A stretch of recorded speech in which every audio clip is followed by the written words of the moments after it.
The mean liberals won't let me say racial slurs. If you got linked to this video, you've probably said that conservatism is the new punk. And you've probably also clicked out by now because you don't really care about what that statement means, you just want to look cool. Pretty punk so far. The phrase has been making the rounds lately in the past couple of years, mainly due to the election of Donald J. Trump. By the way, J, of course, standing for jawbreaker. But, surprise, surprise, the reactionaries are lying to you. So, when you watch this video, I'm going to try and be as impartial as possible to the claims made that conservatism is the new punk rock. But, spoiler alert, it gets increasingly hard throughout this video to take it seriously. I will try, though. And unfortunately, that means watching a Paul Joseph Watson video, because he seems to be the big touter of this movement, I guess? Conservatism is the new punk rock. For the record, I've never watched a Paul Joseph Watson video in its entirety without, like, framing or commentary by, like, a contradicting opinion. So I submitted myself to this video, and let's just say I was not a fan. Holy shit, folks. He has no idea what he's talking about. By the way, folks, I'm trying to cut back on my drinking, so I took the label off of this, even though on the sides you can kind of see it. I'm gonna use this red unnamed aid. I will call it mutual aid. So let's take a look at Conservatism is the New Punk Rock by Paul Joseph Watson. Okay, so first of all, I have to say, this is an 8-minute video that he put out, and for the first full minute, he is just jerking himself off about talking about how he tweeted conservatism is the new punk rock, and then the leftist Twitter mob came after him. In fact, I've never seen so many members of the lefty Twitterati so triggered as when I tweeted conservatism is the new counterculture. So I tweeted it again, and again, and again, and again. Seriously, I know the word triggered gets overused now, but this was a deluge of butthurt. And he's complaining about it, but reveling in it, and he says that they're triggered, and he likes that they're triggered, but he spends an eighth of the fucking video talking about this, and... The gay lobby. Oh, nope. Trying to be impartial. Let's get to the claims. Now he's calling Donald Trump a bitch. Oh, how daring. So his first weird tangent is talking about Eminem, surprisingly not punk, how he pissed off everybody at the beginning of his career, generating tons of controversy, and now he's going after Trump. These are kind of two disconnected things. Like, Eminem was edgy in the beginning, and he's kind of edgy now, but he was also just rapping about what he thought, and he thinks Trump is bad. You can, like, think that it's tired and old hat what Eminem does. Like, yeah, of course Trump is bad. Maybe we should go into it a little bit more. But that doesn't make the statement wrong. You can say orange man bad all you want, but, like, if you say that and you agree with Trump, your position is just orange man good, and that's the most useless thing ever. It's that virtue signal argument that that H. Bomber guy went through. Punks, of course, have never called out the presidents of the United States for their terrible policies. It's not like there were two separate movements to kind of go against Bush or Reagan. Someone would say rock against Bush or rock against Impartial? Impartial? What's his next claim? But up until very recently, the right had been getting its ass kicked in the culture war for decades. So he goes into the point that the left has taken over the dominant culture and forced the conservatives into the counterculture. I would love to know what he means by that. Does he mean that beatniks and hippies and synth wavers and disco people have taken over? There's not a lot of explicitly leftist bias in Hollywood. If you know of plenty of films that tell you to seize the means of production, I would love to see them. I have seen Sorry to Bother You. That's not a Hollywood movie. Surprisingly enough, he doesn't source a lot of his claims. He does source one, though, and that was from the Daily Mail, famously reputable, and it says that 14% of Gen Zers are conservative compared to 1% of millennials. Now, so I found a Pew Research piece that compared millennials and Gen Z's political leanings. Turns out there's only a 1% difference in approval of President Trump in office between millennial and Gen Z. So it doesn't seem like they're that much more conservative than millennials. So when it looked into Republican Gen Z specifically, it found that 43% of them were more likely to say that black people had it harder than white people than the 30% of millennials who would say the same thing. Incidentally, 43% is still way too fucking low. So maybe Paul didn't look past this one article. And also, I have no idea what the fuck this has to do with punk. Does he say that young people are punk? How the fuck does that work? But it's easy to see the through line here. Paul's talking about these kids who write to him and saying they're sick of being forced to learn gender studies. Sick to the back teeth of being forced to sit in classes about gender studies or colonialism. I tried to look through US curriculums and see if it was being taught, but all I could find was articles about the discrepancy of male historical figures versus female historical figures, and that's not gender studies, that's just gendered history. Interestingly enough, though, kids will complain about a lot of things. I had to learn about math and I fucking hated it, and complained about it, but I still had to learn it. Incidentally enough, gender studies is science, so maybe these kids should fucking learn science. Your joyless, censorious, puritanical persecution of Milo is exactly what's turned him into a complete rock star. Jesus Christ, does he actually fucking say anything in this video? Here he goes. He says he's not talking about old establishment Republicans. You know, the ones who are riding the wave of Trumpism and the alt-right and reactionary rise, and how did that get here? You can think of it as cultural libertarianism. Cultural libertarianism. Is this video just buzzwords? Okay, so he says don't come at him with any movement that counters this narrative that he's built because nobody's ever heard of him, but you started off the video by railing against feminists, so feminism? Maybe that's one you've heard of, Paul? The other thing is, I don't know what it is about this profile image, but it triggers the holy hell out of leftists. Oh, okay, so now he's going to spend the rest of the video talking about how people on Twitter were mean to his profile picture and how it Dude, what the fuck? Okay, maybe he wasn't the best start for this video topic. Okay, so I just want to be clear. I am going to loop back around to the whole counterculture attitude of conservatism being punk, but I want to kind of examine the roots of conservative punk talking points for a bit, so I'll loop back to this at the end of the video. Yeah, not a lot of good claims in this, but I'm sure there's actually a publication that has taken this to heart and actually tried to examine it. Examine it. The Washington Examiner. They ran a piece called "Was Punk Right Wing?" This will be a great place to start. They're actually like an accredited publication, and you know they're not like a top tier, but like they're not a rag. So like let's look into it. Okay, first claim here. Malcolm McLaren, the anarchist conceptual agitator behind the Sex Pistols, may have scorned commodity capitalism. The same Malcolm McLaren who formed the Sex Pistols to advertise his clothing shop? He hated commodity capitalism? Okay, so he goes on to say that there was a nascent right-wing attitude in punk. And let's take a pit stop on this road trip of just pure spite and scorn to say that's true. But it was the 1970s. Everything had a nascent right-wing underlying attitude to it unless you consciously saw all of your biases and tried to work against them. Something tells me in the 1970s that was not the norm. So saying conservatism is the new punk rock is essentially doing the exact same thing as saying conservatism is the new veganism, disco, beatnik, hippie. Conservatism is the new disco. Actually, that's not fair. Disco's actually pretty dope, but I'll die on this hill. It goes on to completely misunderstand and botch an interview that Joe Strummer of The Clash did, and it's trying to paint him as a hypocrite, which, first of all, it fails at doing, and second of all, if he was a hypocrite, that still wouldn't make him not left-wing? Or is it just trying to discredit the left wing of punk? What? What's all this communism jazz? Let me tell you, my politics are, and I've always been, and always will be, to the left.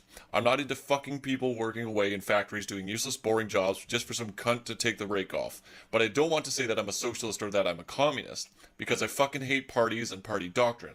So that's what it is, the communist jazz. The fact is we are left and that we ain't into any sort of capitalist scene like it's set up. So they say what they want in the papers. They con everybody and they've got control of the media and they can say what they want you to think. You think that's capitalist? Yeah, they're capitalists. I don't think so. Capitalism is a way of distributing wealth. Yeah, but look at the way it operates in England. Lorry drivers on strike, right? That's socialism. All the press has printed strike stories just to whip up the feeling of, bring in the army, break up the strike, when all those fucking guys wanted was 60 quid a week, and that to me is the way the capitalist system works. So this guy, John Holmstrom, the editor of Jolly and Punk magazines, that's why he's interviewing Joe Strummer, says that England in the 1980s was socialist.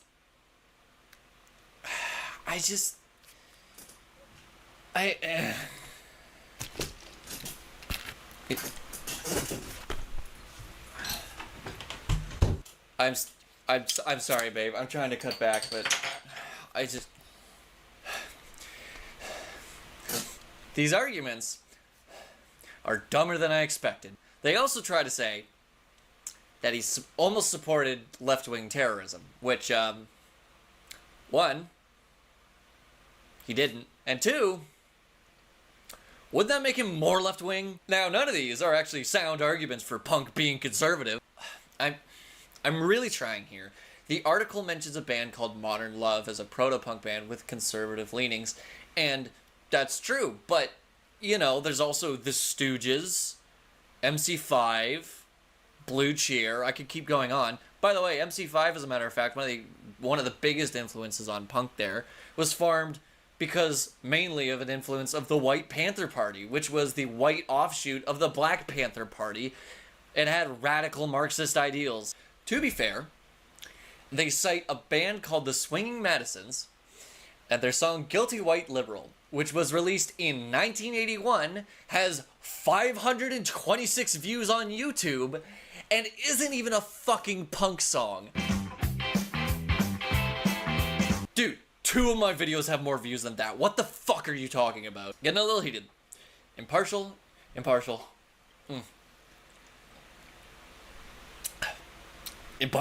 Okay, so the main kicker of the article is John Lydon of the Sex Pistols being conservative and supporting Trump, which is true, and he did it 40 years after he was relevant.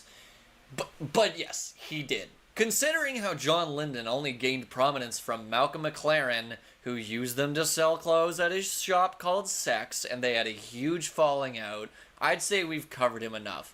But this is a good segue into the 3 figures that people hold up to say that conservatism is punk, and it always has been. Here's why. The first one, John Lydon. We talked about him. The second one, this is the worst one. We have to talk about it. Johnny Ramone. The Ramones' influence can't be overstated in punk. They basically created the 3-chord progression that punk built off of. The energy, the speed, the leather jackets. Yeah, the Ramones were punk, and Johnny was a conservative for most of his entire life, and while he was in the Ramones. Now, most of his views can be disseminated from this interview he did in Conservative Punk, where he was interviewed by a sergeant in the U.S. Army. God, I'm giving this shit position so much leeway. In the interview, I'm just going to skip over this Jimmy Page worship here, he lays his political opinions out bare. To me, I think punk is right-wing. What happened in the late 70s and early 80s was a lot of disaffected kids, the kind who would have been hippies a decade before, drifted into punk.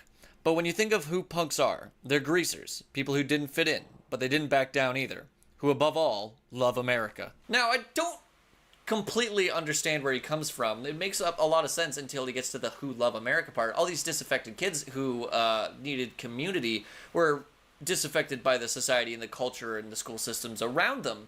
And American culture has always been right-wing. So the disaffection with right-wing would mean that they are most likely rejecting the norm. But to be fair, he does make a good point with the greasers. That's where the punk's leather thing came from. It kind of appropriated the greaser aesthetic for the modern times there. I don't know where the Who Love America comes from, but he then blames Kennedy for Vietnam. Fair. And then says Goldwater wanted to nuke Vietnam into orbit, and he said that was better? You know, it's pretty punk. Nuclear holocaust of innocent people. Truman was the OG punk. He then says that Reagan was the best president of his lifetime, followed quickly by Nixon. Poor Jimmy Carter. He did the least amount of war crimes, and he gets no credit for it. But, and this is important, Johnny Ramone was not the Ramones. There was Joey, Dee Dee, and Marky. They were the main 3 pillars of the rest of the band. Though, of course, other Ramones came and went. But they were not right-wing. In fact, Marky even said that they were brothers in punk, but political enemies. All 3 of them expressed some sort of liberal political views or Democratic Party to certain extents, or like a little bit, but they were most decidedly not right-wing. Interestingly enough, the song The KKK Took My Baby Away, one of the explanations for it is that Joey wrote it about Johnny after he discovered that Johnny was having an affair with his girlfriend. Now, there are a little bit more disputes to this, and it's not concrete that this was the reason it was written, but one thing that people don't dispute is that Johnny used to make fun of Joey for being Jewish? I don't see a lot of right-wingers defending that one. Well, I see some right-wingers defending that one. Oh, and to kind of counter this with the punk community, I'll let you know there was a band called Frenzel Rom, and they titled a song, quote, "Joey Ramone was in a fucking good band, but he was a cunt. Gabba Gabba, you suck." Can't get clearer than that. So it's important to say that these two idols that the right holds up as punk being conservative are in the very early days of the movement, where a lot of it was just kind of shock value and anti-PC, which we'll get to later. But they didn't really have any politics beyond that in their music. They just wanted to kind of scare people. Even Anarchy in the UK was just like, ah. That's what the Sex Pistols did. Apart from just spooking people and being scary, it didn't really have politics tied in with it until about the 80s, when it really kind of just tied in there. But their third mascot that they'll hold up is the most telling, and the one I see the least frequently, but we'll probably see a little bit more in the coming months. You probably know about the Misfits. You at least know their skull. Glenn Danzig is the most famous singer of the Misfits, but they have another one who started in the 90s and left in 2000s, and his name is Michael Graves. I think it's Michael, it might be Mikhail, I don't really care, he's an asshole. Michael Graves is a conservative. He even had a segment on The Daily Show saying that he was one of the few conservative punks. If you're a Bushman, aren't you raging for the machine? Yeah. Well, I think the idea behind punk rock was that, like, the status quo is no good. How stupid and lame is it to be like, you know what I think is kick-ass? The president, the White House. I'm so down with that stuff. In this place, your politics fit right in. Yeah, so Michael Graves came out as a Proud Boy, and holy fuck did he get dragged for it. So I think it's important to say, I don't particularly like the Misfits. I don't really listen to any of their stuff, but people in my social feeds do. And these are people who are not even leftists. They're like, there are some, but there are centrists and liberals there too. And when he came out with this, all of the Misfits fans that I saw fucking hated it. They were this the stupidest shit. They weren't even like angry. They were just like laughing at how stupid he was. It was really funny. And separately from that, they also said on their own accord that Michael Graves' Misfits is not even worth listening to, so okay. Now, like I said earlier, admittedly, Michael Graves isn't usually one of the ones that people hold up when they say the punk is conservative. Not like John Lennon or Johnny Ramone. But he is, and I don't know if they'll say that he's a reason, because it was in the 90s, and he's not that relevant of a punk artist. But he is a piece of shit. So for these three idols that the right holds up that punk is conservative, we have a literal store mannequin for clothing, a bloodthirsty Reaganomics conspiracy theorist, yeah, that happened, and an irrelevant white supremacist replacement singer for the Misfits? What? Meanwhile, here's a short list of punk bands that have espoused left-wing views. Dead Kennedys, Dropkick Murphys, Crass, Propagandhi, Rebel Spell, Idols, Black Flag, NoFX, Bad Cop, MDC, Operation Ivy, Circle Jerks, Oi Polloi, Subhumans, Subhumans Again, Bikini Kill, The Stalin, Dayglow Abortions, DOA, Napalm Death, Single Mothers, Pennywise, Agnostic Front, Leftover Crack, Reagan Youth, The Adolescents, Agent Orange, Pansy Division, Refused, the fucking Sex Pistols. Obviously, it's important to note that not all these bands are leftists, or anarchists, or Marxist-Leninists, or Marxists, or liberals. I'm just saying all of these bands have expressly saying about left-wing views that they held. Johnny Ramone, John Lennon, and Michael Graves didn't even fucking do that. Those fucking cowards. But there's another leg to this claim, and the idea that conservative was always punk is only a strand of this argument. The other leg is that they argue the brand of conservatism now is the new punk rock. This very claim misunderstands punk entirely. So I'm not going to say that I have the ultimate definition of punk, because there's been arguments of what punk means since it became a music genre, and it's gonna go on until we're all fucking dead. So I'm going to try and frame it in what seems to be the most agreed upon ideals that punks have expressed. Punk means DIY attitudes, unabashedly being yourself despite your environment, living by your own tenets, and a supportive community. You may notice that I didn't innately tie it with any politics at all. And that's because as much as I personally believe that punk is inextricably tied with the left wing, that's not universally true. But I want to say that this inherently contradicts conservatism as it stands now, and I would also argue capitalism. Here's why this all started and why we're talking about this. Trump, he mocked disabled reporters, he called Mexicans rapists, and then he called all the media liars because they contradicted him. This, obviously, is not very PC. But you know what else is equally not PC? Those of you who are going to call me a virtue signaler no matter what I do are probably going to call this a cop-out. But I'm not just talking about the title and the main message of the song, but I'm talking about the lyrics as well that are exclusively, like, more in-depth than just fuck off, you're a Nazi.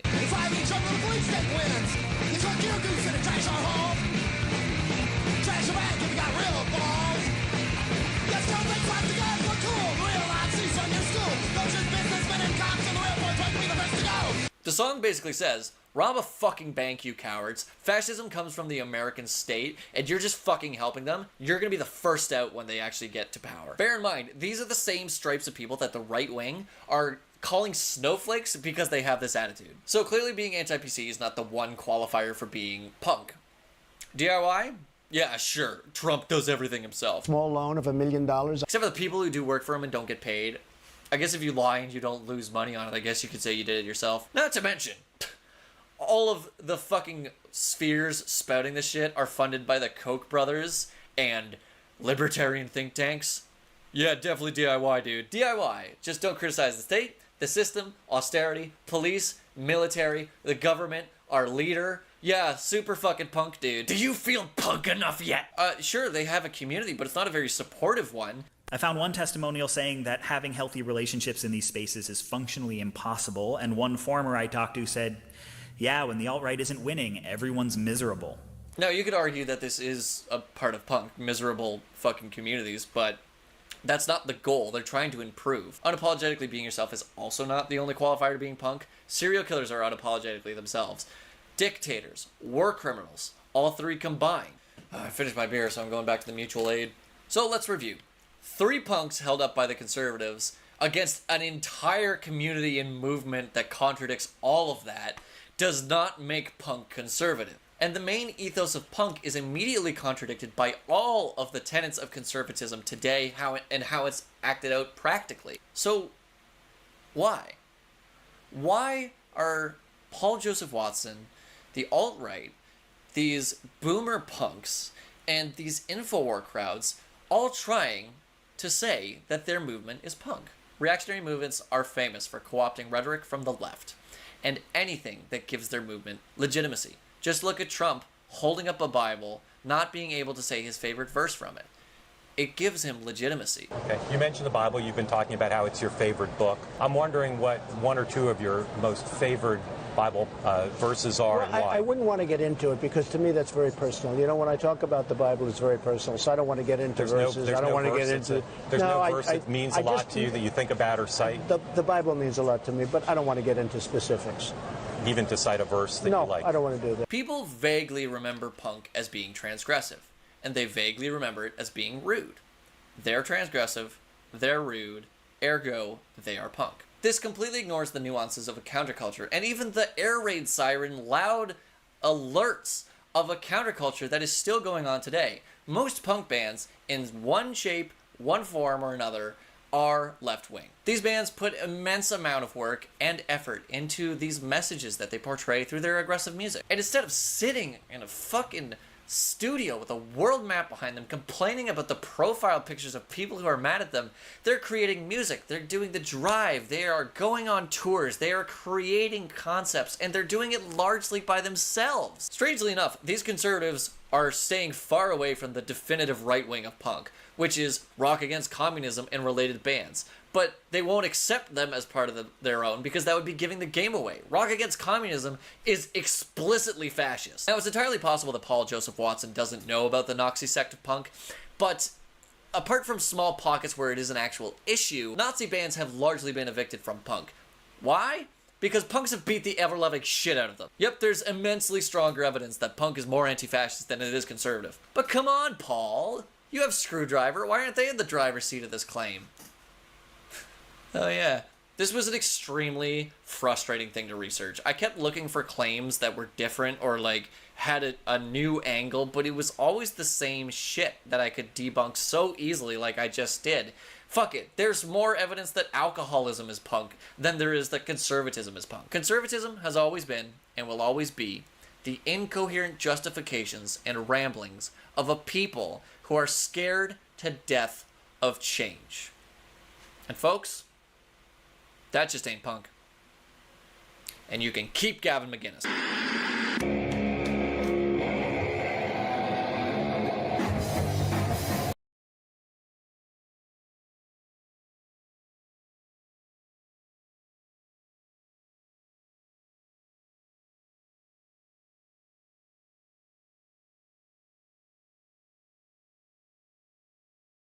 Punk rock was one of the most important social movements of the 21st century.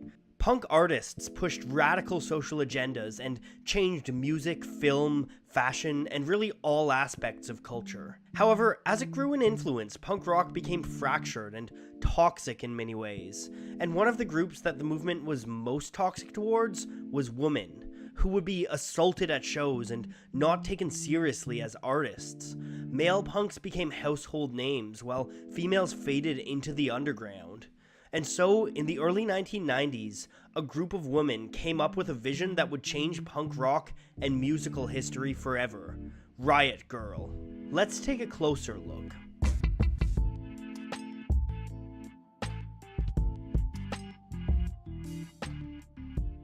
When women's frustrations with the punk scene began to spill out in the early 1990s, it didn't actually start as music. Many women felt that they had no voice within the scene, so they created a space where they could speak freely: fanzines.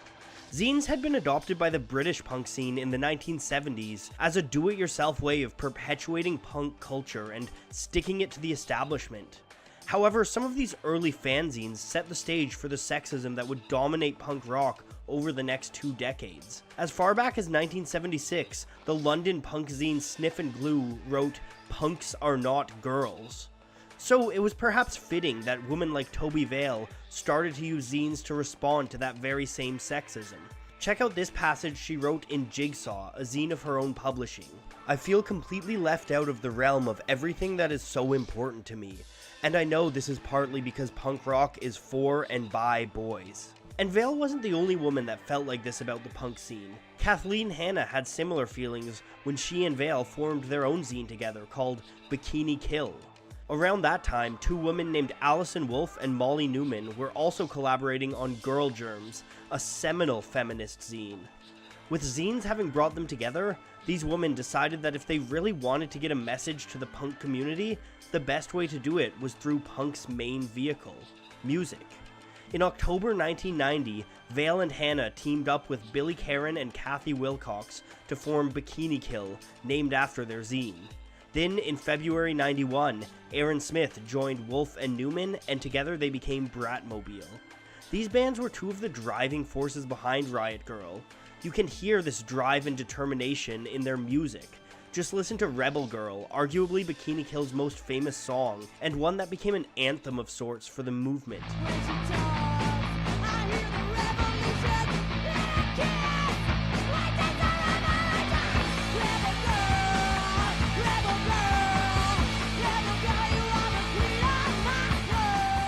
Bratmobile used satire to jab at the punk scene and the expectations of women in society. I just wanna be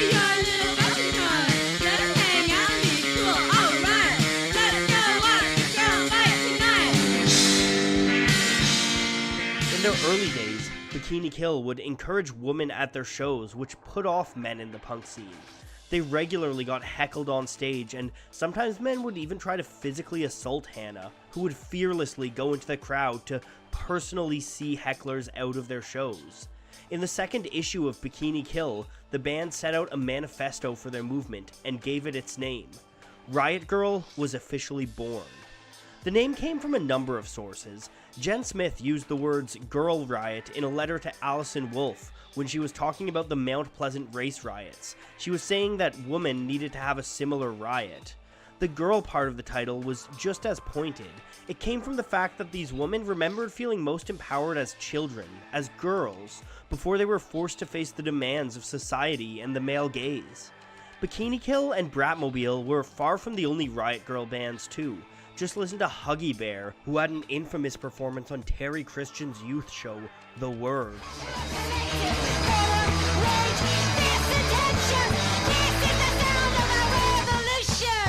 Post-tension realization. This is happening without your permission. The arrival of a new renegade girl band. L7 were also a political punk band that existed before Riot Girl and became associated with the scene for a period.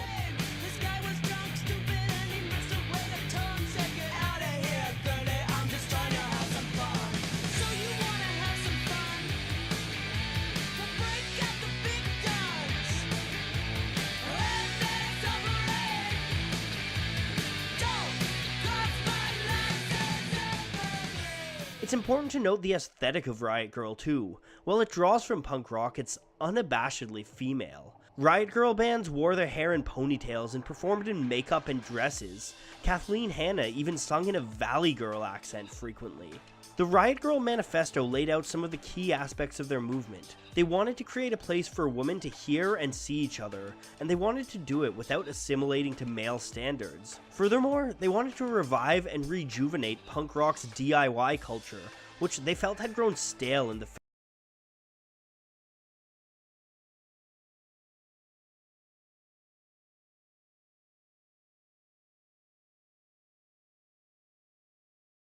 face of commercialism.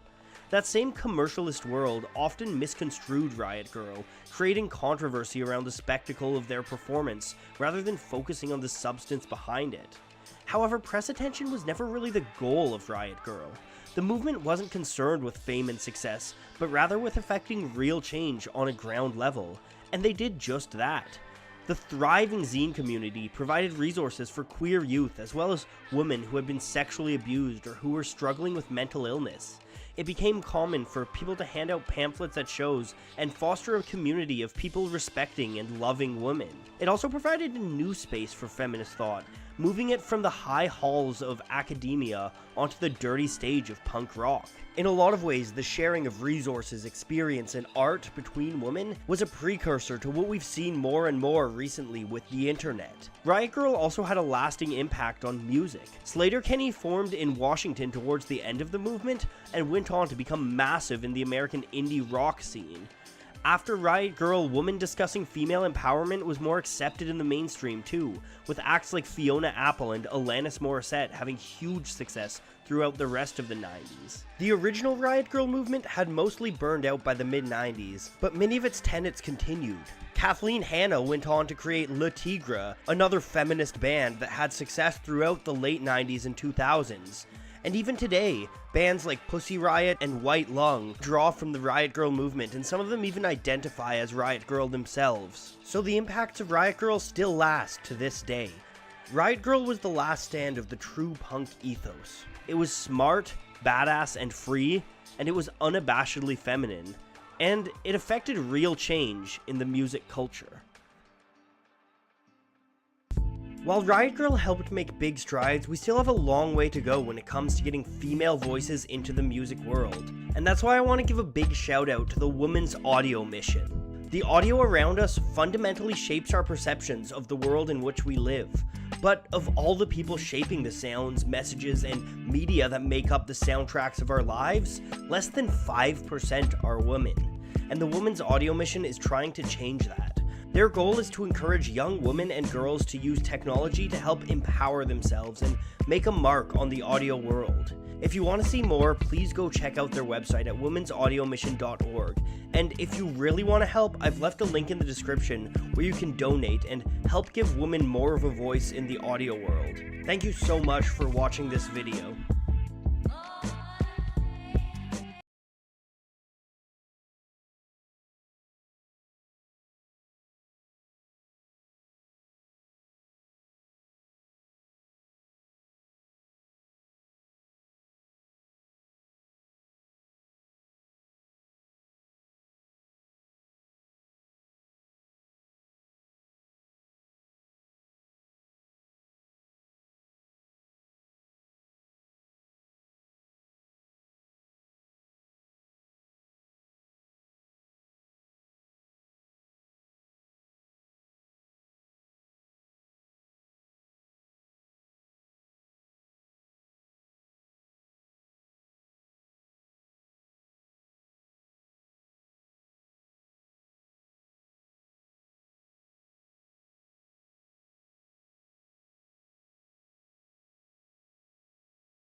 Forgot to introduce myself in this video, but hi, it's Faye. I'm going to be talking about the right girl movement today and what it means to me as somebody who's been in the movement for a few years now.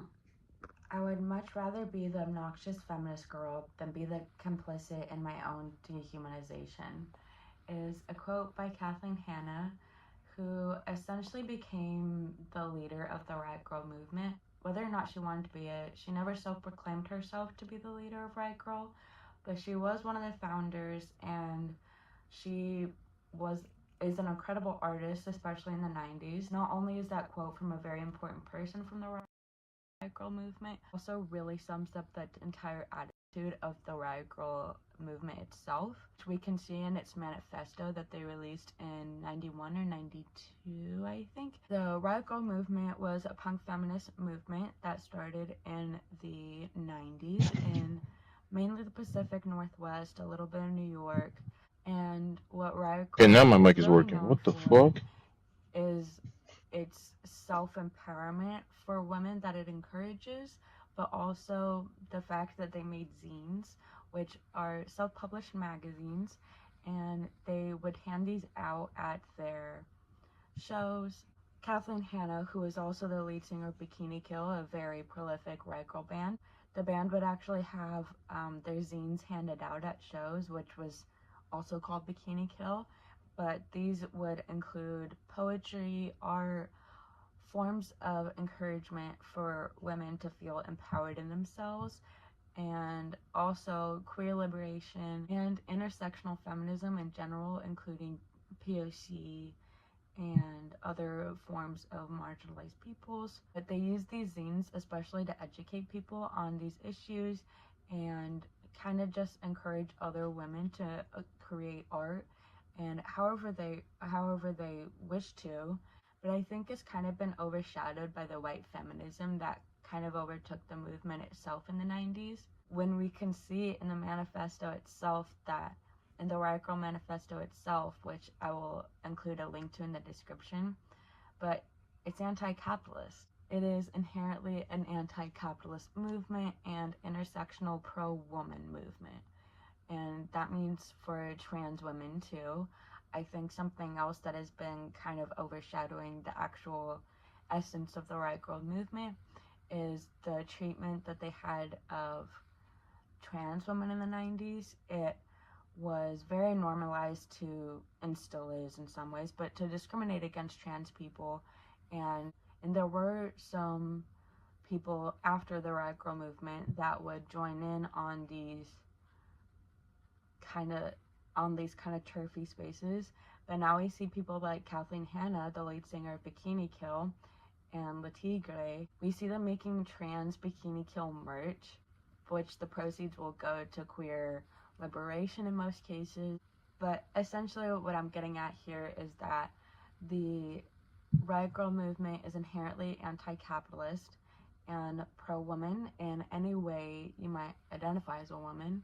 So I wanted to tell you guys how you can be a radical in today's day and age, whether or not you identify as a woman.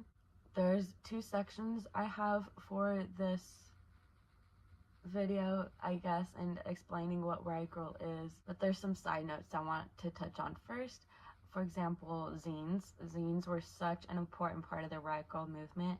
Like I said, they were used to educate and spread the word of art and what it can look like as feminine presenting people in a male dominated punk scene. Something else to know about being a radical is to be proud of it. It is to be proud of being a woman, but not, like I said, not in a turfy way. Just not being afraid to embrace your femininity in any way you want to.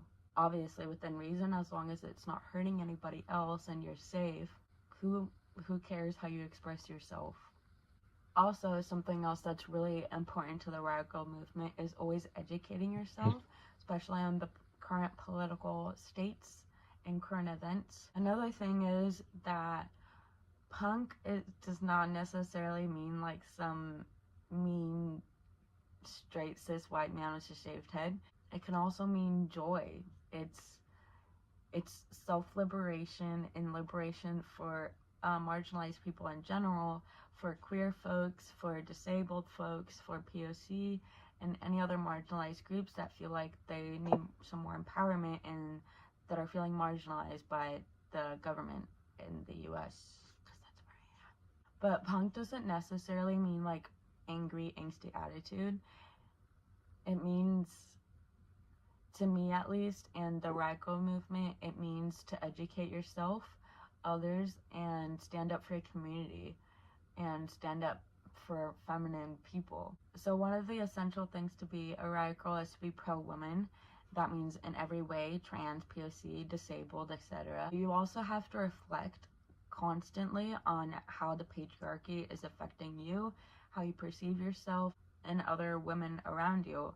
If you are feeling some internalized misogyny, acknowledge it, reverse it, work on yourself and your perceptions of the world around you to be more open-minded and caring and loving and supportive, especially of women and their art and feminine presenting people in their art and your communities. So what I'm getting at here is to be anti-patriarchal. Help women, love women, support women, encourage women, all sorts of women. Another very important thing, a part of the Riot Girl Manifesto that I feel like a lot of people forget is that it's anti-capitalist. So some ways, for example, to be anti-capitalist and to be a riot girl is to work in your local communities, especially. So support your community-based organizations that you truly believe in that are local to you. Organize your workplace if it's not already. Libraries. Support your local libraries. Support the community events that they throw on. Personally, to me, my library also serves free lunches during the summer for kids who don't have lunch at home during their summer break. During summer, there's lots of programs like that from libraries across the country. Libraries are an essential part of our communities. They are free places to educate yourself. It is one of the most beautiful things our country has to offer. Please support your local libraries. Make sure you have a library card. And of course, you can go to protests, but this is not really one of the most essential things, I think, to being a riot girl or a punk in general. I think it's more about community and creating community, supporting the people you believe in your community. Especially supporting artists you like and making art yourself can be very revolutionary, and educating is always revolutionary. Now, riot girl culture doesn't necessarily have a style to it in like a fashion sense that's like tied to it, but there are some patterns, and you know me, I love fashion. So I would also like to talk about some similarities and patterns I've been noticing in the riot girl, or some even may call it the riot ghoul movement nowadays, because a lot of people don't identify as a girl or a woman but are still feminine presenting and want to be included in the movement. So they call themselves riot ghoul. It's also kind of an updated term for non-bigoted riot girls. But let's get into fashion a little bit. I noticed a lot of ironic t-shirts, and like kids t-shirts are actually really popular in the riot girl movement. I think it's because it pisses a lot of people off, and is like such a simple thing that pisses people off. Like, why do you care that I'm wearing a silly little t-shirt? I would also like to make a video about riot girl fashion on its own, so if you're interested in that, let me know. I think also stripes. I saw a lot of stripes and skater skirts, camo, leopard print, fishnets, slip dresses, vintage dresses, and vintage lingerie in general, Converse, plaid, smudgy makeup, and ironic fashion a lot of the time. For example, Kathleen Hanna has this one, like, she had this dress where it's just like a man at a beach or something on it, just like a shirtless man on it, and I love that. I always love that. I think that outfit is like kind of iconic. But I feel like riot girl fashion is about kind of pissing people off in simple ways that obviously aren't actually offensive, but are just like offensive to stupid people, I guess. So overall, how to be a riot girl is to be anti-capitalist, be pro-woman in every sense of the term, and have fun with your style. Don't be afraid to make people angry, but also be safe. Thank you so much for watching this video, and I had a lot of fun making it. I love talking about the riot girl movement. So if any of you guys have questions or anything, I'm not necessarily an expert, but I have been in this movement for a few years. So let me know. All my social medias, your Faye Princess, and bye.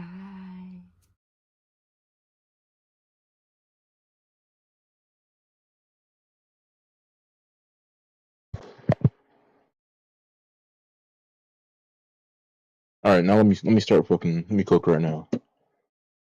Ooh, what the fuck? My teeth. That's pretty wholesome. Also, I want to watch more shit on it. Like, learning about it is so fucking interesting.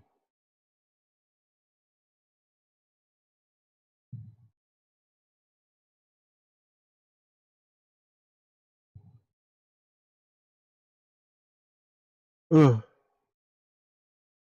Mm. Mm.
What the actual fuck?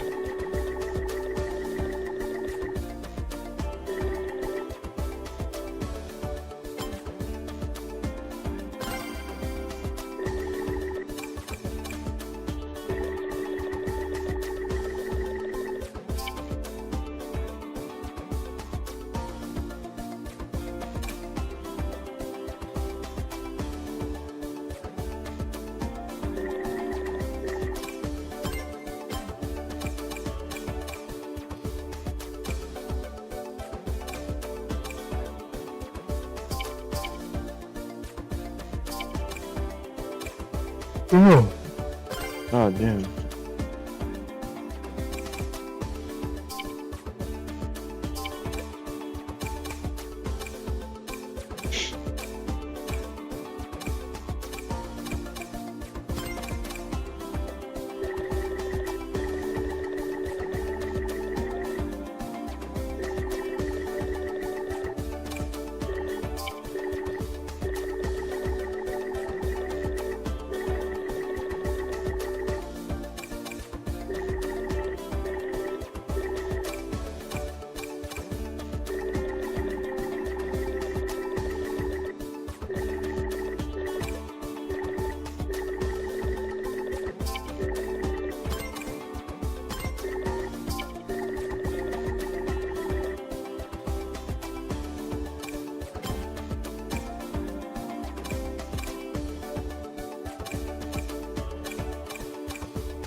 I know what I want to go with.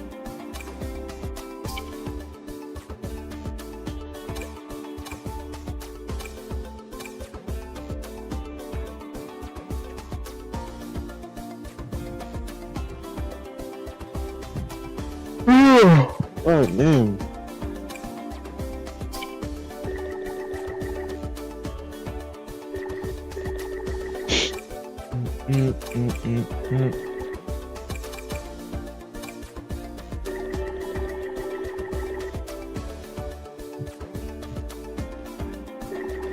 Oh, the black and gold, maybe.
Any for the wheels?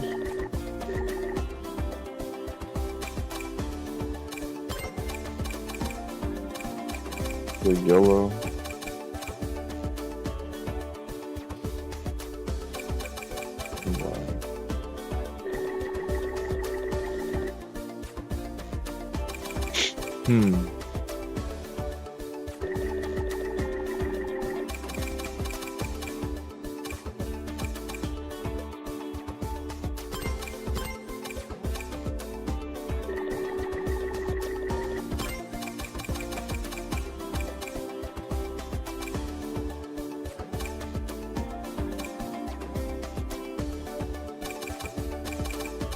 Oh.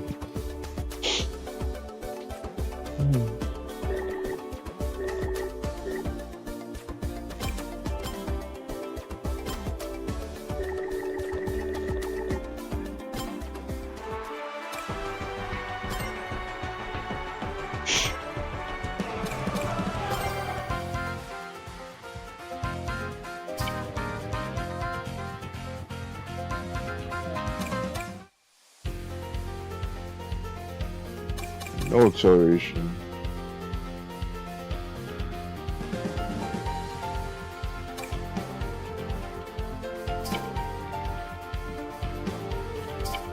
Stage looks goofy as fuck. But this motherfucker's too big.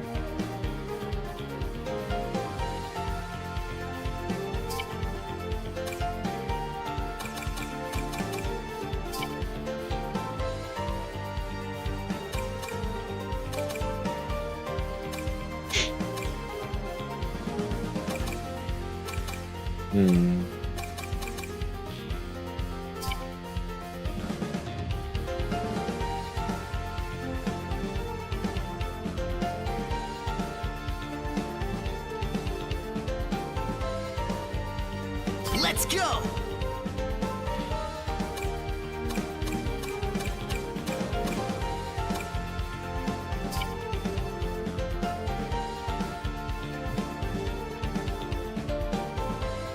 A little more handling.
Threats this world has ever known. I won't go easy on you.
Dogman 1200 says, yo.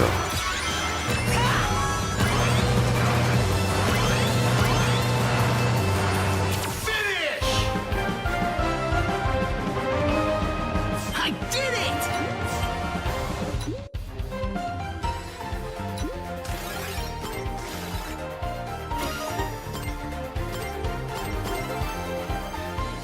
Hey, Corey.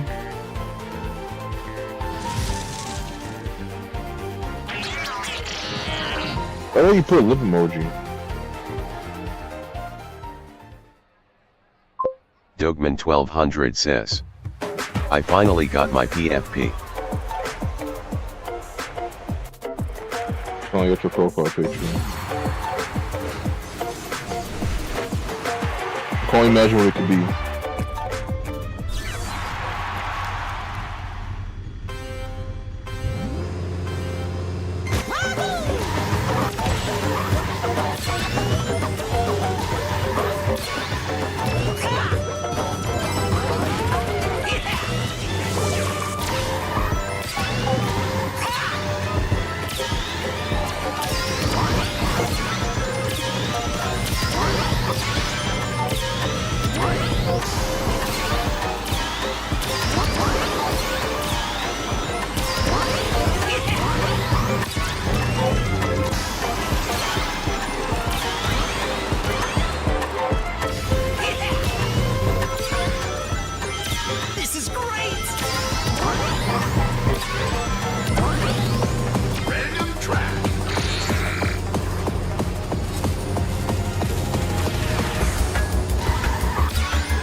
1200 says, are you online or NPC today's? I'm going to get NPC so I can get supersonic.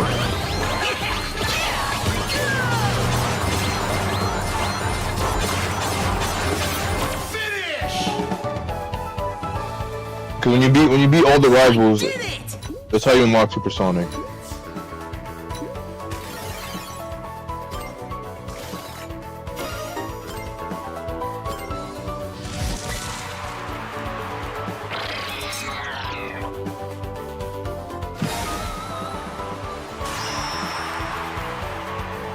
We got 1, 2, 3.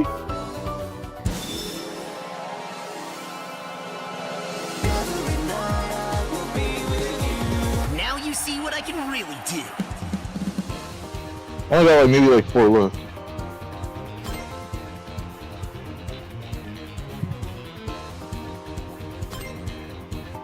Dogman 1200 says, nice.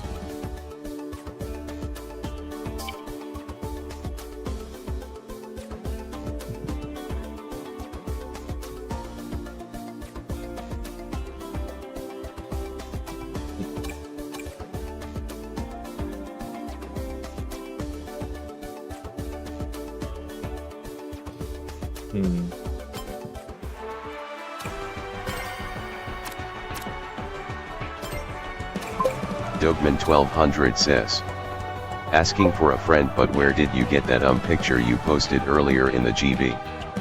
Dogman 1200 says, GC. Asking for a friend, where did I get that picture?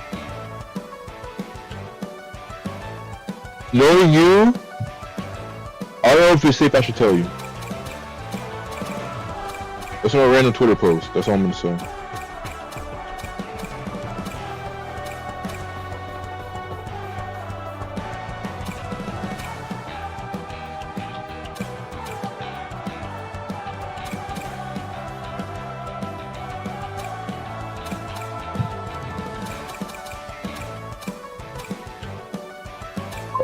Dogman 1200 says, she kinda bad though, NGLJKJKJK.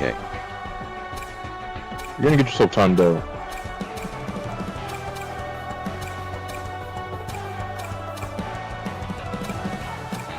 You are gonna get yourself timed out. And I am not gonna feel bad whatsoever.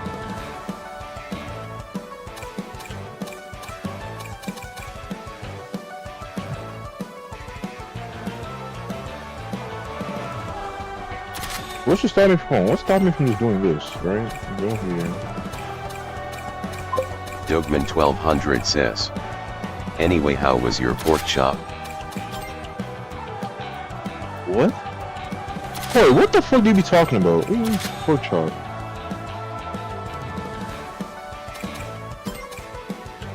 What the actual fuck do you talk? What are you talking about?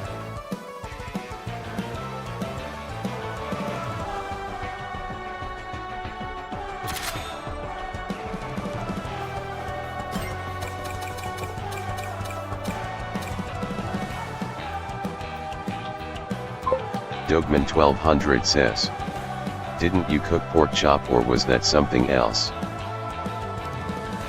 See, this is why I don't feel bad when I time you out. This is why I don't feel bad. Sometimes I think to myself, should I feel bad? This is exactly why I don't feel bad when I do time you out.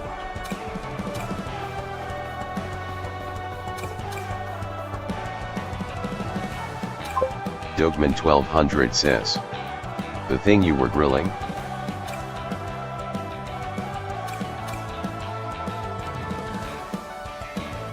Use your context clues and figure it out before I time you out. Use your brain. Use your 4.0 GPA brain and figure it out. Use your context clues. Remember, for this many years, and you still trying to ask me I'm eating pork chops. 1200 says, steak. Corey, they're the person that eats steak. If If I ever came to you and said, "Oh, hey Corey, I just had a steak,"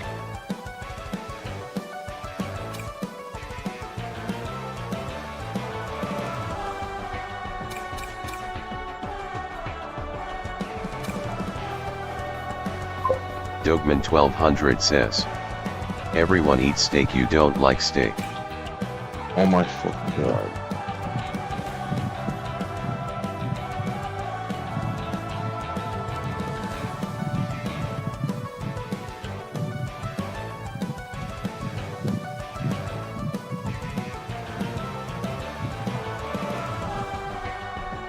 Which one is it? Which one is it?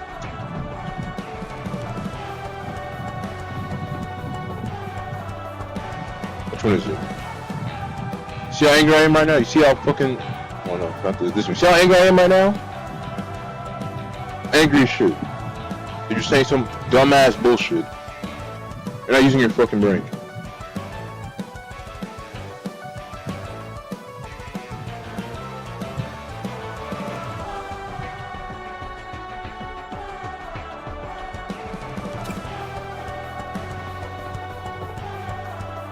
And just because I never had steak before, doesn't mean that I don't like fucking steak.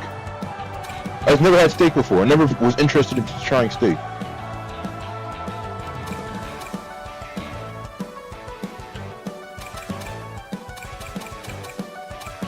Like, you actual buffoon.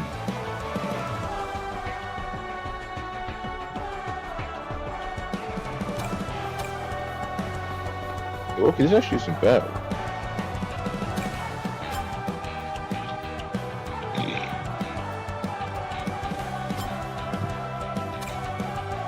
This actually isn't too bad if I don't fuck up.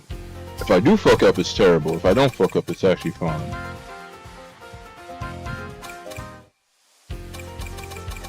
Even if I go like Zaz. Yeah.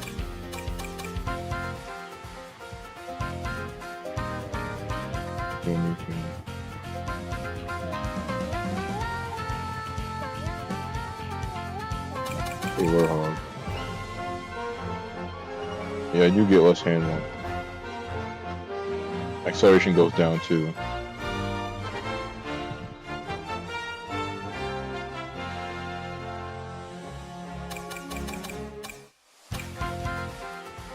I just need one bar of handle. Jet brings it down. Oh, good lord. Even with the two shits, even with the two handling shits, no, it's not on handling. God damn. No, yeah, even with the two acceleration shits, it's still. Let me see.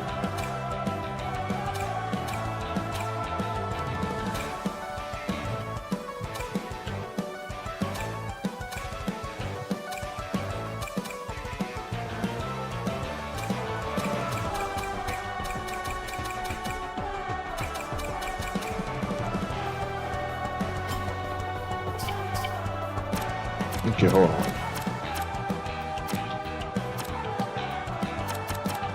Using my brain for a second.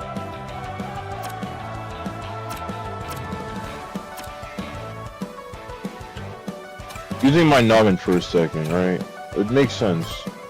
Right, since it's a speed car, it makes sense I want like 200 rings or some shit. I gotta maintain my top speed. I wanna go as fast as possible. And I think, apparently, I looked it up, apparently, your max speed is once you hit 100 rings. Anything after 100 rings, like if you have like 200 ring limit, it's kind of just like a bank, basically. It's like a ring bank.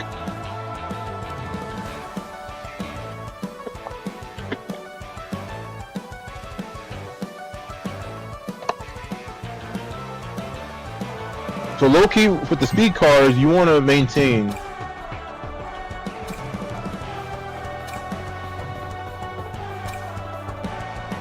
in-game boost, ring range up, increase the range, pick up range. You want to optimize your shit.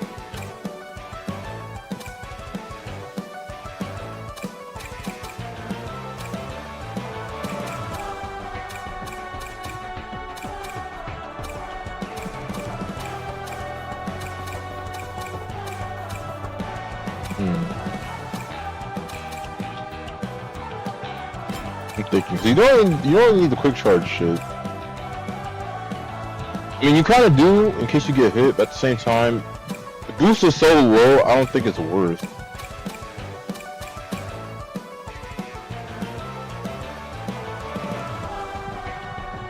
I think with this one, you can, if you get the Omachow, you can go through off-road while fucking getting the rings from him, because it gives you a boost.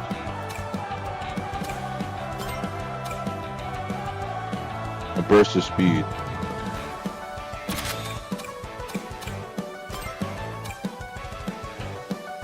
I think these stack, right?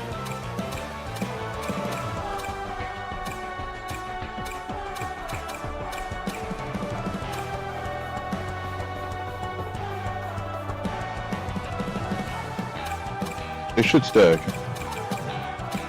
They might. Nice stack.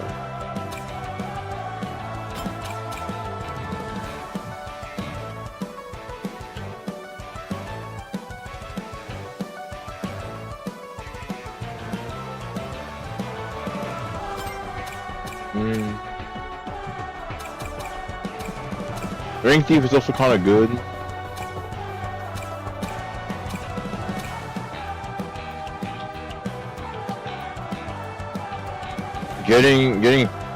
Getting rings while in slipstream is pretty good. But I mean, most of the time you don't want to be behind people. That's the thing. You don't want to be behind people. It's just like in Mario Kart. You don't want to be behind anybody or else you're probably gonna get hit.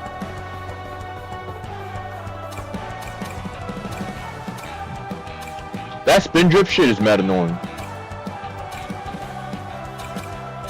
Heck online.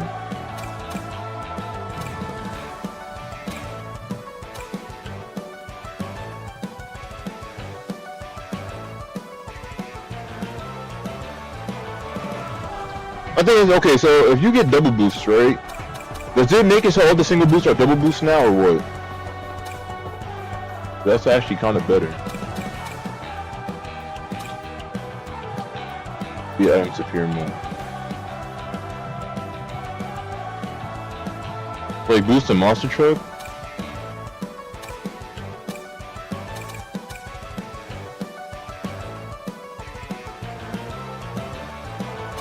Now I'm curious. Okay, so wait, so if I get the speed item chance up plus the wisp chance, is it just gonna give does it give me a higher chance of getting the sign wisp and shit?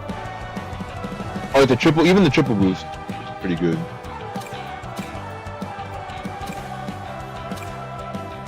But then again, I don't know.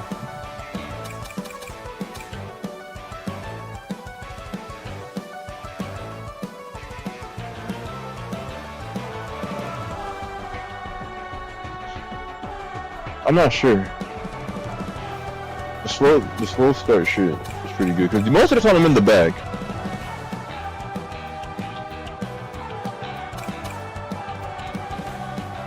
Most of the time I am in the back.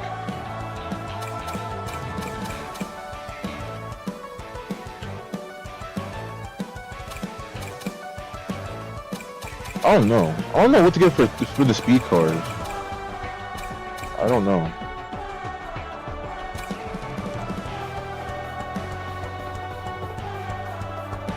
The bomb in the fist.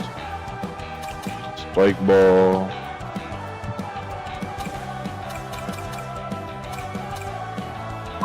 Dogman 1200 says, I hate it when people come to the gym like you nigga aren't working out, you aren't trying.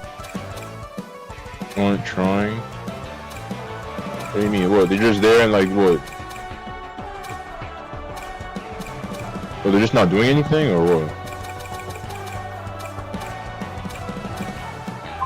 Dogman 1200 says, they're not even in sexy yoga pants or anything SMH. No comment. Dogman 1200 says, they are holding up all the weights SMH. They're using it, bro. I mean, it's different. It's different if they're not using it. They're using it, I mean.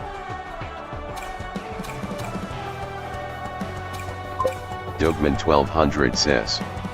Yes, comment especially the ones that are skin colors.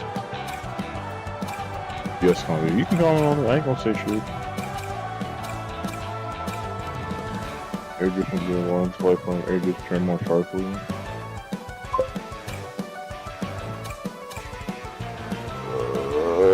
I don't know. I don't know what I want.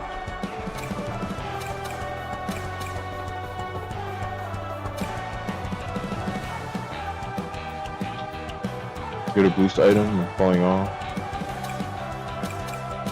I mean, I could just not fall off.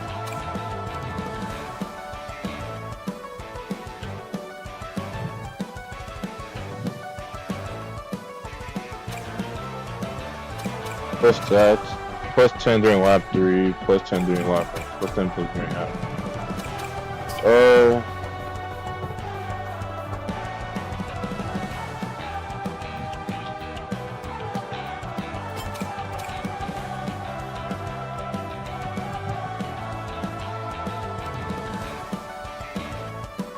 I'm trying to think. I don't know.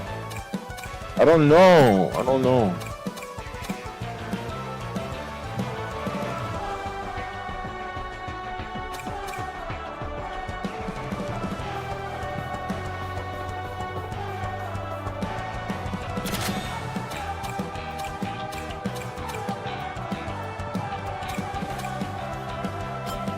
I don't know how good this shit is.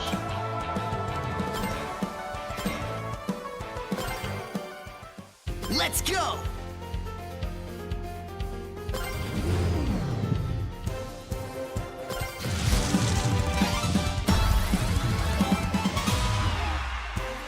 I gotta go with Sonic. Nice!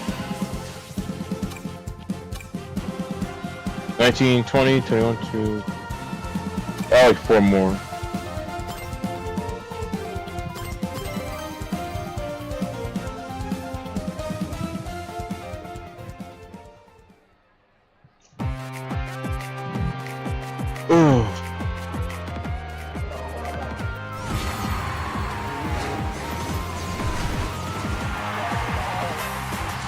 The future's already set. I'm winning this.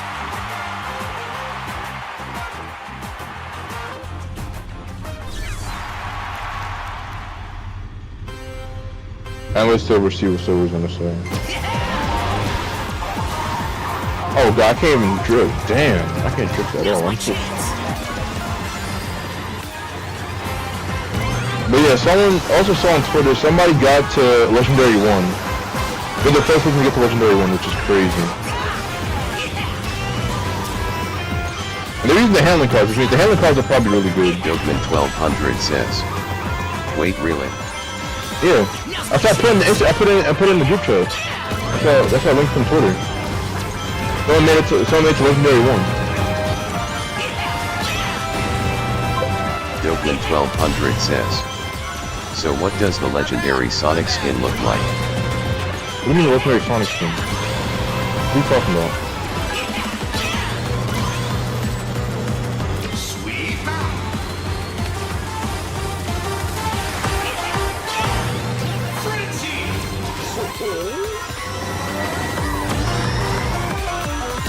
Let's go!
This car goes around 200.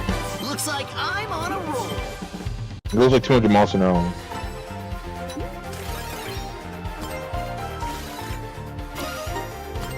That's like the max speed, or at least that's the max speed. I want to see with no rings how fast it goes. With max rings, it goes like 200, a little over 200. That's just round one.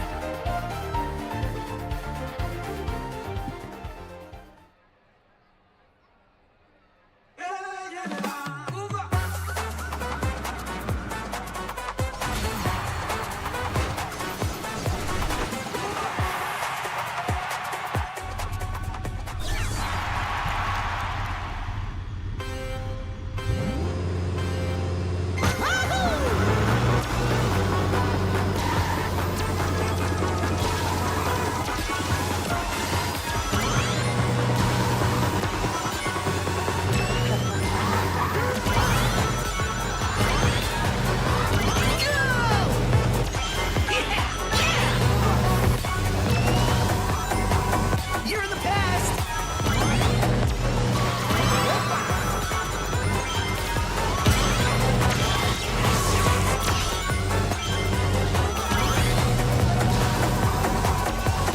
Now's my chance.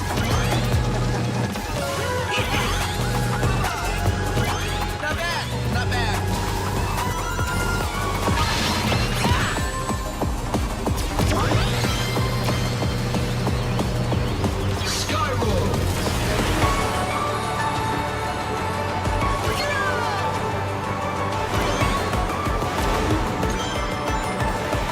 Let's go! I'll catch up yet.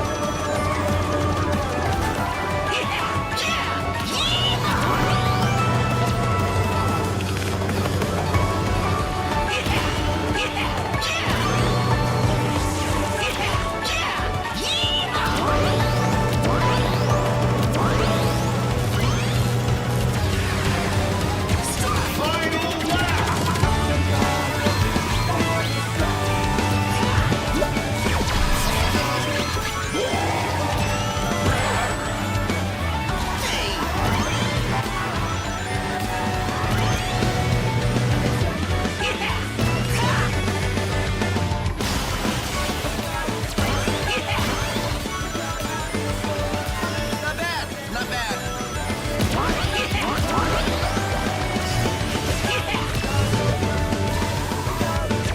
It's no use. Now's my chance. Good move!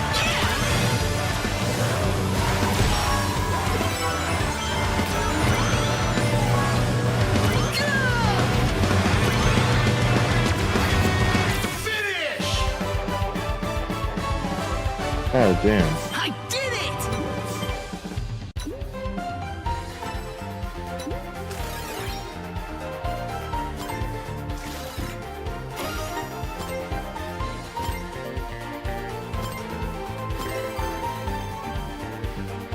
Ow. God damn.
feel like you still definitely need the shit that speeds up your mini turbo.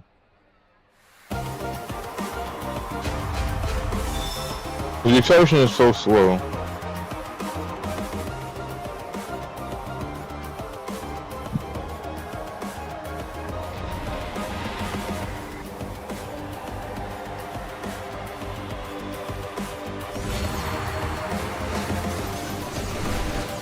Oh, you get an aura when you get to the max rank.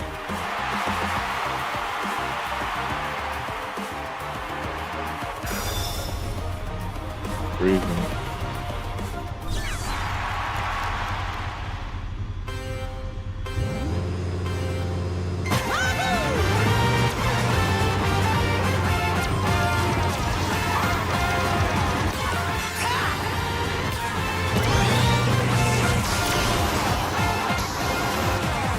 Oh, damn.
I almost lost that because this fucking Dark Chow reloaded my item so I couldn't block it.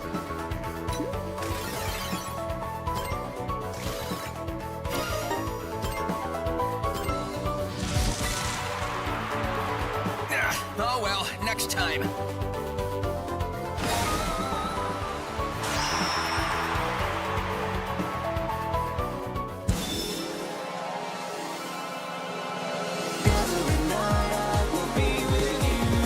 Nothing can get in my way.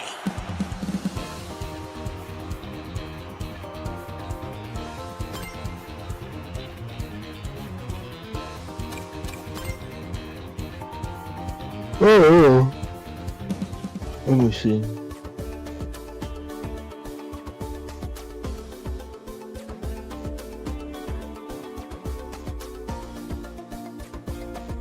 I want to see what gadgets you using for this. Get the shooting star one. And legendary one, that's great.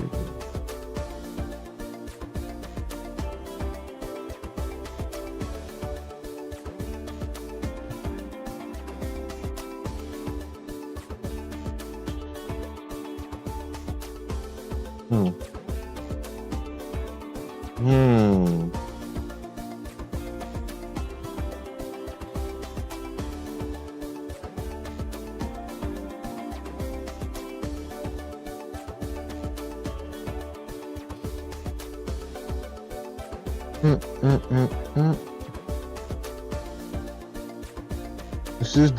is the handling shit. What is that?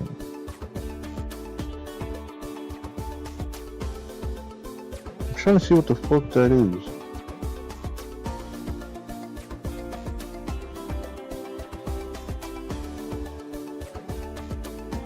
Hold on.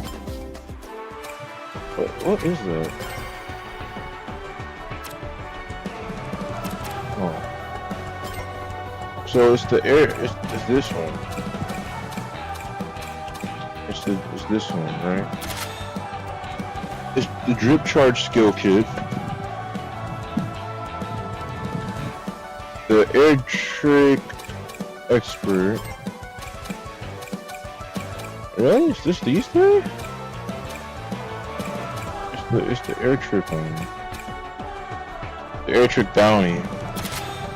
And the air trick. There's the other one. There's another air trick one. The air trick bounty and the air trick expert, I think.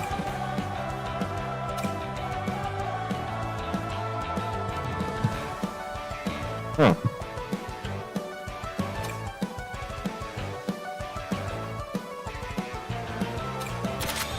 Just these three?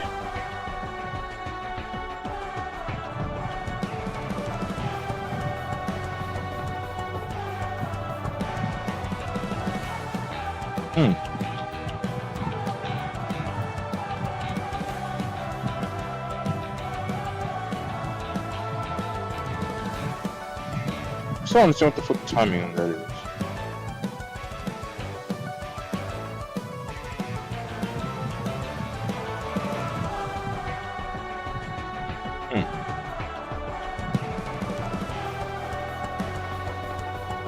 This doesn't even look all that special. I could try it. Not with this car though. Well, actually I could. I could. Let me see.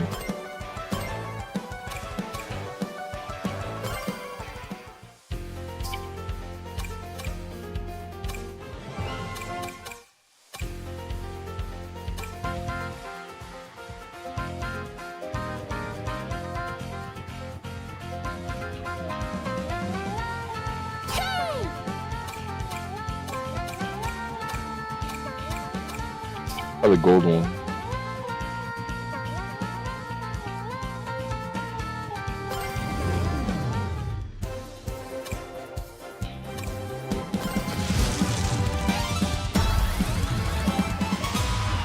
Never done silver yet. I'm gonna do storm.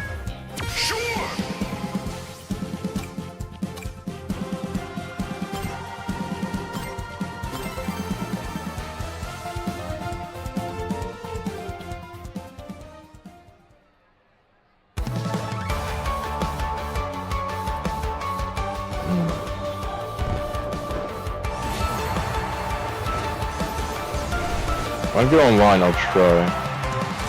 I'm the toughest around. You don't stand a chance.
supposed to win all of them!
Where'd you come from?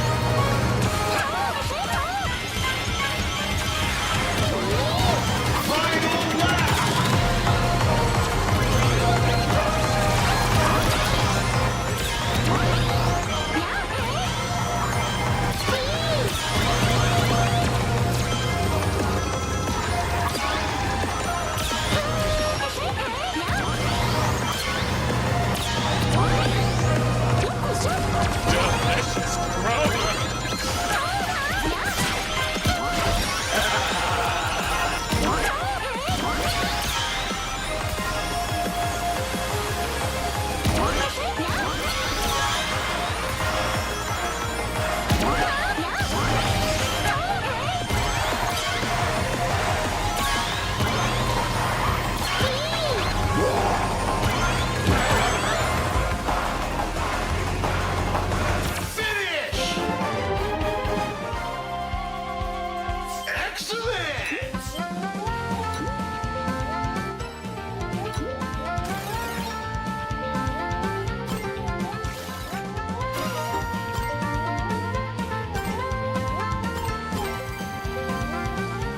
The air trick shit is kind of useful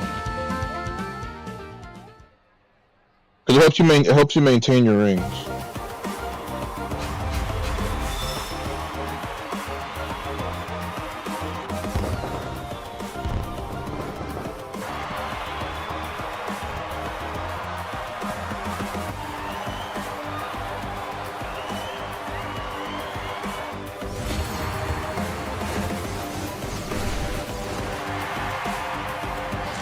I gotta take him out now!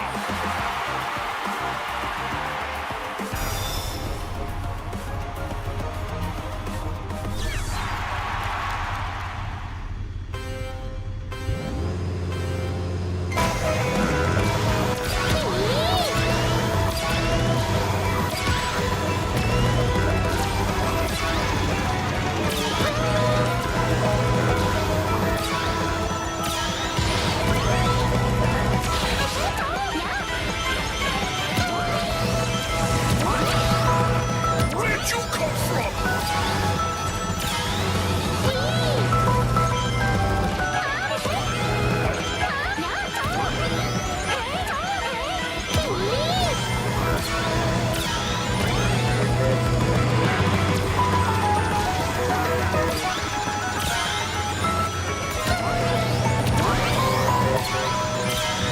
Everyone move! I gotta catch up!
This man's throwing everything at me.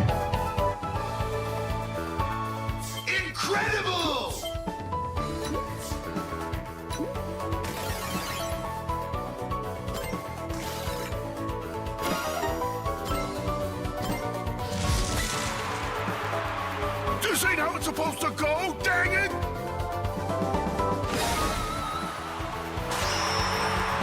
Okay, so you just have silver?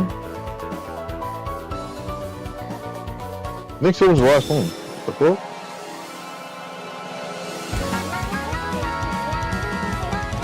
Congratulations!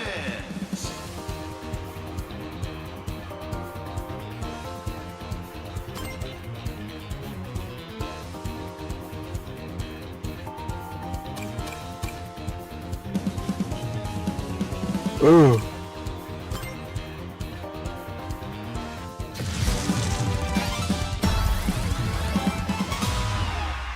Did I not do Knuckles? Oh. Great! No, I have Knuckles left. I have Silver and Knuckles left.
This'll be over soon enough.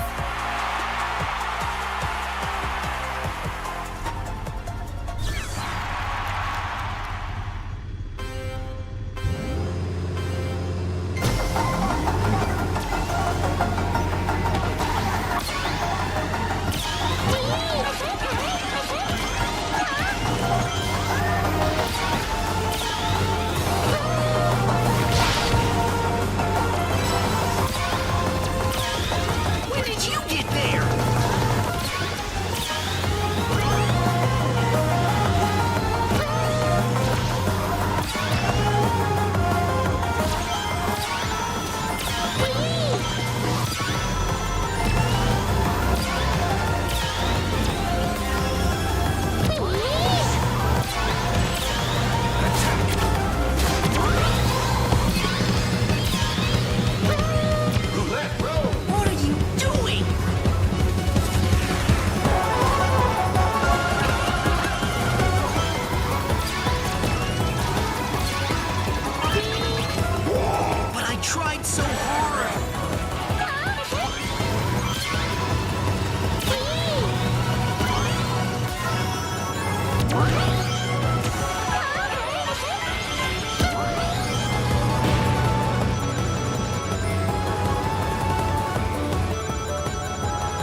is this?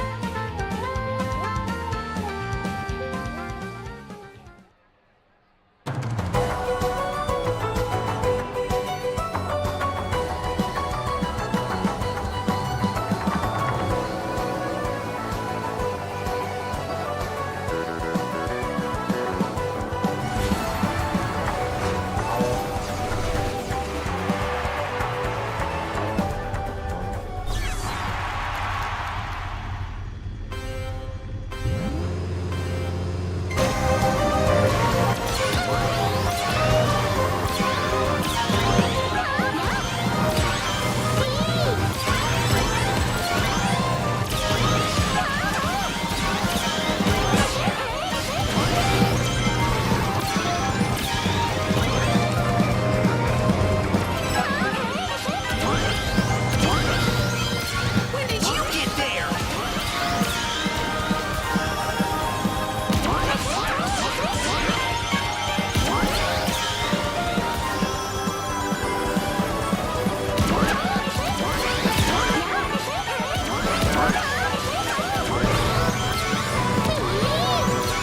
But I tried so hard. Random track.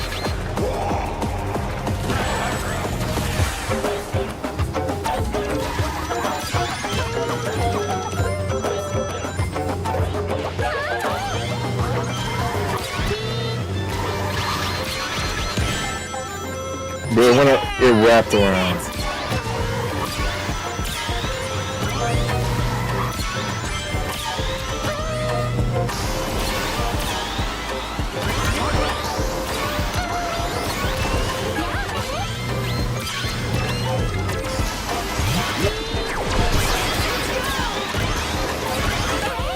Yeah, I did it!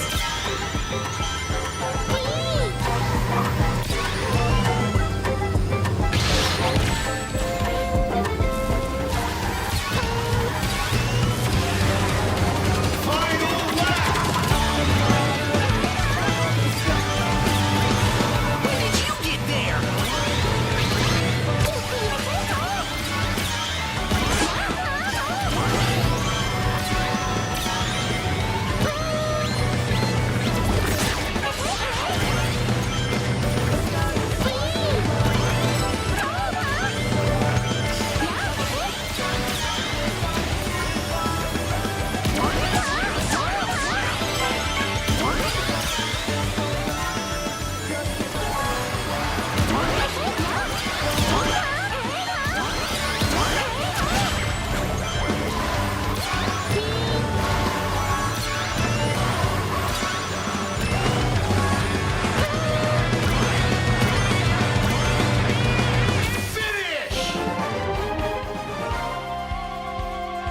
Incredible!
I can't lose. Bro's mad as fuck.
Bro, all these shits are keep ricocheting, bro. Oh my fucking god.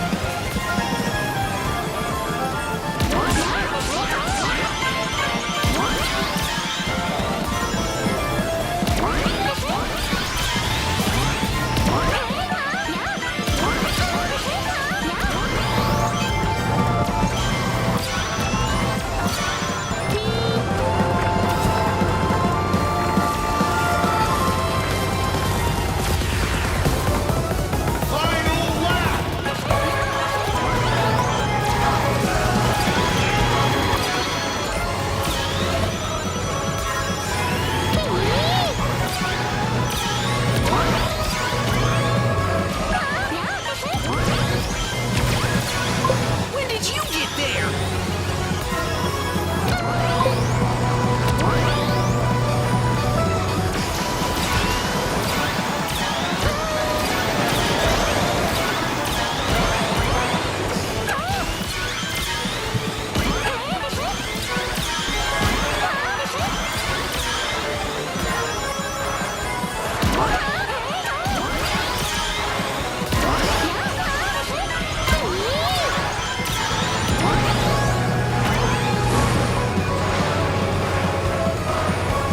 Finish! Excellent!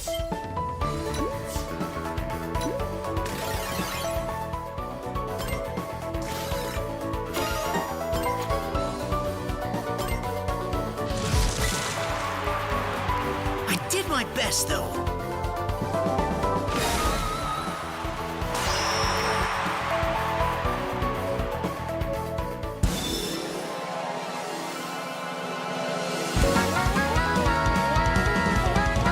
Congratulations!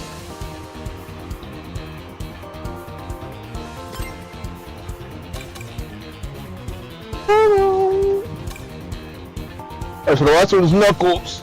Oh.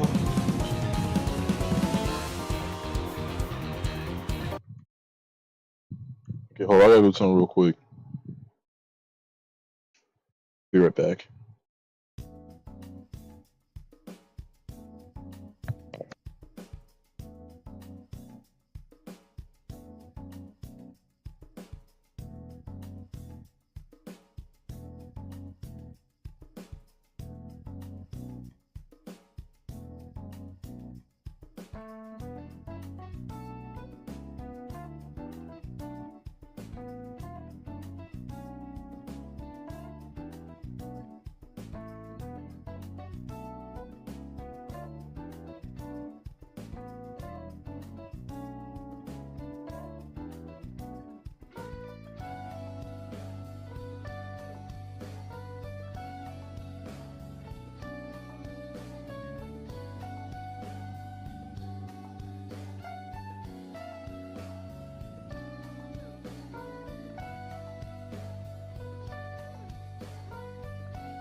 Swear to God.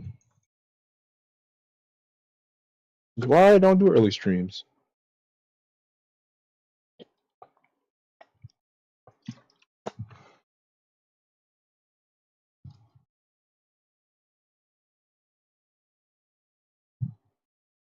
Hmm.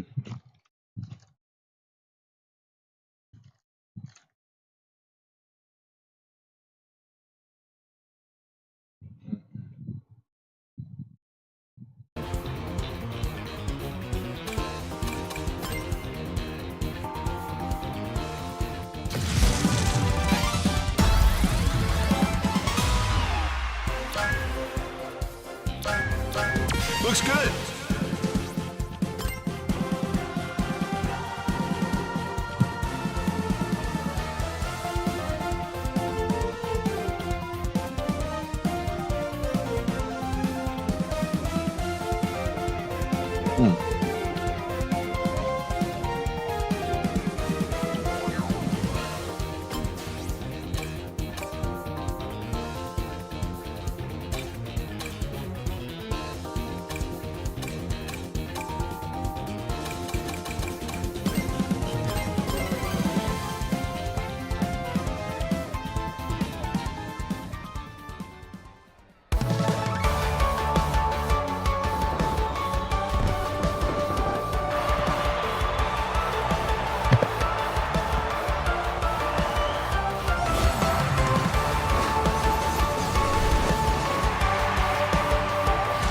You really want to try?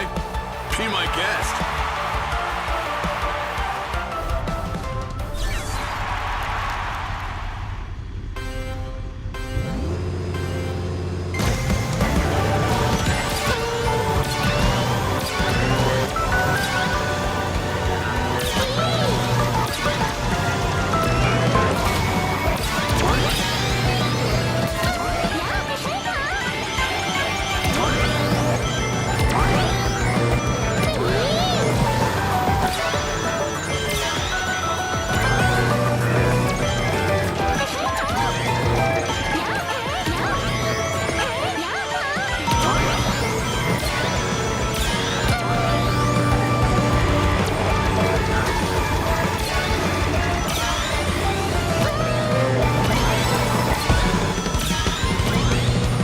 Can't end like this.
Incredible!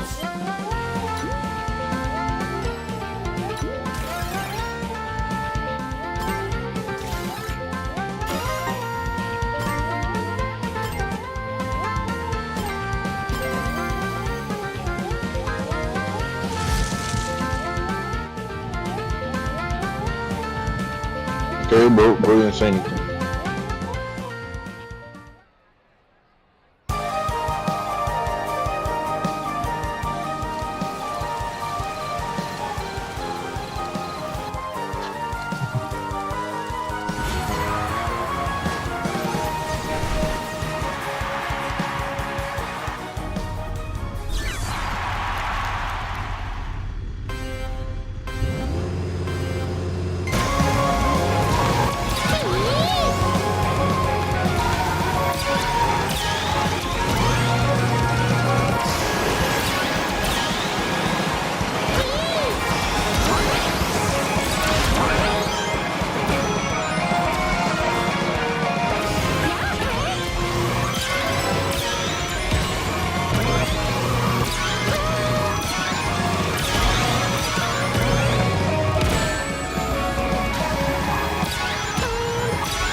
Incredibles!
Oh, it's on now.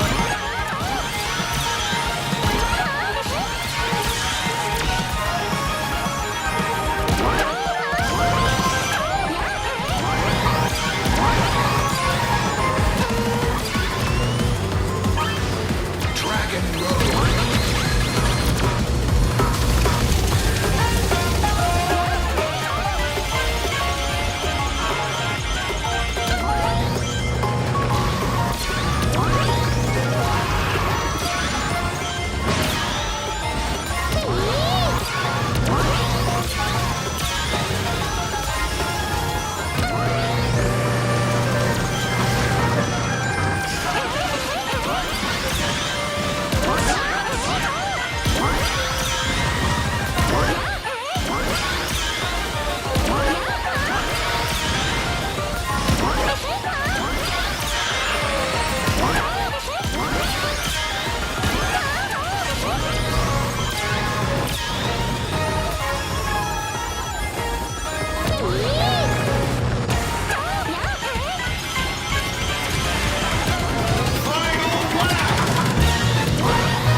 That's right. Now's your chance to be a big shot.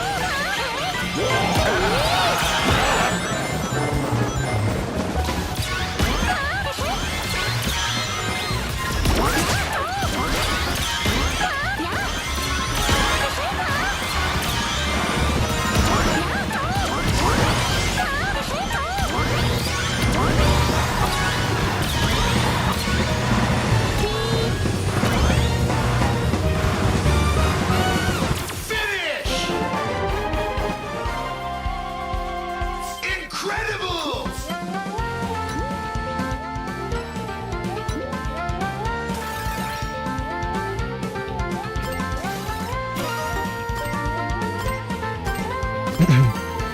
Oh man.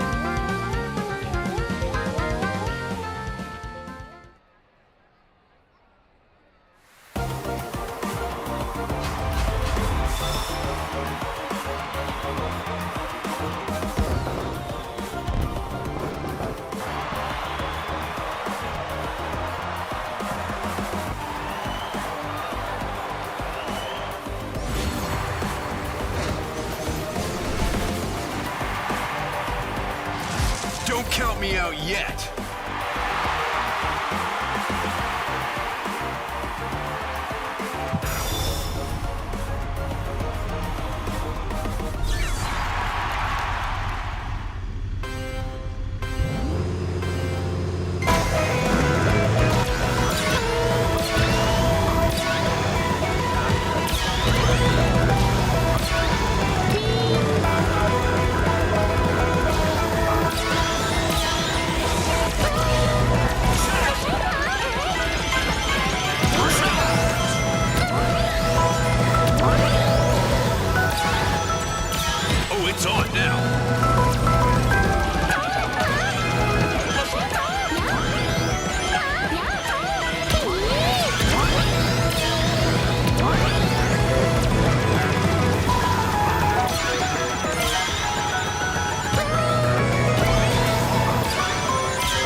Holy shit. He almost got it.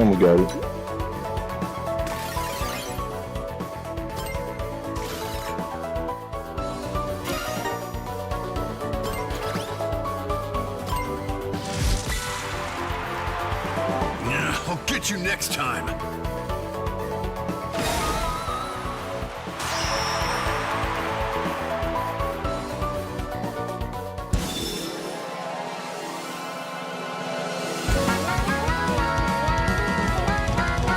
Congratulations!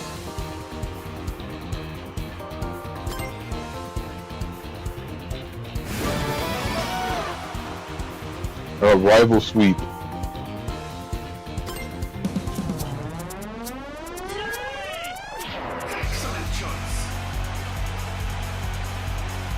Bro, we're not going through credits again.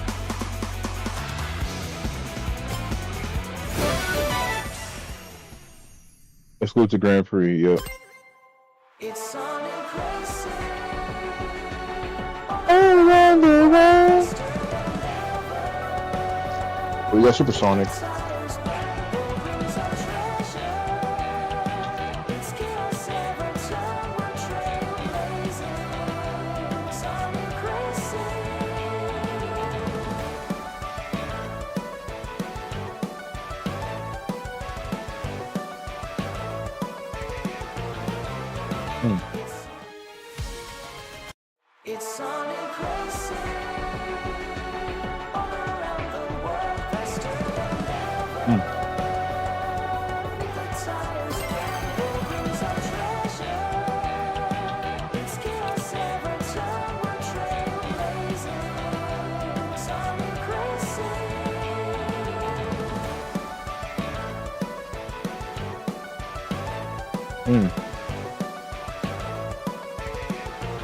Are they singing now?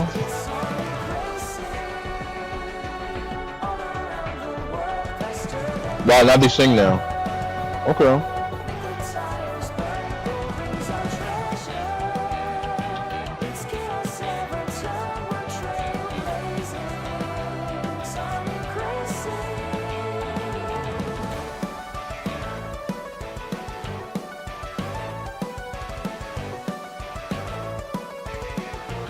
He's now singing in the background now. Yeah, basically now singing in the background.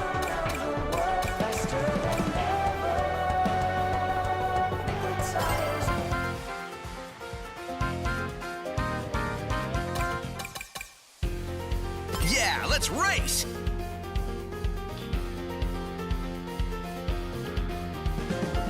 Let me see.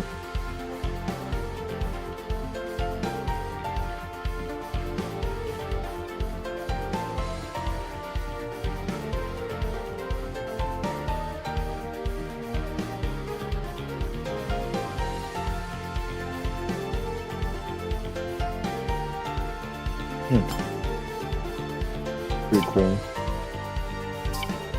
How is the stats different from Sonic's stats? That's my question.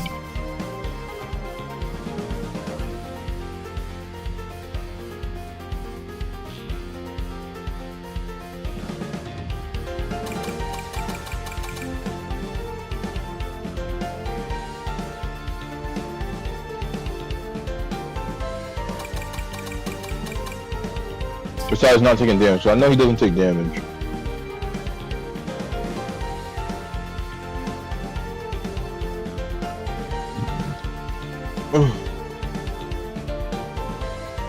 Real quick, let me see. Let's see if they have any more. I'm just curious. I gotta check every day.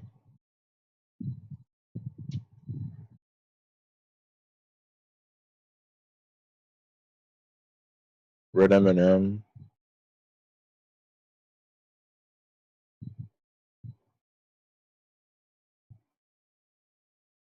Neo Metal over AI Medicine.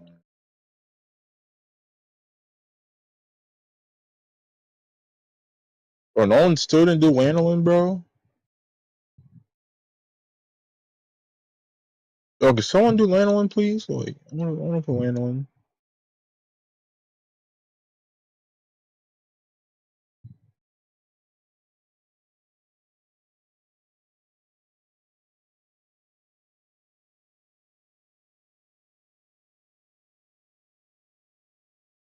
You are for Supersonic? What the fuck?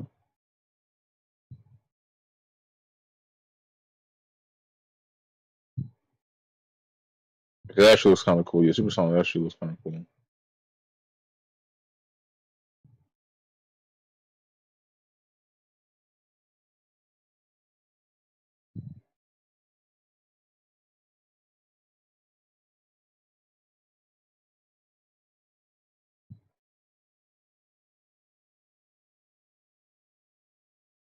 Hi, I'm Daisy. Tiny O-An is a daisy enjoyer. Who? Tiny Yoon.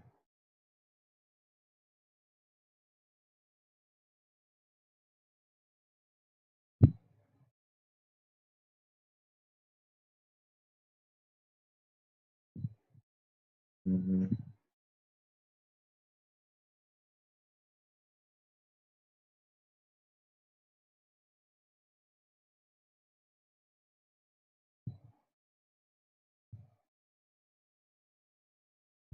Mm-mm-mm.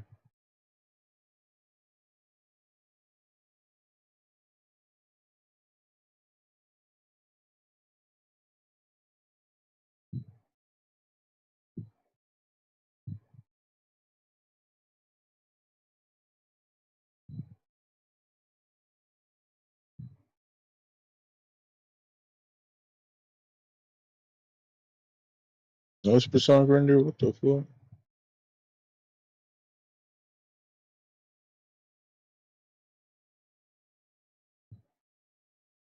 Mm.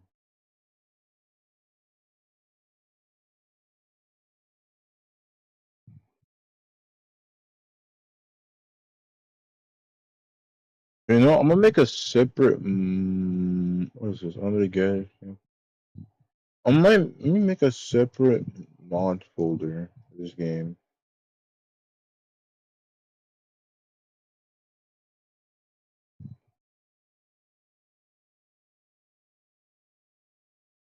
Yeah, I can make another one. So let me go files,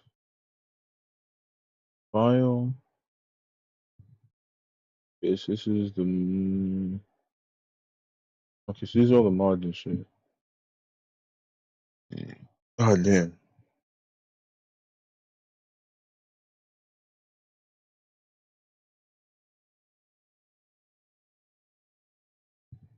I'm just gonna put all the music mods in separate shit.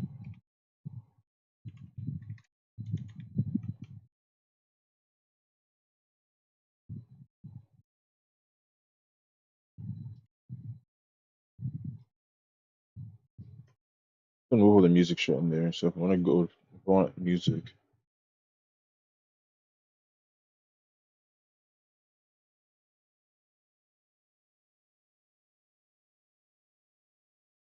See, where is it?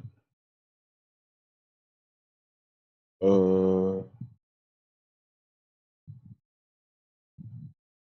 move this to the top.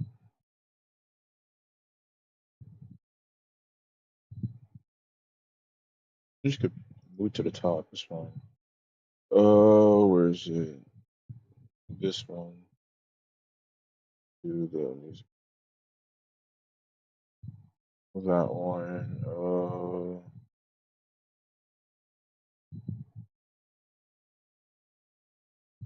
Or anything with sounds really.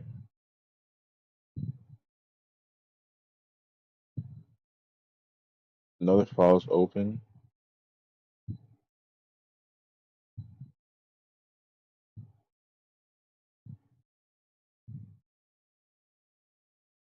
Close this one.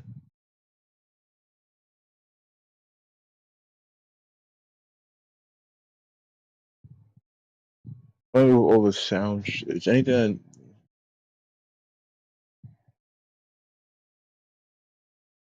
I'm not gonna do that.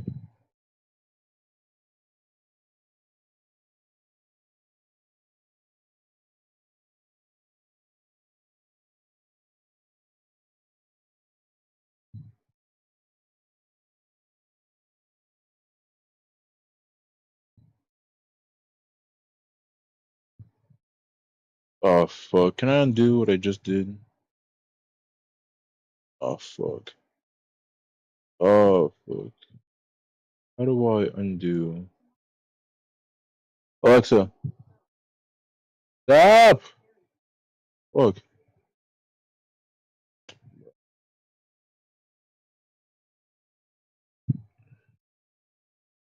Fucking annoying.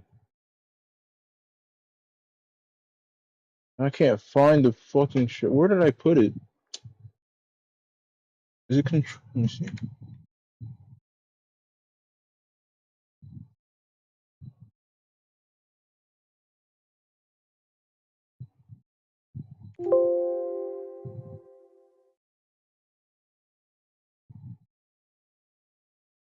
Okay, there you go. It's Control Z. All right. God damn.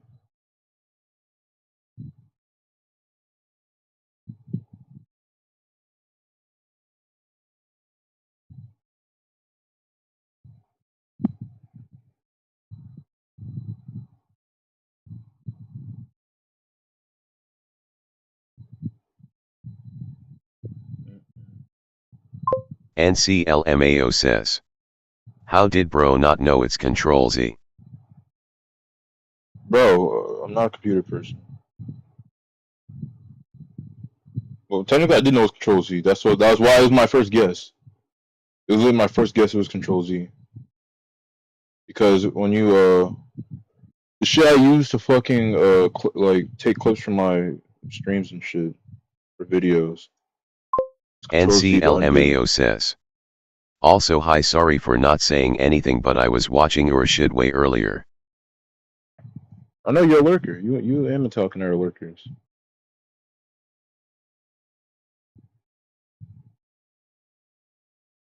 Oh, where's this shit?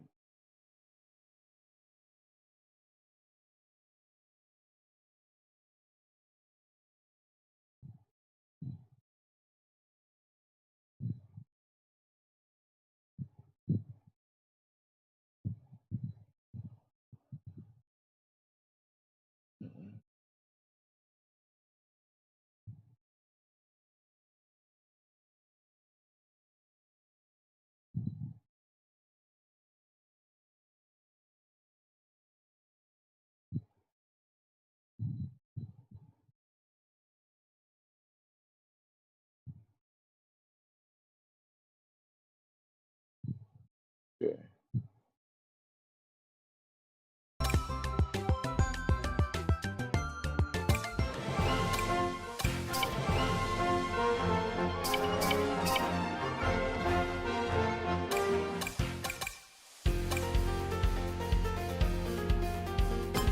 It's Sonic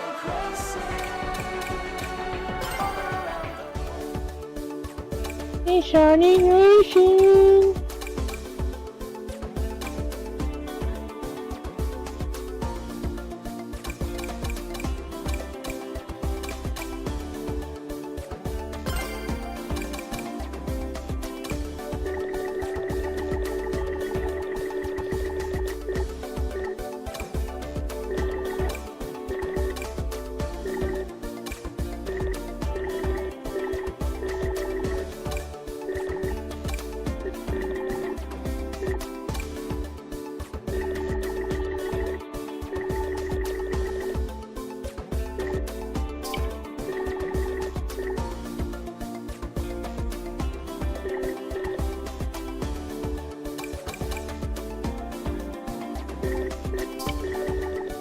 They're kind of cool.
kind of like the red.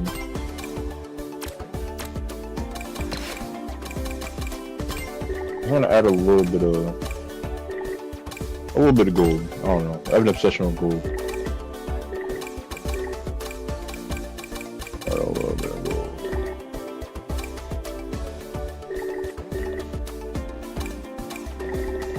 Not that part. Not that part. Add a little bit of gold to the red.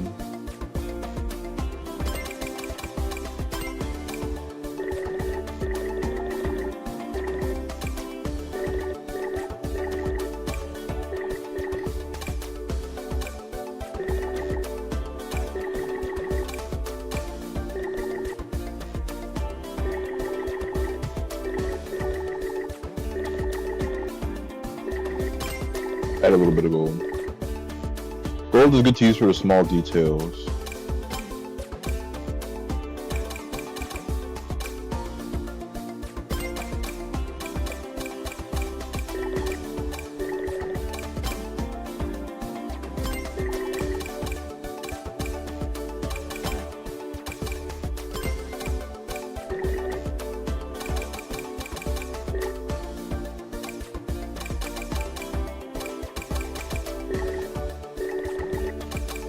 No.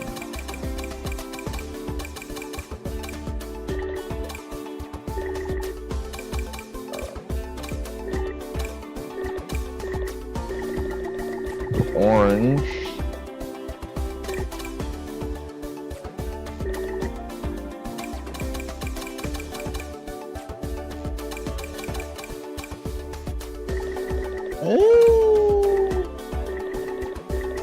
I mean, this is a little bit blue. The front of the car is blue.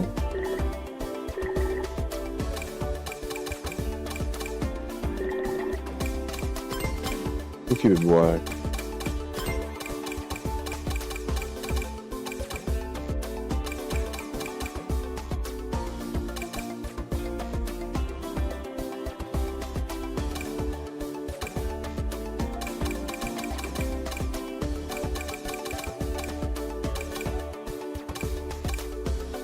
What if I make it orange with a candy red?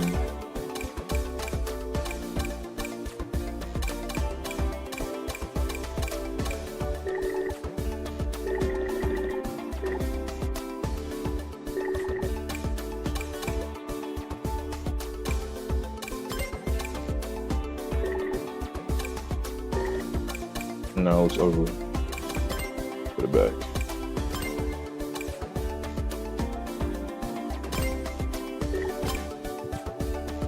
But yeah, let me change the wheels. Hold on.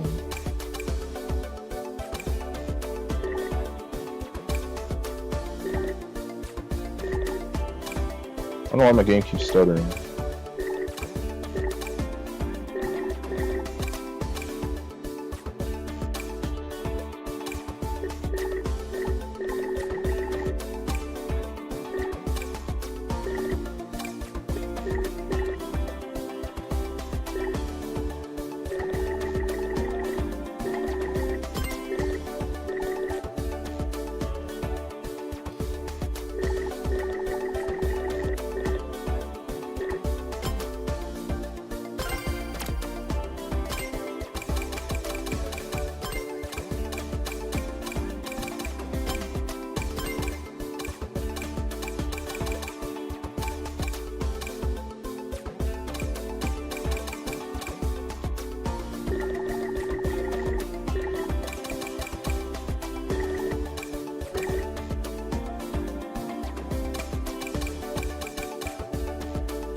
So do you want to test out the handling card first?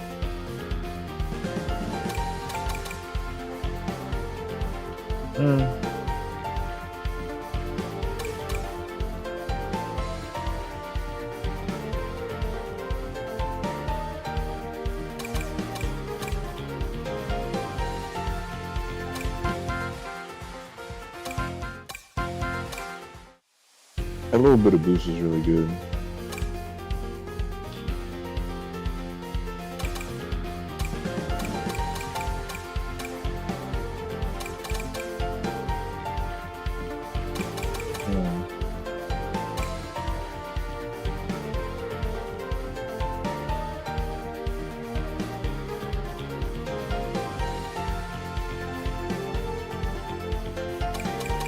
He ain't gonna have no acceleration, but that's what's really worrying me.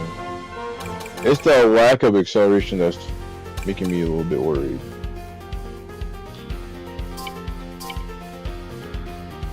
So I thought that's where was the acceleration.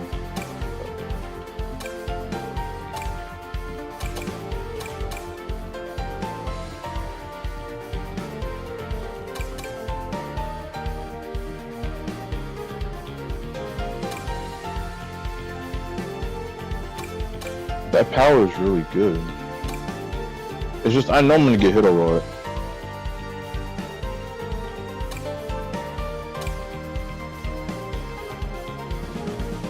I'm not worried about the handling. I mean, I have the shit that makes my handling really good.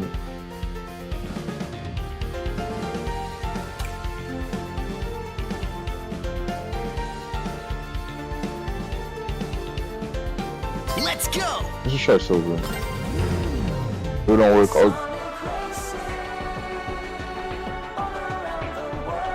if it don't work, I'll switch to the handling one. See how I do with that one.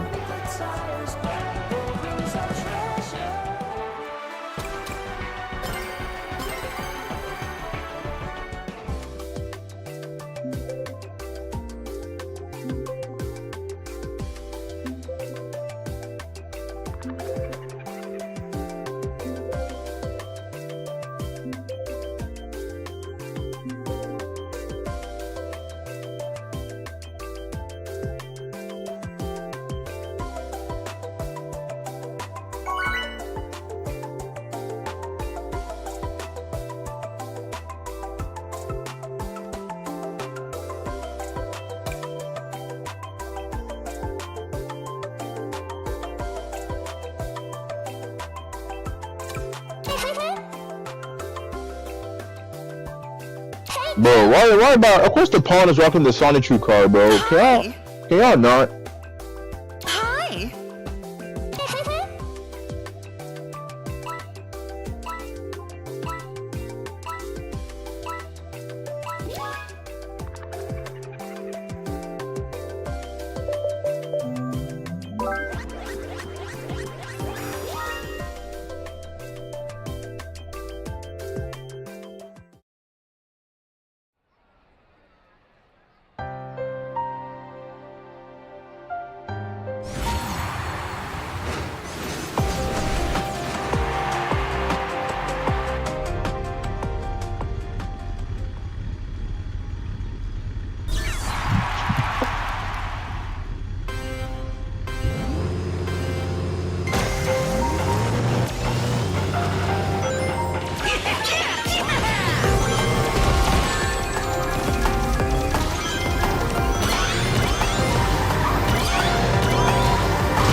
my god! Come on, man!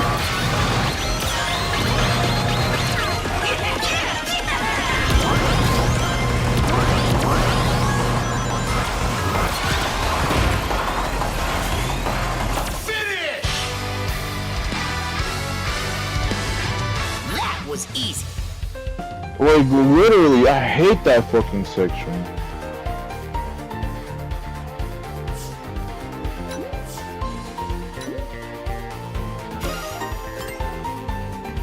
All right.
The warthog glitching, bro. What the fuck?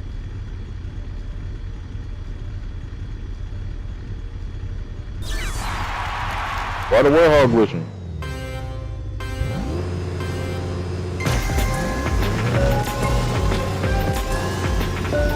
Why the warthog glitching? What the fuck?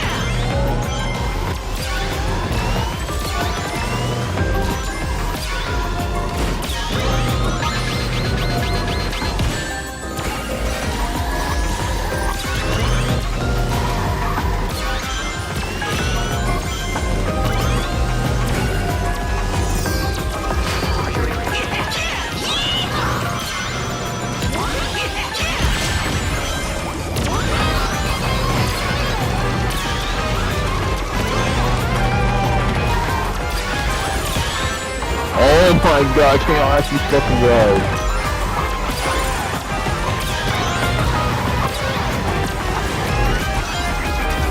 Can't I ask you, like, holy shit.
Are you serious? Driving in my car right after a beer. Hey, that bomb is shaped like a deer.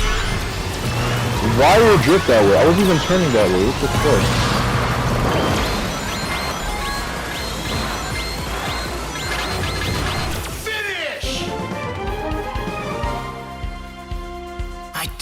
long.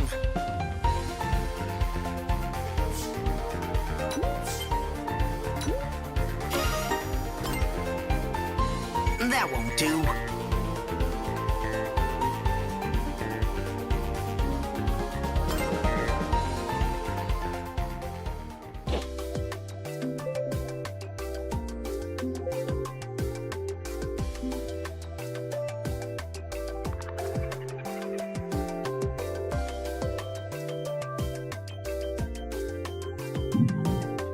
Oh my god.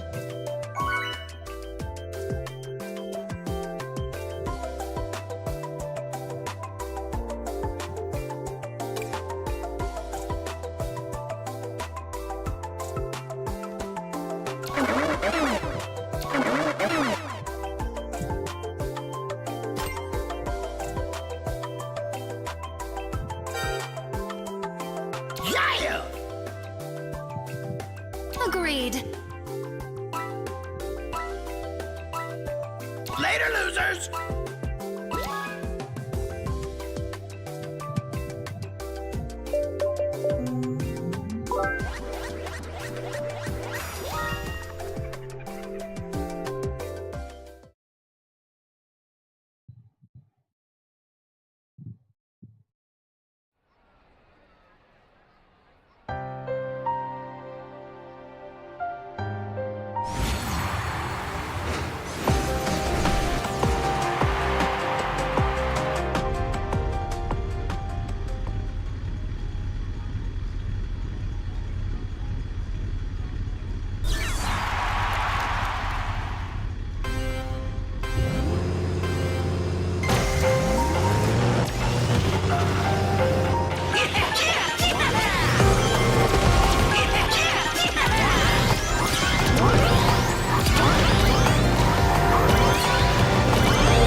Every fucking race, right?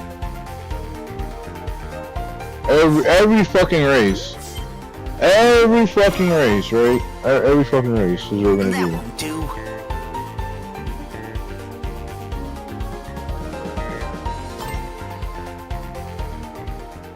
every fucking race, right? You're gonna spam at the fucking line. Everybody just spams their fucking blades, cause why not, right?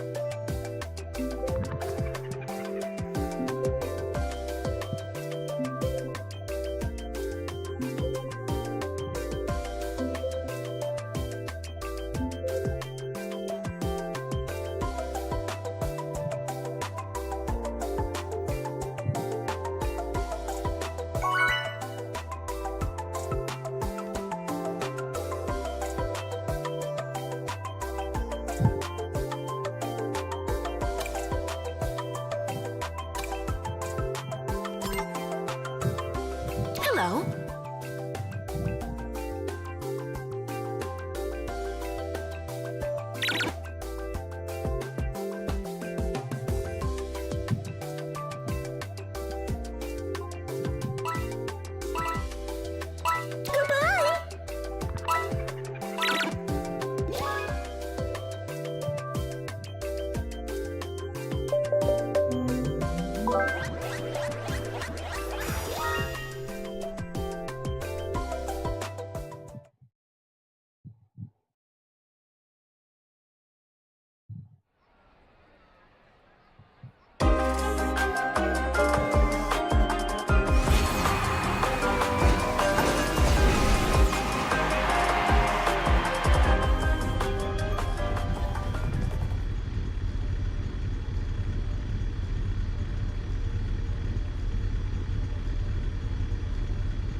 Bro, oh my god.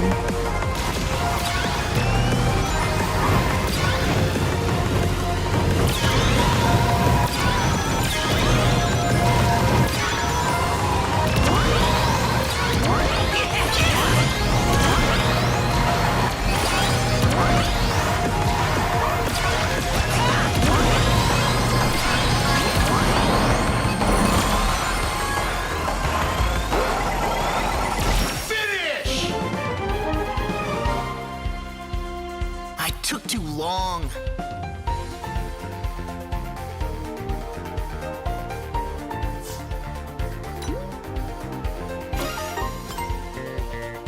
All right.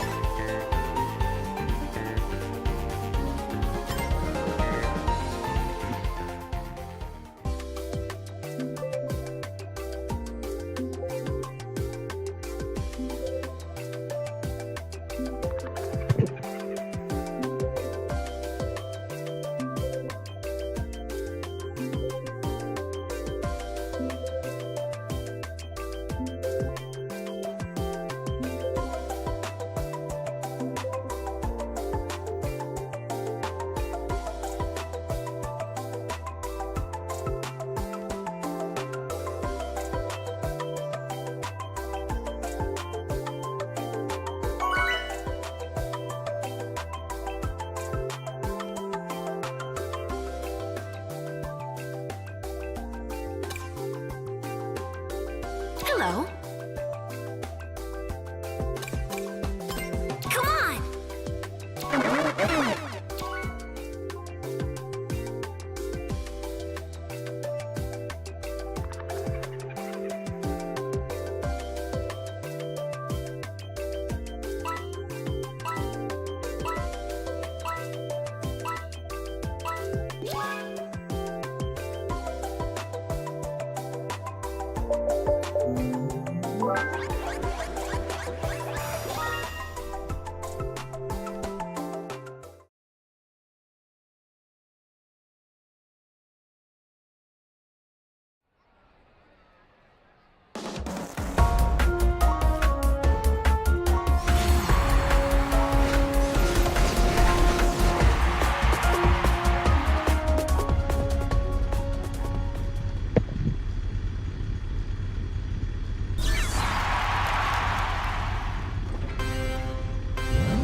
Oh, hey, San Diego.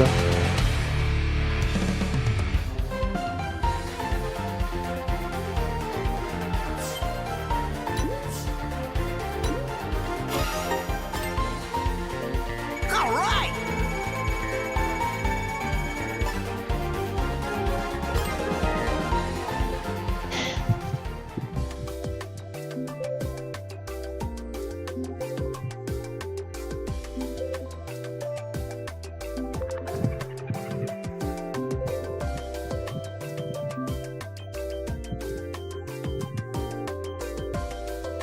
NCLMAO says. Posted for life naked in the OG. NCLMAO says. IG. Why would you want to do such a thing?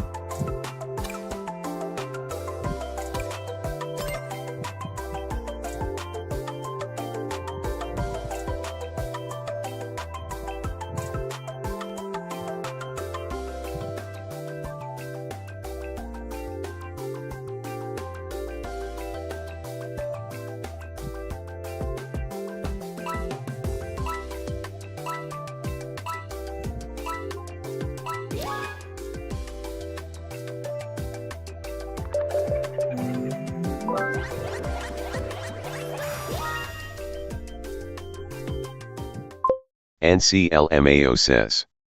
So it's wrong for me to post gender bent princess pussy. Never said it was wrong. I just said, why do you want to do such a thing?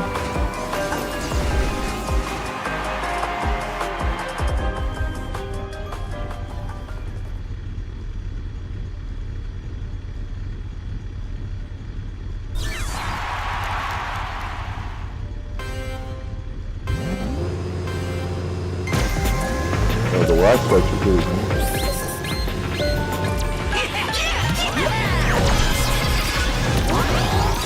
NCLMAO says. Because I found a pic of Poor Life with his vagina out, so I decided why not post it in IG chat for him to see. Not being good at allegations.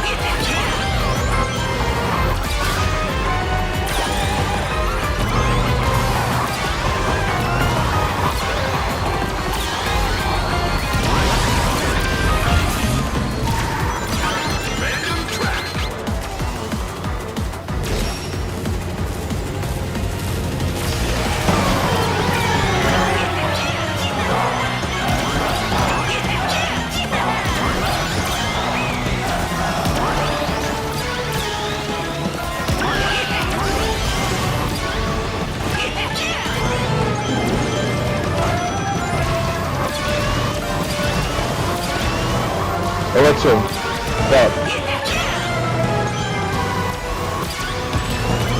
Don't know what that one was doing.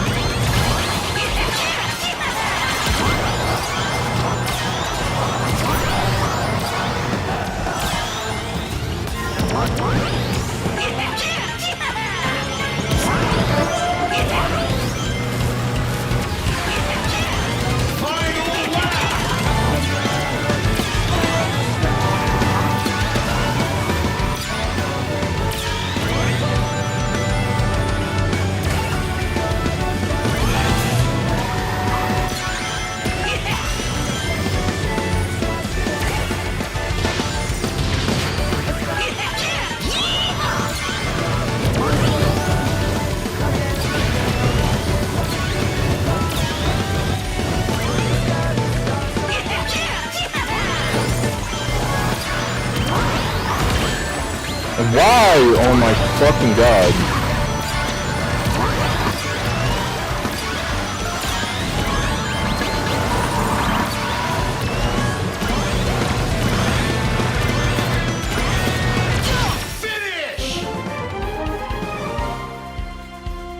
Could have been worse.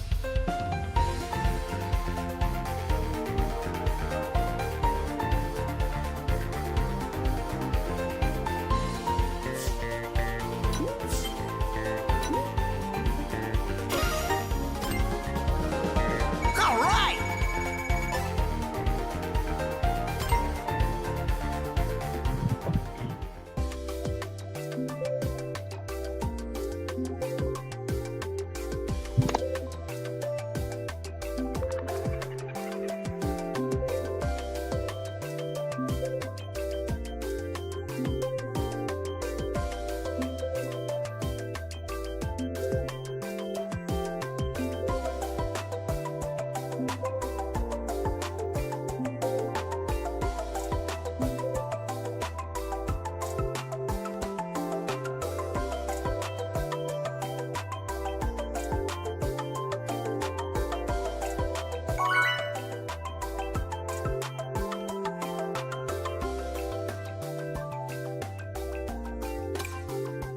Hello, everyone.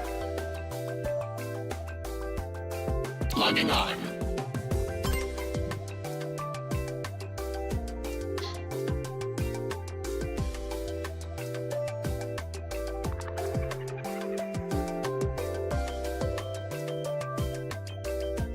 Logging off.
Are you serious, bro? Oh my fucking god.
Oh my god.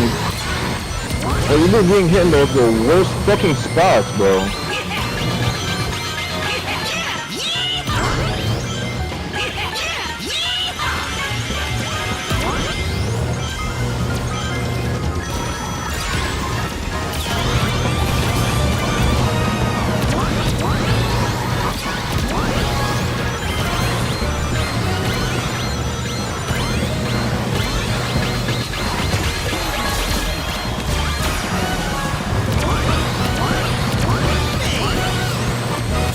How? What the fuck? I took too long. How the fuck did he pass me?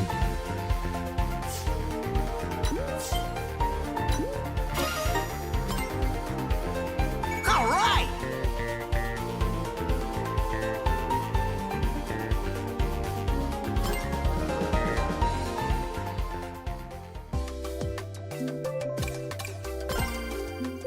Let's go.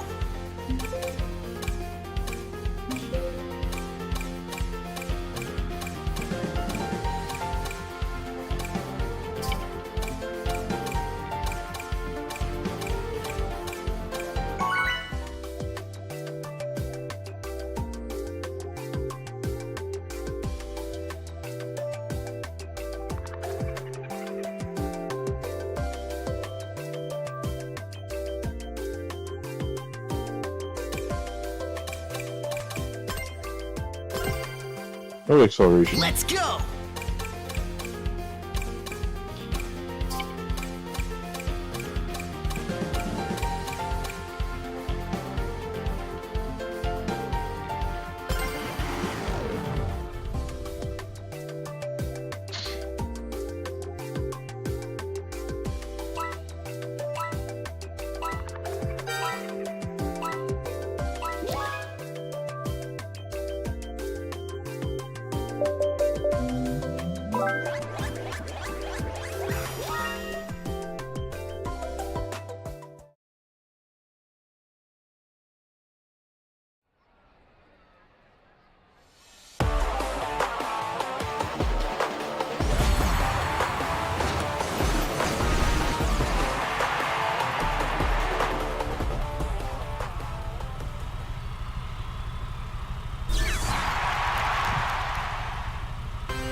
What could have been worse?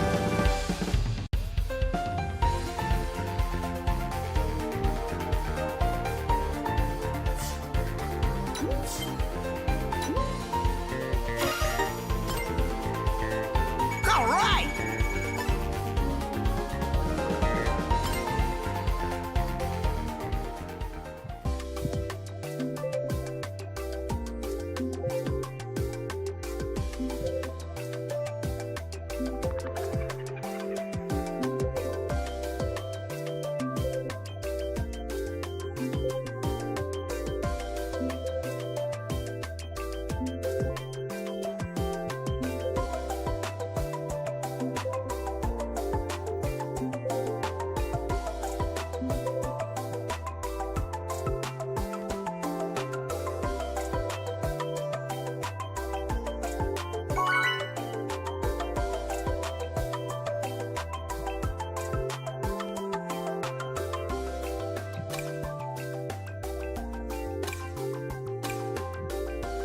Logging on. Hey guys! Nice!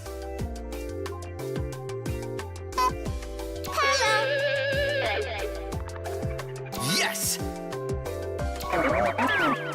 Logging off. Sure!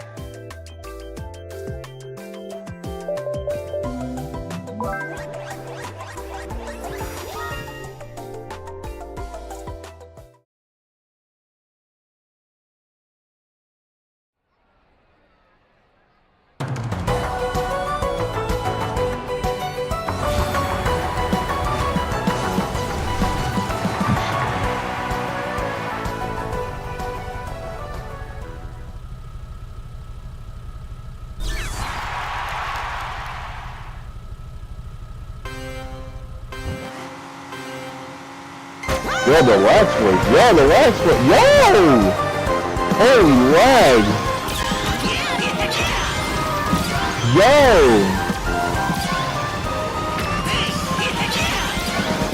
Yo, okay, the lag is kind of crazy, but what the fuck is going on?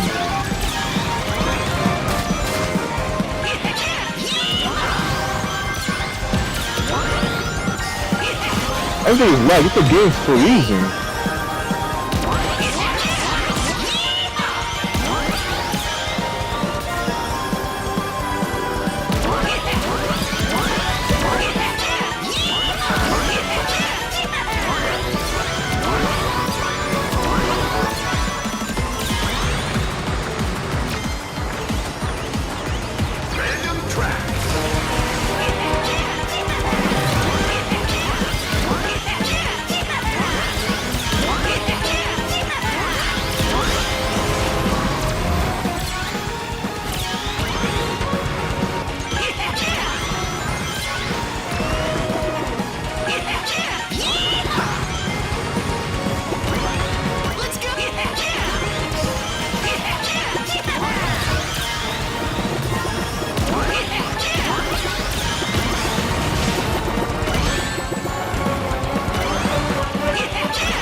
Yo, the ride, what the fuck?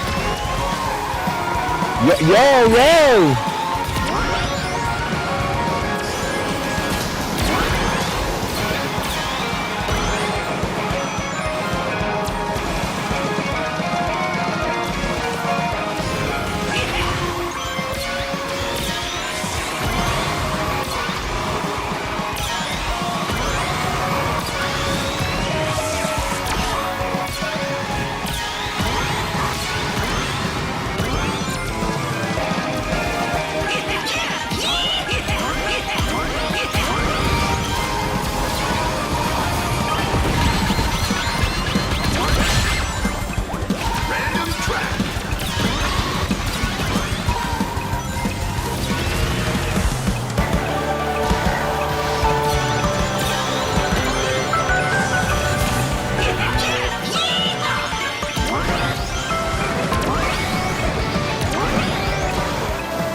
No, he took my fucking...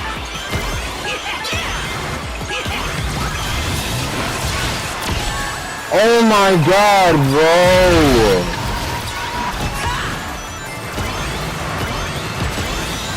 Returns mine!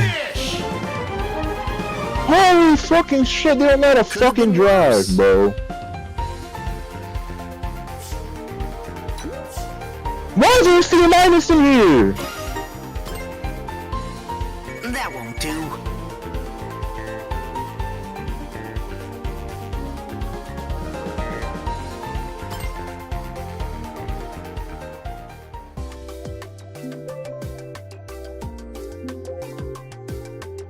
Get this C-minus out of here, bro.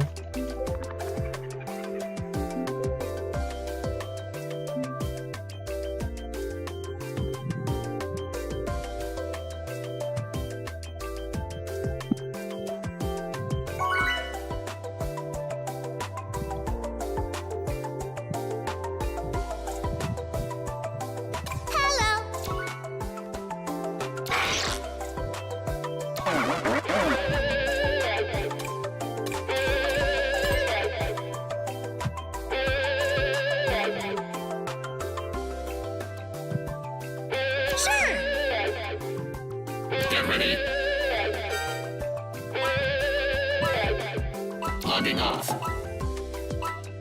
See ya!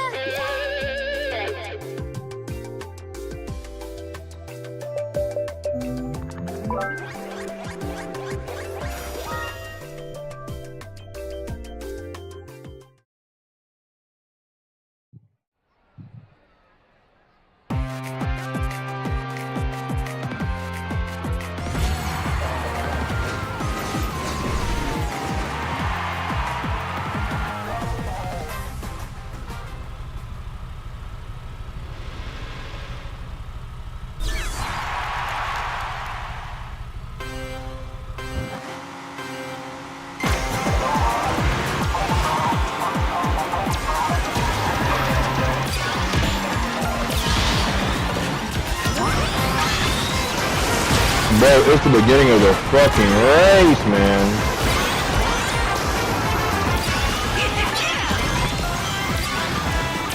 He would not play defensive at all. He was just like playing offensive all the fucking time.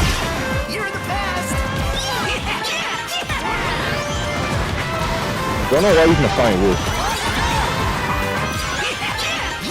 Honestly, I'm inclined to drop out and worry about pass. That'll probably happen by itself. And then I'll be forced to involuntarily bag. Lag? Come on, please, ready, ready? Oh, cool.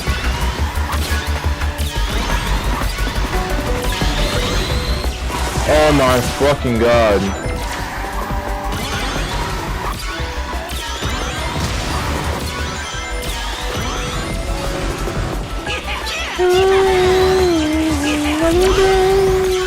I just realized that they're playing All Hail Shadow for the team.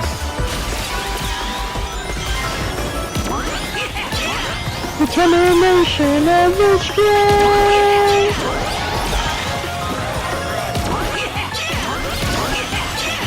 Oh my god, you have to bump into me?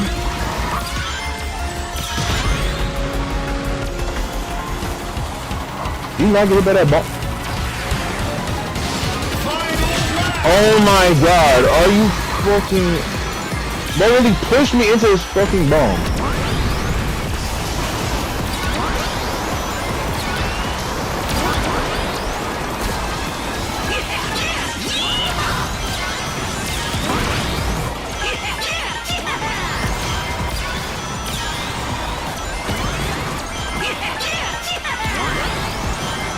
I will say this trick code is really good at making sure your ring count stays high.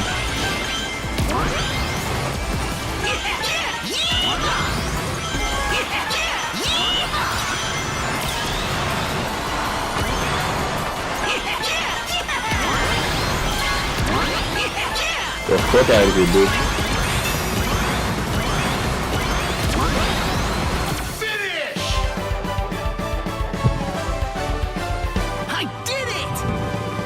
Fucking try to hit me with a fucking glove right at the last second so I'd fucking fall into the water.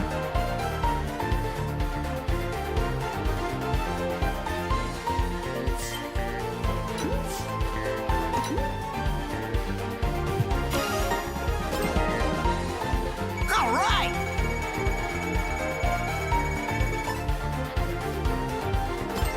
I still don't know how this bitch got to fucking Legendary 1. She must have been streaming for like fucking like damn near. She must have been pulling back-to-back 24-hour streams. Like what the fuck, bro? Even if I was stream 24 hours, I'm pretty sure I wouldn't even get like by the end of that shit. I probably wouldn't even get to the next rank. I probably get at most. I probably get like damn near like either like 3/4.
Random track.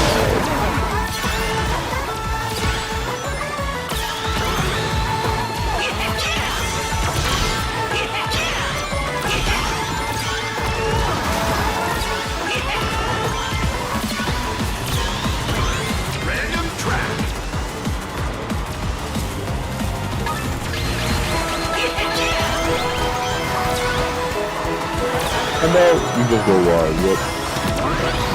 That was a good idea to go wide.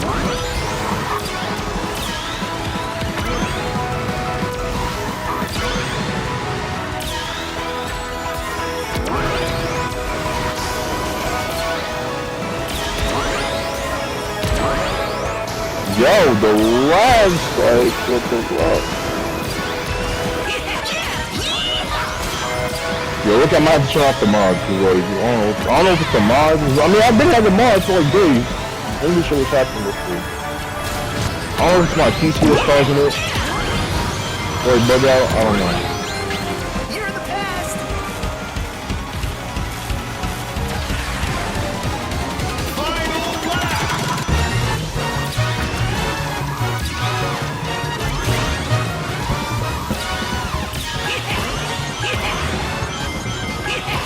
Go back up there.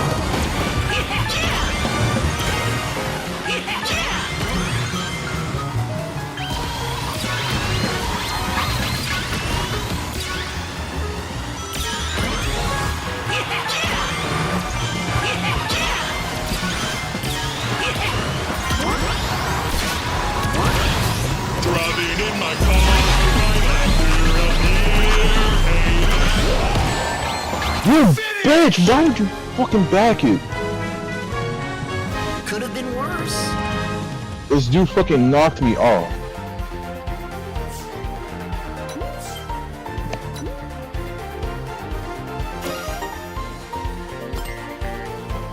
All right.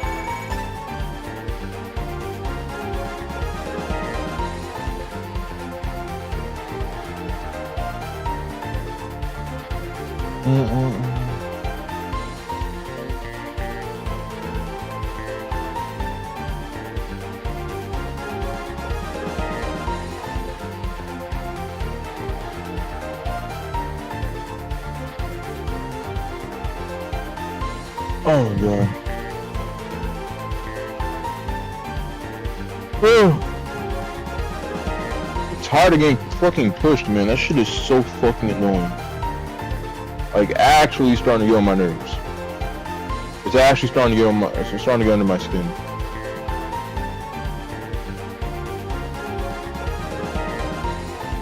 I get pushed or some shit and I literally just get knocked off. Or it messes up my line and then I fall off.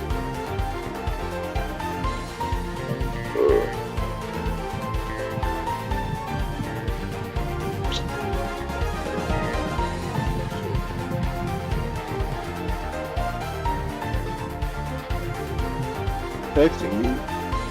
Why?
Bro, let me go take a quick bathroom break.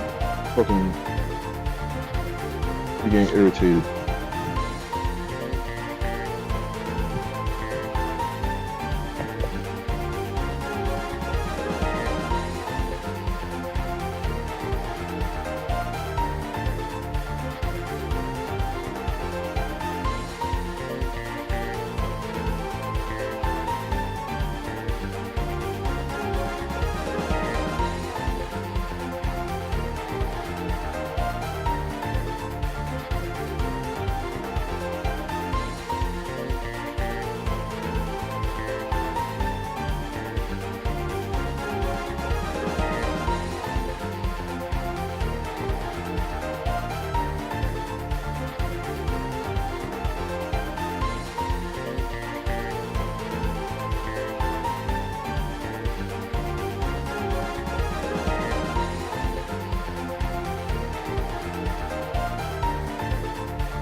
Like, yo, why is my game stuttering, bro? Why is my game stuttering? Ugh. How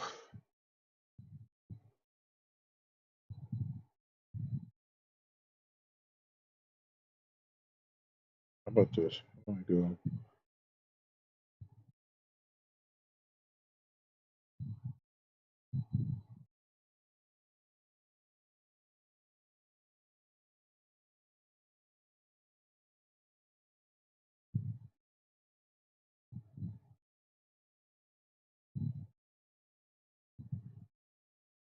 Let me move the mods folder and move to this.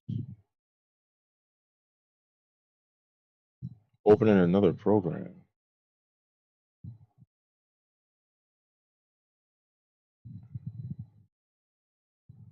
Try again. Open in another program. I have to close the game. Close the game. What other folder is it opening? Thank you. Okay, move that out. Let me see if that helps.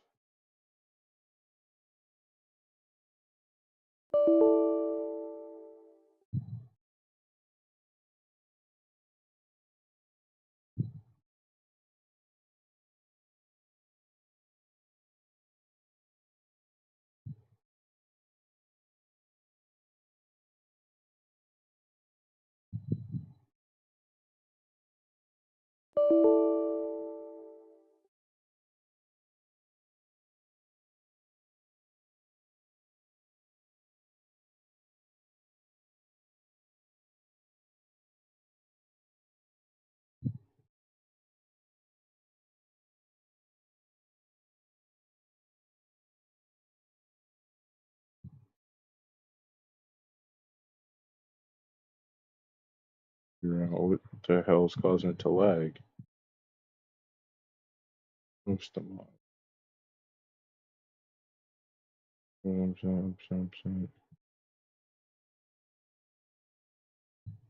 How is it already 74%? Where's the extra shit? 21, 21. That's like, what, 41? That's 51. 4, 5, 6. How is the game? How is it?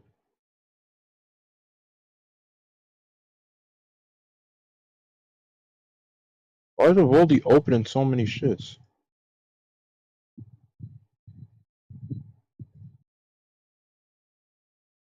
The fuck?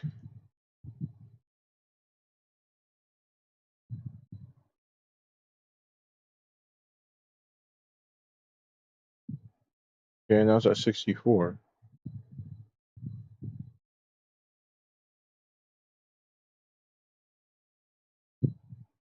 I took out the mods. I don't know if that's gonna fucking work. Let me just see if it stops the lag. Or freezing. Because it keeps fucking freezing. I don't know why. It could be the mods. Could be too many mods at once and it's starting to fucking make the game start tweaking out. Could be. Possibly. Maybe.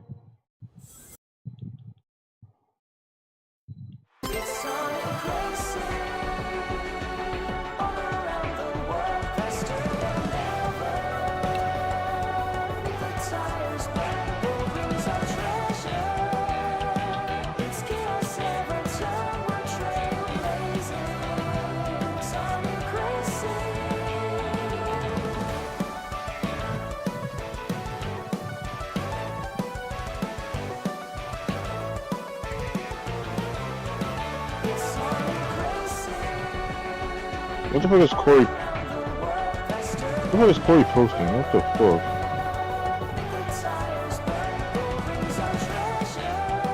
Yeah, that should have removed all the mods.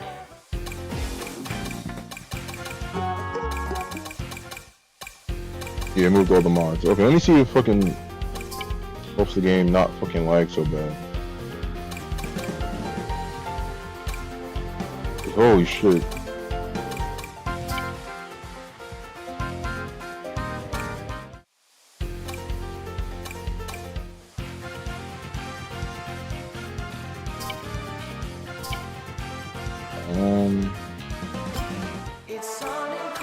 Let me just.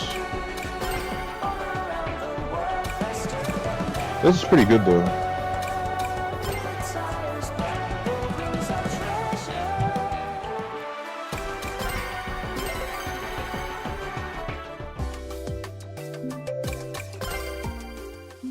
Let's go!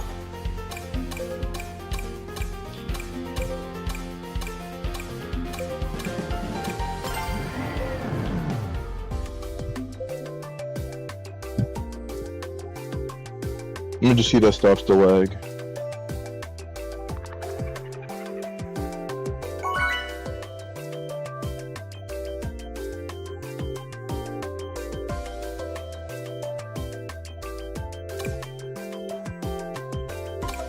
Hopefully that stops the freezing.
That would have been the mark.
Yeah, I think it was the mods.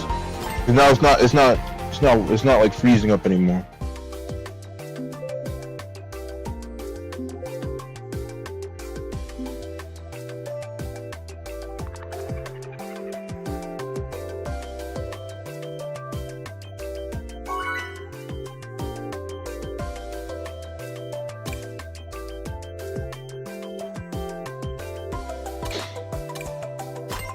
Yo, get that Sonic Shoe car out of here, bro.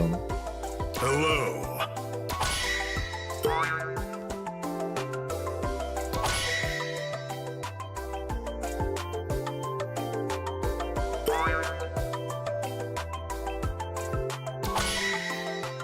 Come. Gotta fly.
Oh my god, come on!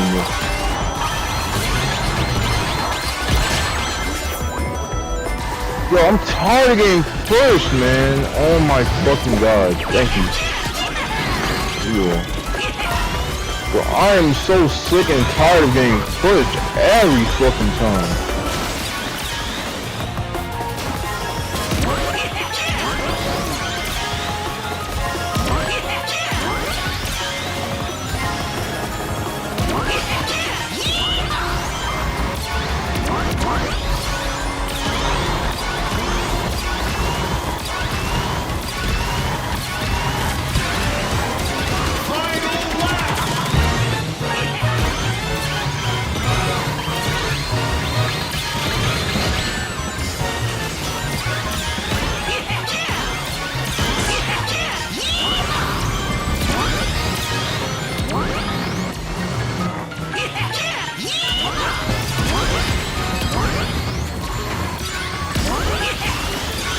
I hate this course so much. I hate this course so much.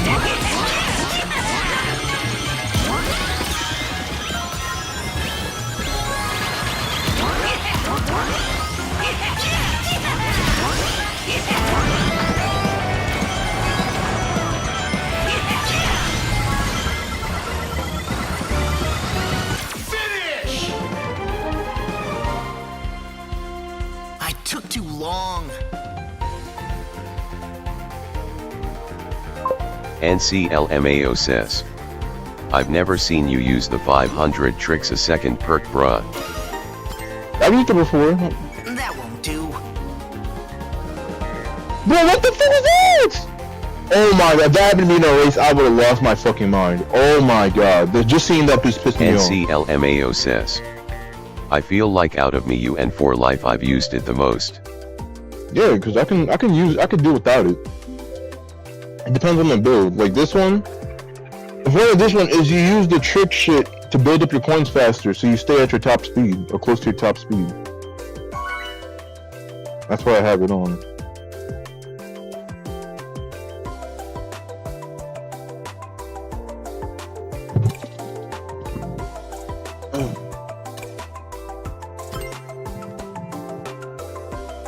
Your speed racer mentioned? Your speed racer, huh? NCLMAO says, IJS have it on cause it feels good. I care about strategy behind it. If you have a fucking speed car You have the worst boost. There's no fucking point. Unless like you're doing what I'm doing and using it to get coins or get rings. Because the rings because with a speed car you want to keep your top speed because your speed matters a lot. If you don't got it, if you ain't using it for rings, it's kind of pointless. NCLMAO says, I usually use it with the hoverboard. Yeah, because the extreme gear boost matters more. So you want to do as many tricks as you can.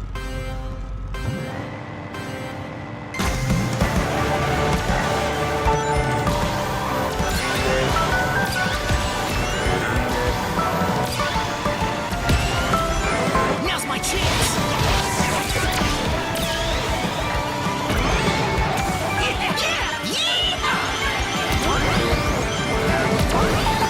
In some sections you can get a shit ton of rings from tricking.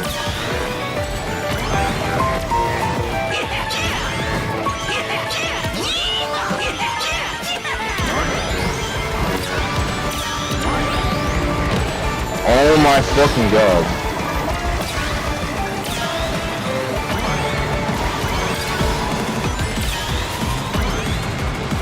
Random. What's the future hold? Much better. I rather have a lost it.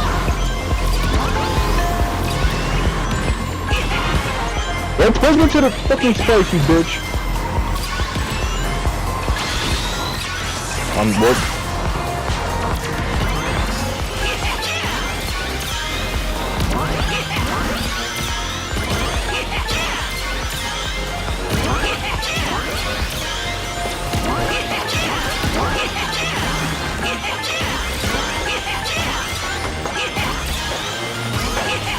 Yeah, but see, I'm barely ever like losing so many rings at my top speed. I'm almost always at top speed.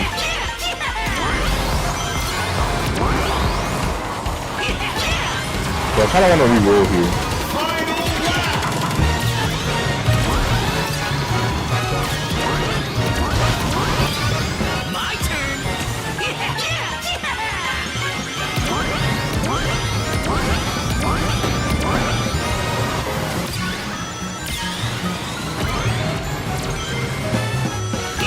NCLMAO says, Yer Hayab, Yeh Hayab, Yeh Hayab.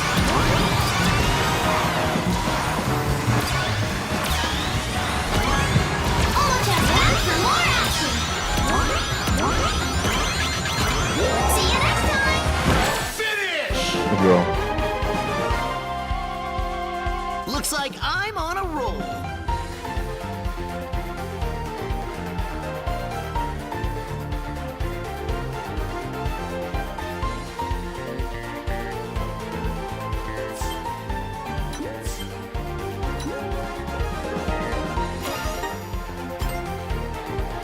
All right.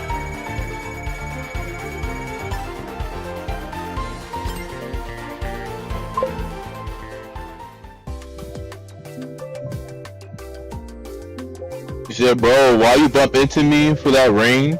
That was mad rude. I don't even know who you are. Thought that Thanos me. I don't even know who you are. NCLMAO says, it's called a remedial moment.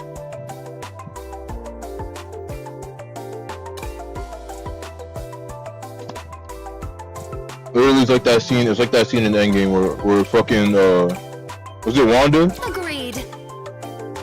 Or Wanda's fucking going off on Thanos. Thanos was like, I don't even know who you are. You're out here popping off. I don't know you.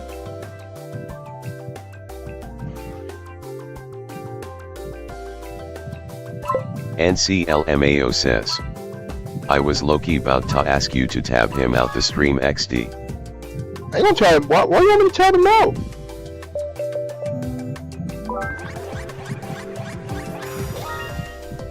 Why would I do such a thing?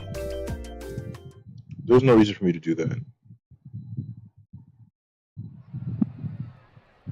NCLMAO says, I was about to, but I was like, nah.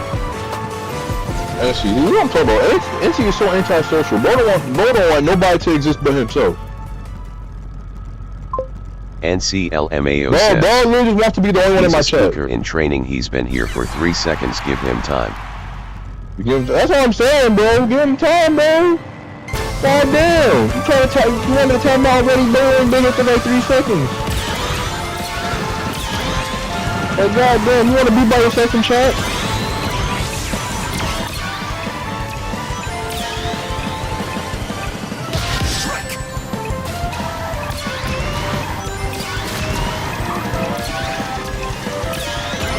NCLMAO says, No? No. Okay, so you can't be wanting to tap people out and they just got in their stream.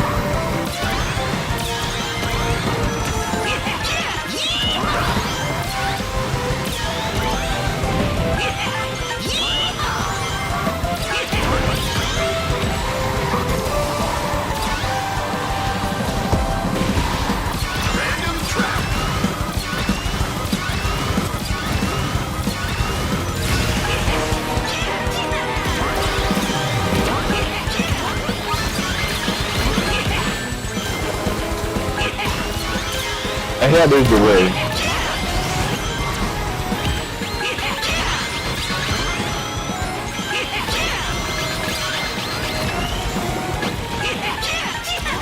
Well, I tried to use my shirt and they just did not want to work.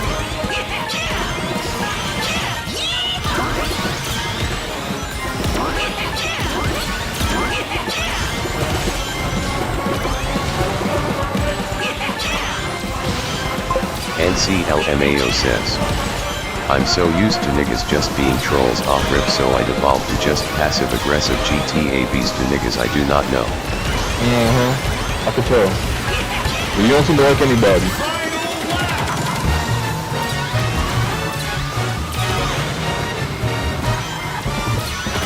Like, bro, NCLMAO says, speaking of GTAB, get that ass back up to the top placements.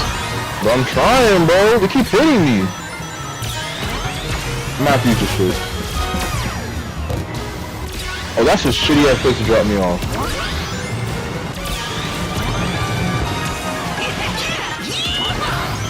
Oh, that, yo, double sign whip. Hold on. Hold on. NCLMAO says, hell sperm missile.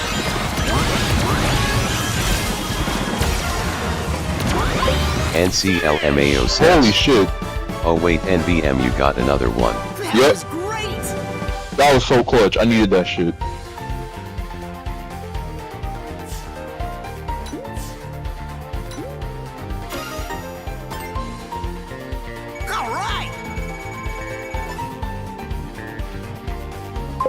NCLMAO says, okay, first sperm missile was ass, the second one was clutch. Yeah, the first one was just to catch up, because I was trying to, because usually what I try to do is I try to hold it for as long as I can to see how far I can get up there, but because I'm on handling, obviously it's hard as fuck to catch up, because, let's go. You know, it's handling, slow as fuck. I turn good, but it's really, it's hard as fuck to catch up. Hello. I might go back to the speed one. Let's go. If I start losing bad, I'll go back to the fucking other one. NCLMAO says, sometimes I smuggle it into like top 3, but then I throw anyway due to the spinning saw. Yeah, that's what I'm saying. That's the bad thing. If you smuggle into like top 5, someone's gonna try to make you burn it, and then when you really need it, then you won't have it. That's the shitty thing.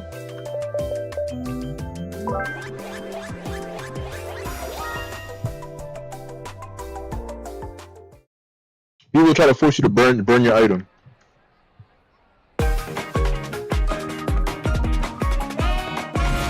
That's why the triple swap perk is also really good too. You can smuggle like 3 items. And if you get like really good items, NCLMAO says, it's really easy to get back. Well, the sperm boost item chance perk exists for that. Yeah. That's why I use that with the triple items, because that shit is broken. You get like 2 triple boost wisps and then 1 cyan shit, or even a drill. You get one cyan wisp, 1 drill wisp. Yeah, you pretty much are gonna get like at least top 5. At least.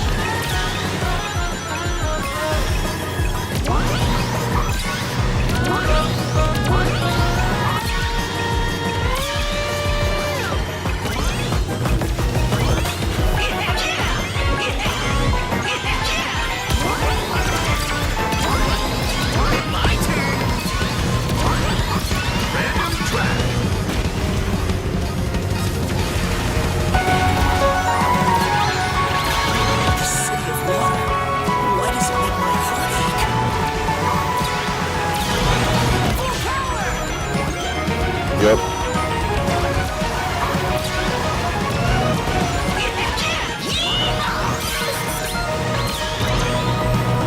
That's actually really good, thank you. Okay, that's actually not terrible. Not right now, it's not terrible. It would have been terrible for his last life. Jump! I jump over the magnet. Holy shit. This bitch has a truck, she's gonna use it. I'm gonna get ran over.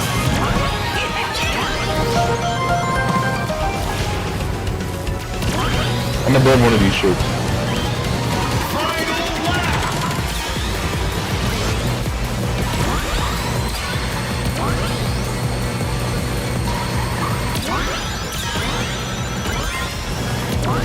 Trying to get some max speed. But now we're at max speed. We're gonna save this. Let's go left side.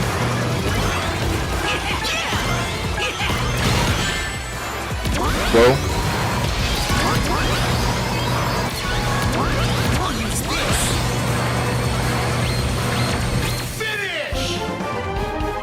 They just had to hit me in the port. I would've got first. That was great!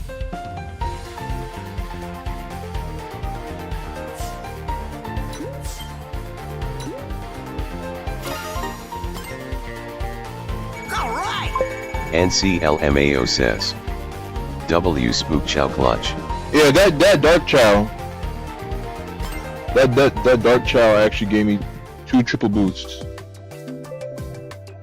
I burned the first one so I could get a better item, and the second one I held. Cause last lap triple boost is really bad. You don't want that shit unless it's a big ass cut at the end, like that one.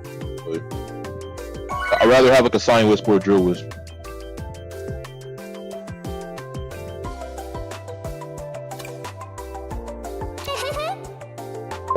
NCLMAO says. W Bootleg Boosteel. Hey!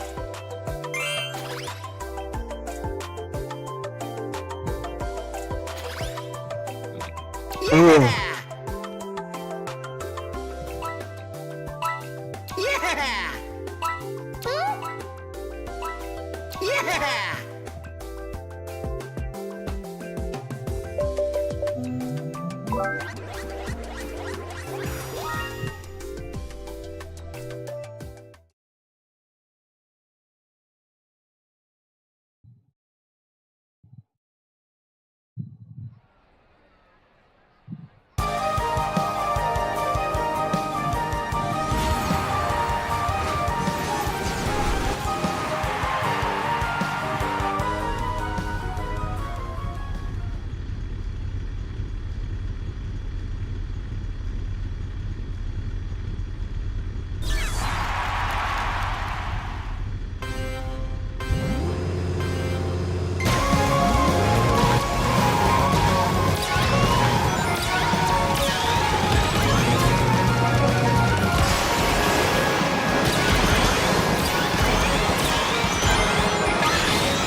Like literally, it's like the first 5 seconds, dog.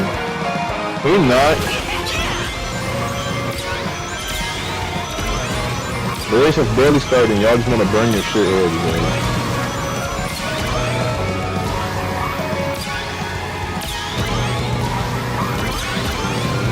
One thing good about being in the back is I need to get my ring count in. Since my rings matter a lot, it's actually kind of good to be in the back. I get to drill the ring.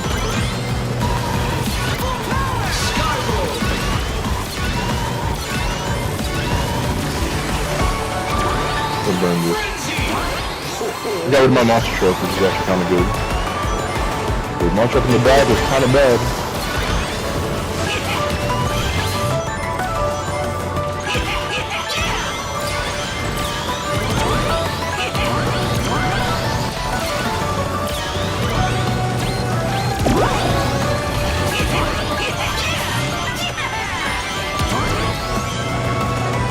I don't know if I want to hold this. Almost missed that jump. Oh my god.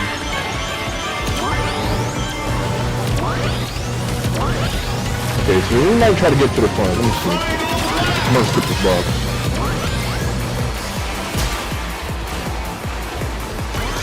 see. This is great!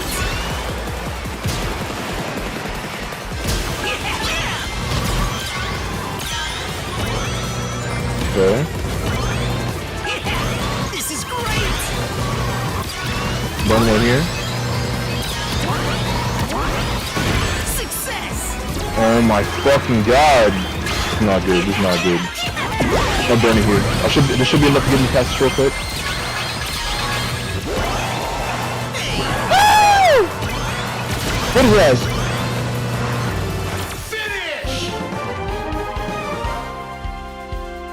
That was great!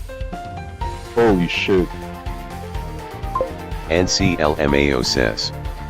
Blue shell sperm jump scare. That's what I'm saying, bro. Like, I hate when they do that shit, bro. They'll try to fucking hit everybody behind them. They'll try to line themselves up. Alright! If he went like 2 centimeters to the right, I would've got hit.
Oh my fucking god.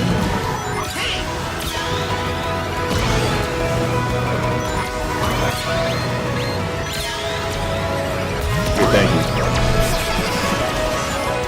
My turn!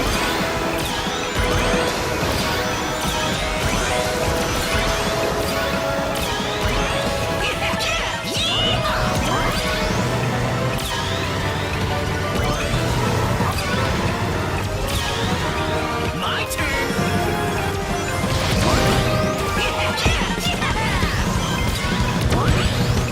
Random track! I was gonna throw him to burn that shit, but I'm not trying to do it.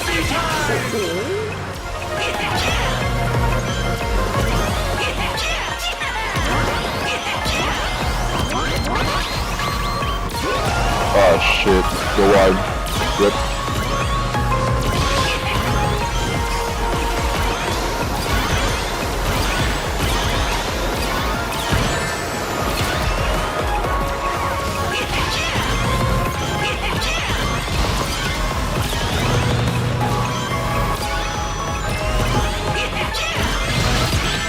Oh my fucking god!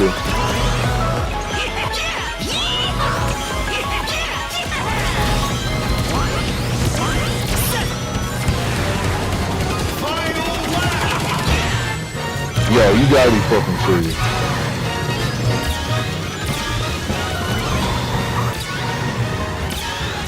This?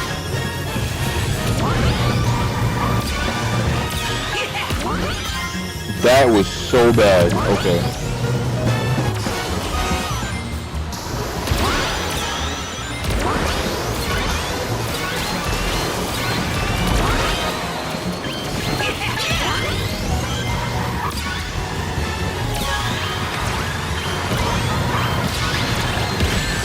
Oh my god, these fucking items, bro.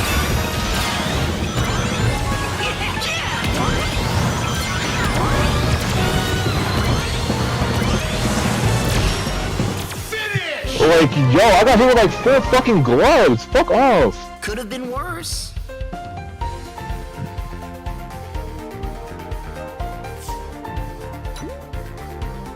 Like, actually getting hit with like fucking back to back with fucking those stupid ass green glove.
Like, how are you supposed to block that, bro, in midair? How? There's no way! Oh my fucking god, bro. That is such a... I fucking hate that guy. I fucking despise that guy with all my fucking being. Fuck you. I hate the magnet, bro. I fucking hate the magnet. It's the most... Like, literally, it's the most innocent looking item, but that shit really fucks me up so much.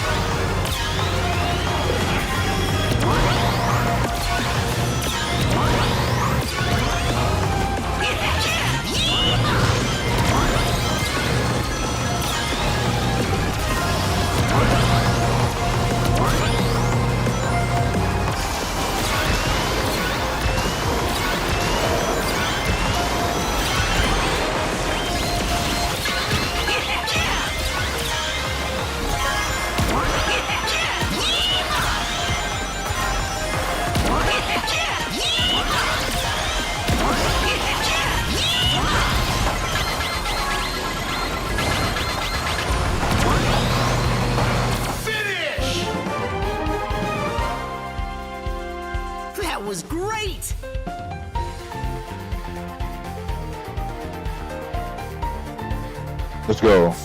Yo, fuck that guy. Fuck that shadow.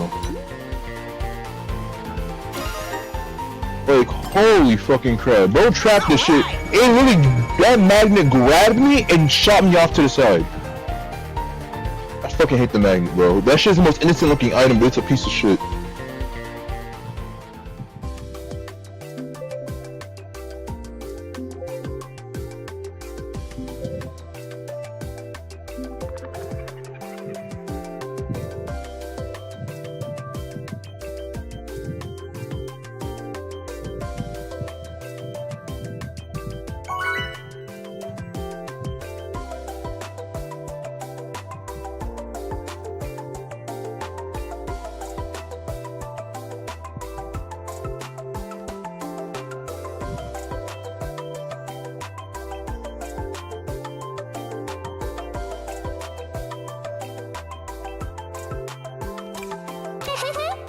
Hello.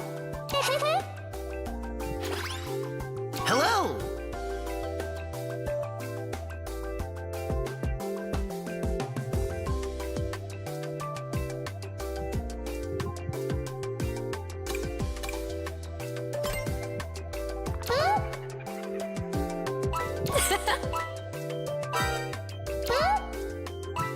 Agreed.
I thought it was cool.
Wow, that was a huge ass lead. I did it!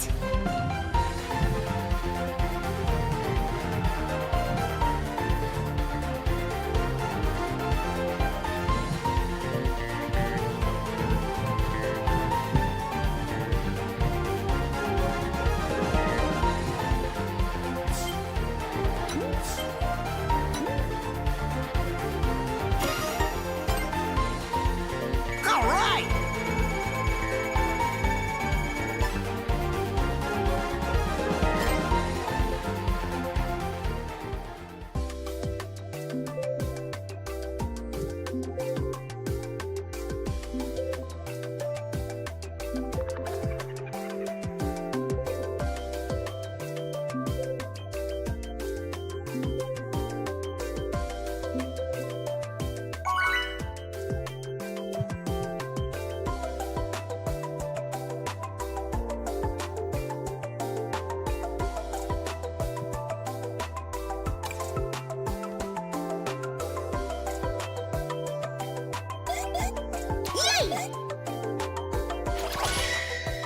Agreed.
But it was definitely the mods making it fucking bug out. It really has not, it's not started at all. Since I took out the mods, so. Either it was all the mods, maybe I had too many mods, or it was a specific mod that's making it act like that. I don't know which one it is.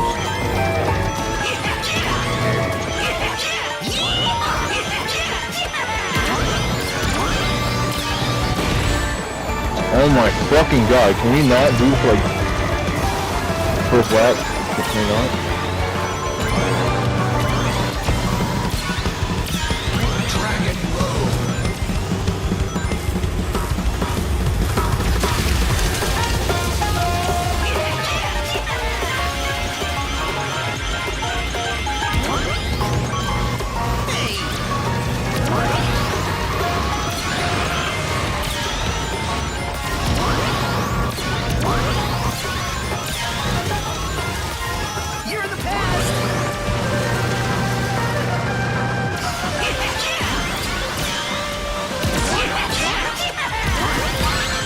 Yeah, I put him to the fire. Because why not, right?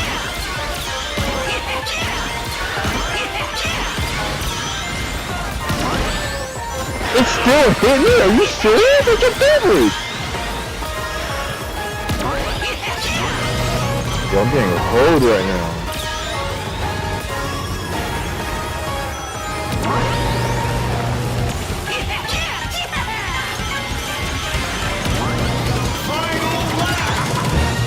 We're almost on max speed. Bad thing is we're in the 11th, and now I gotta use my truck because it's still gonna piss me off. He's a dumbass.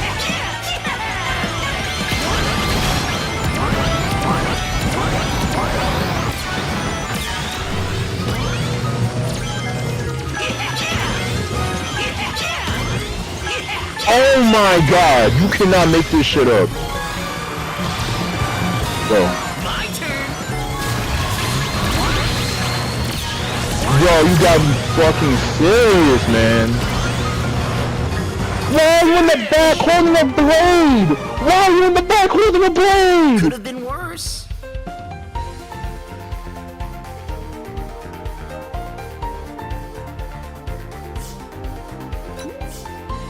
Y'all some dumbasses! Why are you in the back holding that shit? Alright! Like my nigga, you are in last. Why are you holding on to the fucking blade? Are you dumb? Do you want to lose? Do you want to lose, or do you just want to make somebody else lose? Which one is it?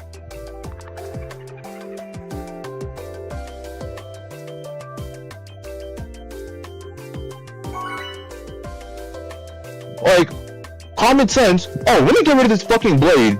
You know, like maybe like 30 seconds before the finish line. That way I can get a good item. No, let me just hold it. Let me just hold it until the finish line, like a dumbass. How's it going? Like what? Let's go. Greetings. Yeah.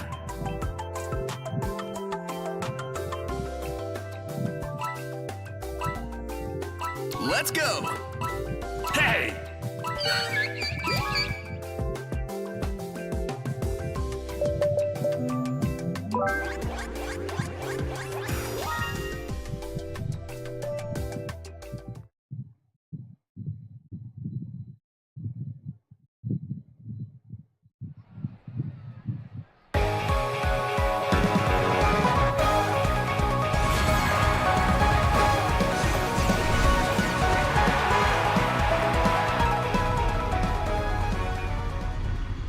Like, I'm gonna lose my fucking mind.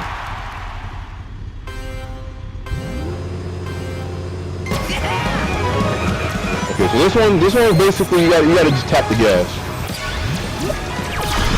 That's the key to this one. I figured it out. You just gotta tap the gas.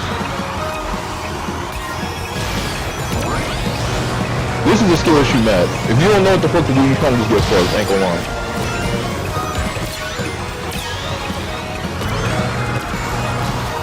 Unless that happens.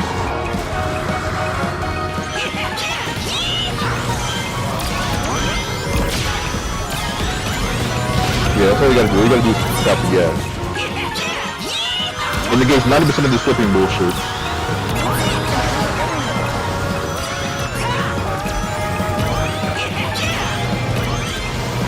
I should throw this shit. I already know he's gonna throw it. I already know he's gonna throw it. Thank God, he's actually magnifying. Don't do it. Got his ass. I knew he was gonna throw that dumb shit. I had a feeling he was gonna try to come behind me and fucking throw it. There's a bomb coming. Oh shit.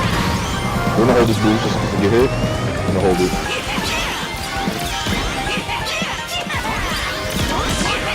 Oh! Oh my God, I almost fucking died.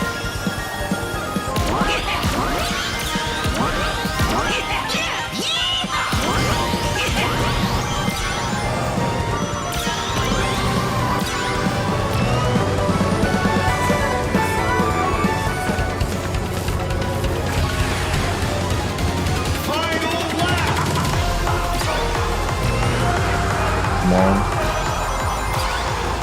Tap the gas, tap the gas, tap the gas, tap the gas. Oh shit! Bro!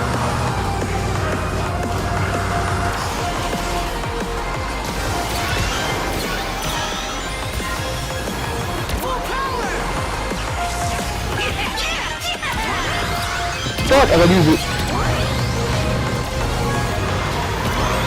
Drop this.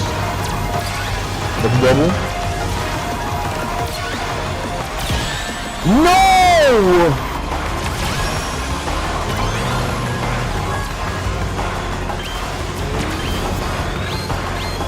Finish! I don't have the fucking side snipe. Are you fucking serious? Could have been worse.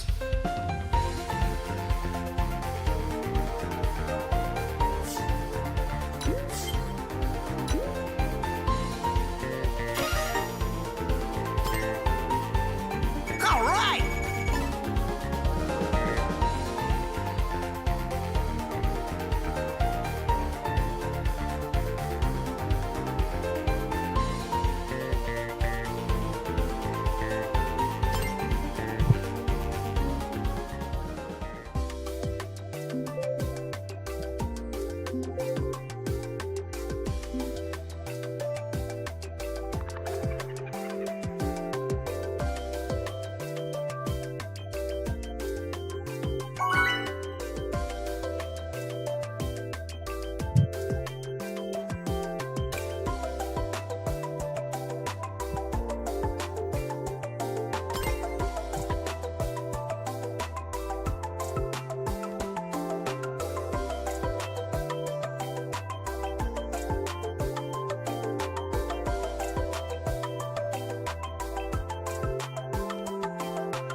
Bro, can y'all stop spamming for like 5 fucking seconds?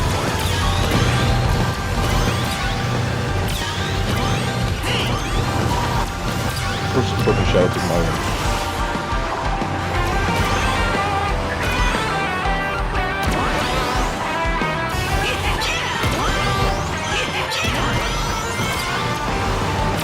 I need coins. I need rings. I need shit.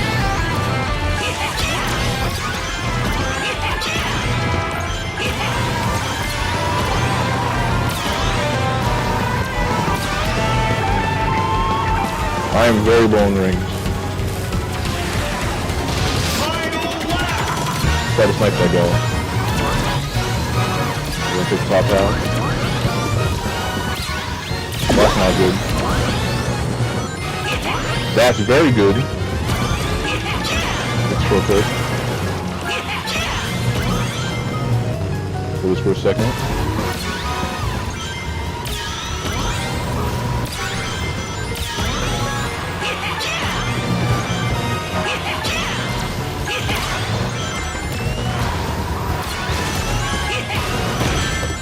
No! Why, bro? It's like they're just waiting to fucking do some dumbass shit. Finish! It's like they just wait. They're just salivating to fucking hit me at the last second. Oh my god. We just went from first to last in like fucking 0.5 seconds. Oh my fucking god. That won't do.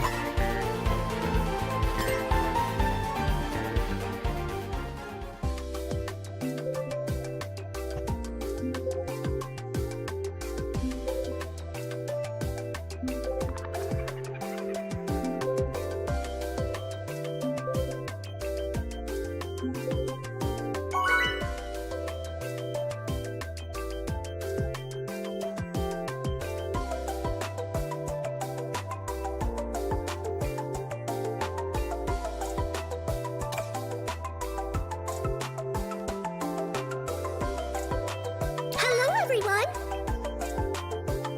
Sup? Hooray! Hey guys!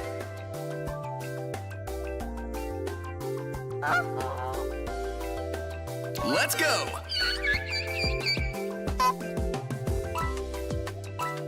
Hello! Later!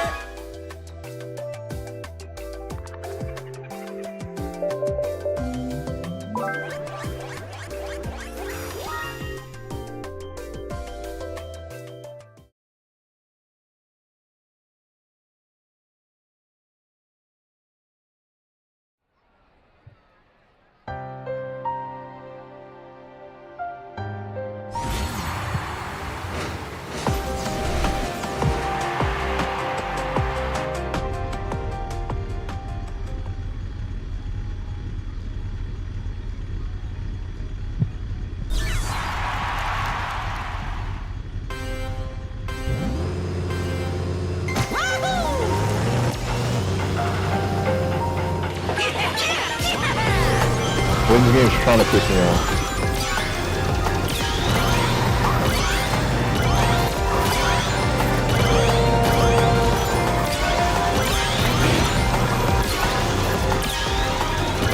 Don't do it. Thank you.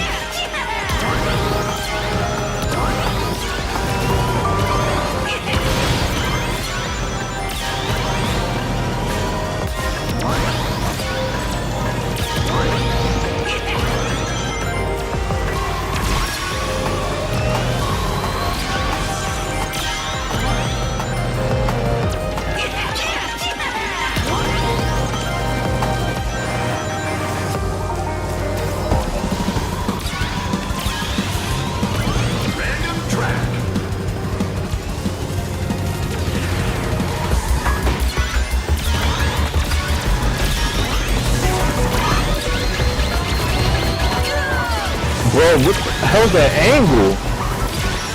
That is right.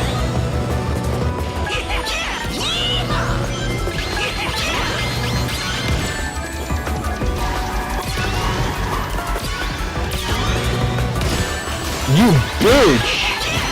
Oh my god!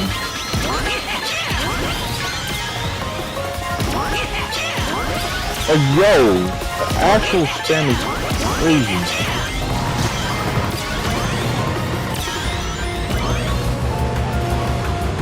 What is that? Oh, I almost got him too. He almost went right into it.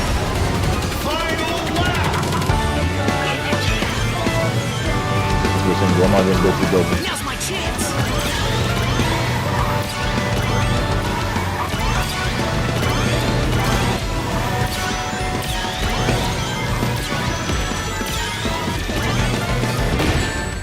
Oh my god!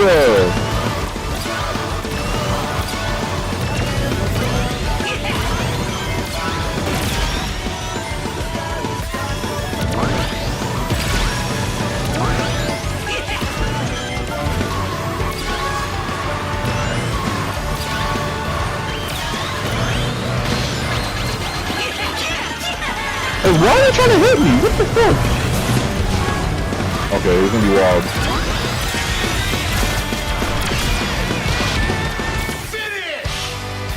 I'm not got second or third. That was easy.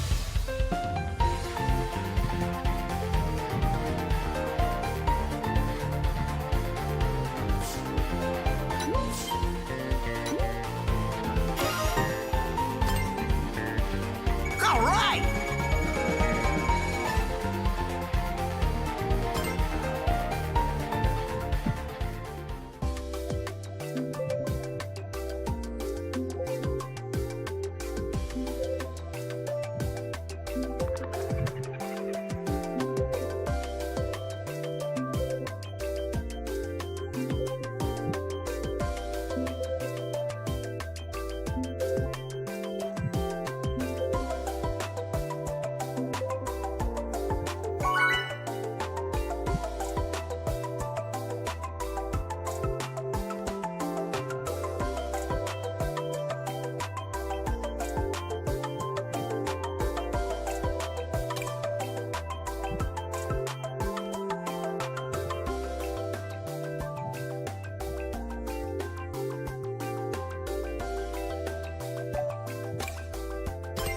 Hello.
Let's just spam our items. It's so funny.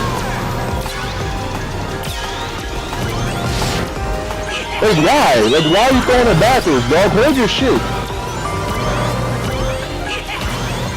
See, it would make sense there was an item set coming up, but literally there's no item set even near it. Oh, now it is, but like really he was nowhere near the item set. Why the fuck would you throw it backwards?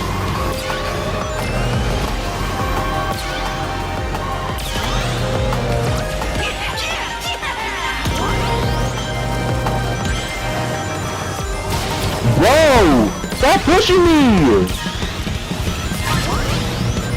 Oh my fucking god, you actually...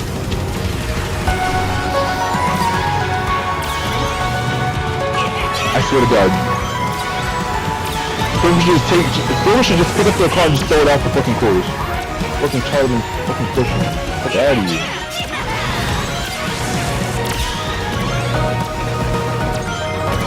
Stop.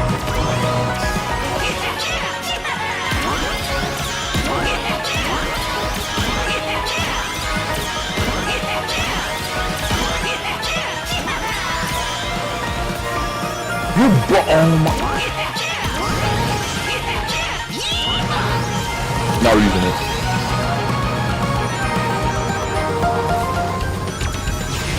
I was gonna throw it backwards, you dumbass. Get the fuck away from me. Hey, why would you want to stand right behind me? You fucking idiot.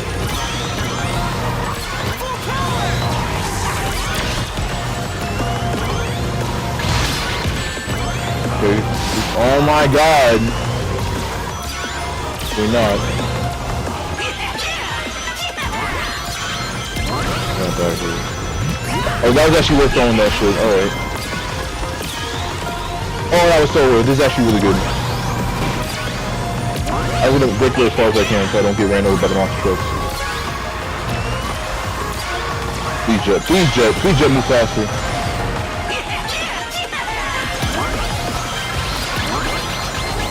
No! Get me the fuck out of there, bitch. No! Oh my fucking god! Come on! That was easy.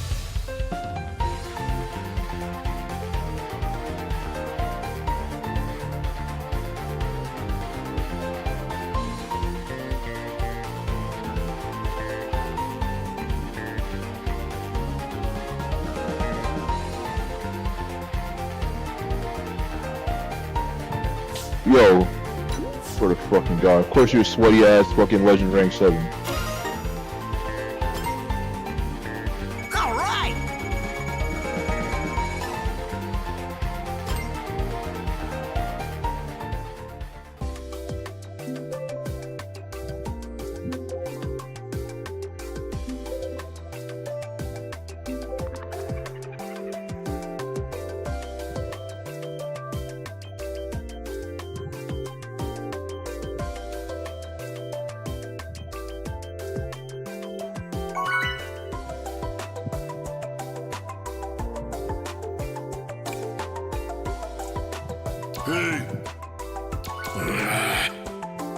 Hi! Hello. Greetings.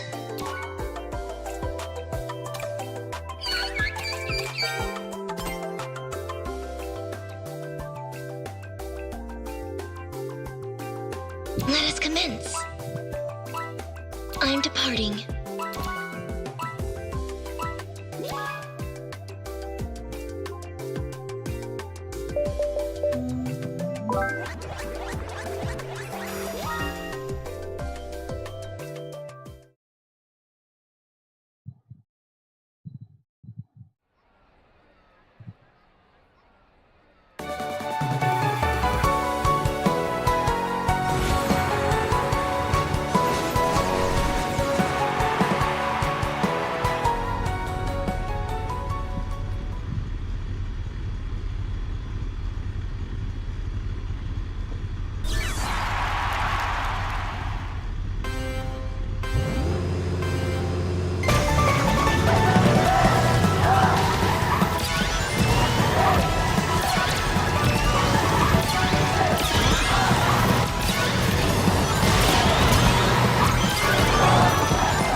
I'm so quick.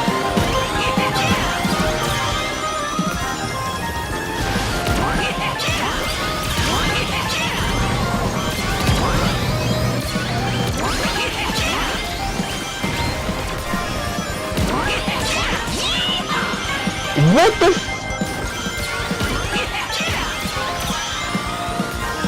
See, this is why I hate this track. Literally, my least favorite track in this game. I swear to fucking god.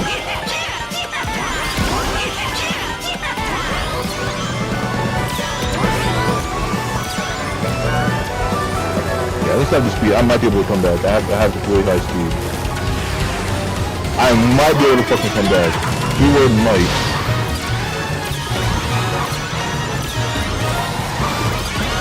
We're about to burn this shit immediately. I need something better.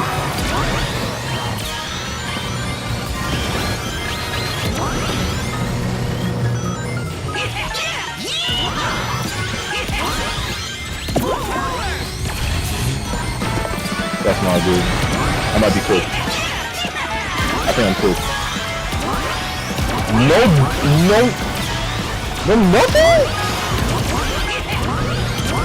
Oh, I'm so cooked.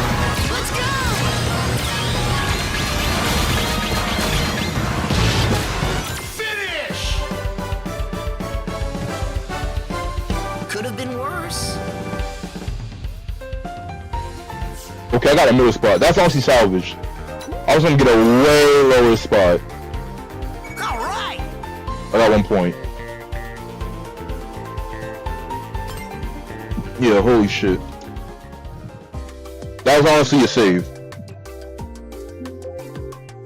Fucking, it's always that track. Whenever we get that track, I fall off, and then I really have to, now I'm playing comeback.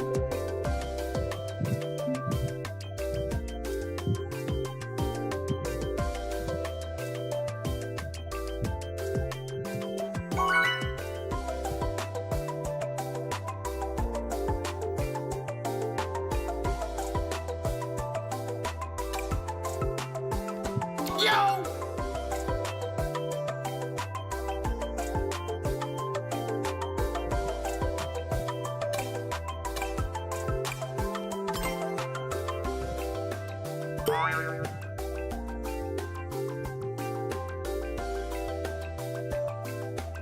Come on! Come! Yeah!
Oh my fucking god. Why did he go for the fucking double? And I got stuck in the... Oh my god. You can't make this shit up. You actually can't make this shit up.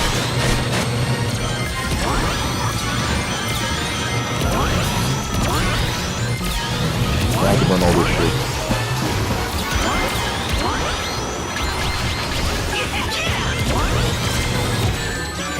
Oh my fucking god!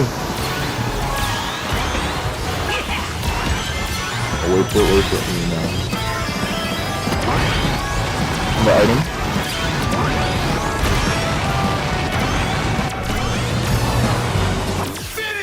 That was so good.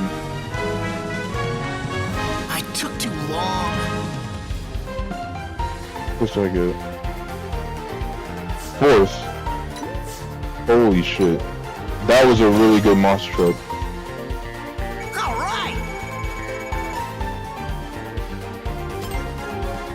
That was a really good monster truck.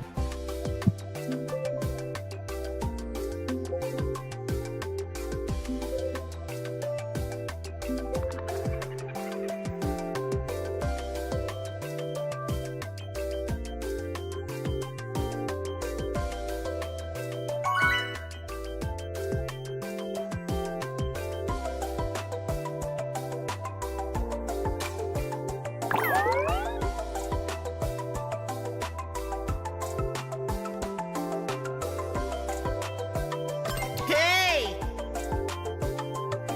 Hi! Come on! Hi! Lovely.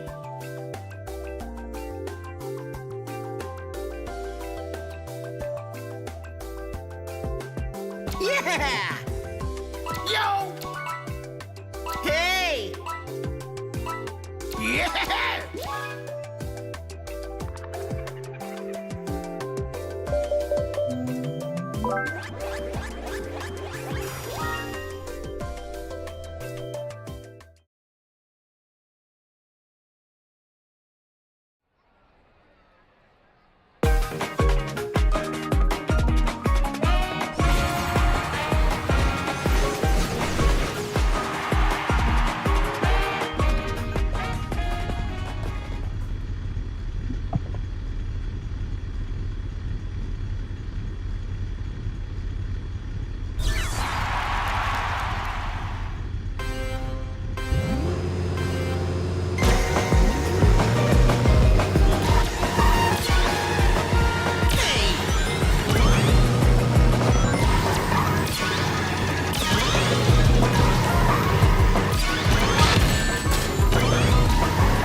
My turn!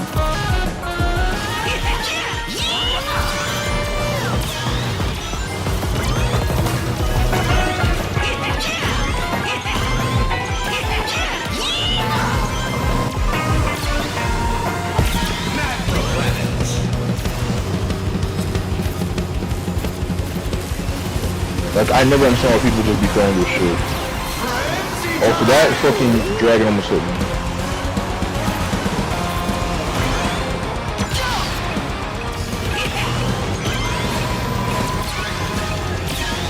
Now's my chance!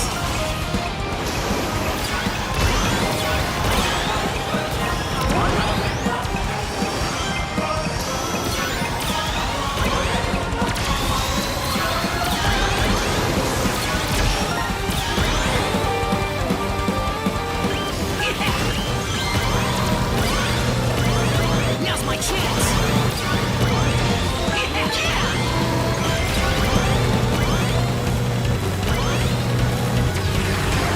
This is a good pull. You can take off. Fuck. Okay. Not over yet, okay.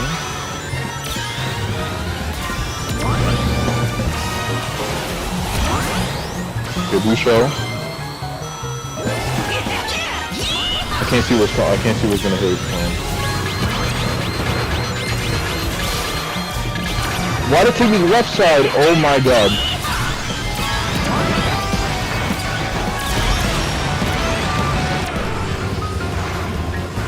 Finish!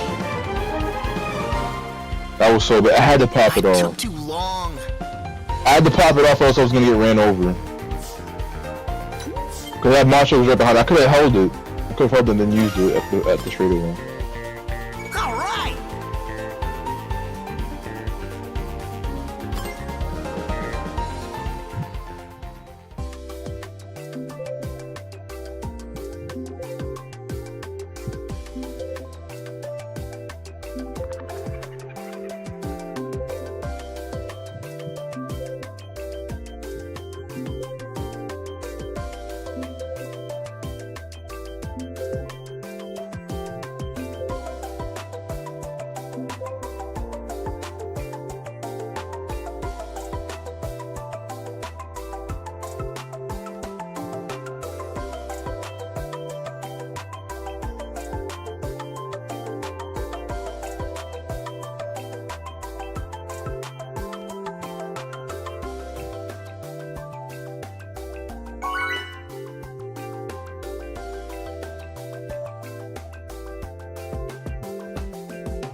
I did not know I had that. I did not look at my items.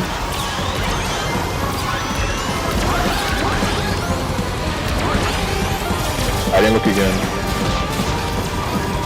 Oh, I'm looking pretty far behind. My fucking god! There's always somebody using that fucking shit. I have no rings. I'm at the cook. I might be cooked. I have no speed right now. If I keep getting hit like dumbass motherfuckers who are slow as fuck.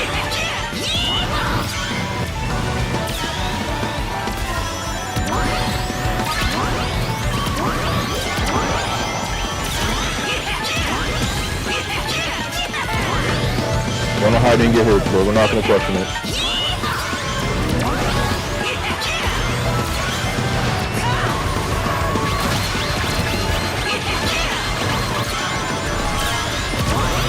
I pulled some shitty ass fucking item.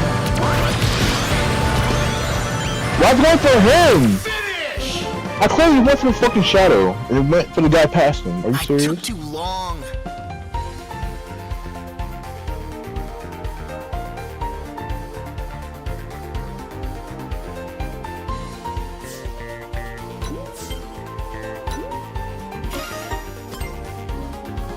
All right.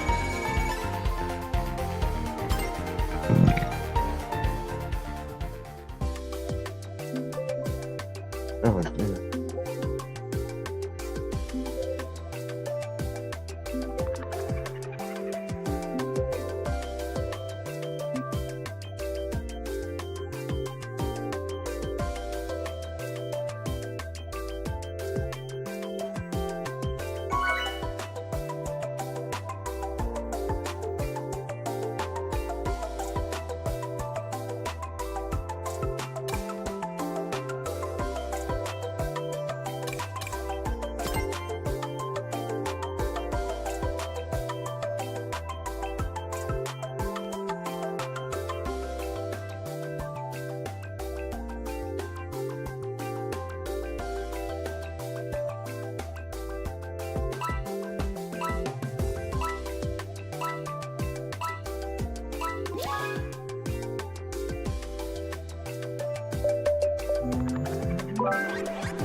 Really, I do nothing wrong and that just happened. That was really none of that was my fault. None of that was really my fault. I had no power over any of that. It just happened. None of that was really my fault. If I lose this race, it was really my fault. Look out my way.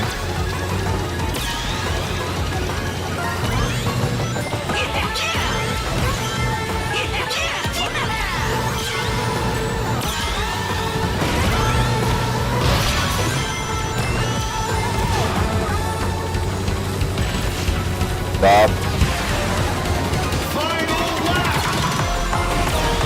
Okay.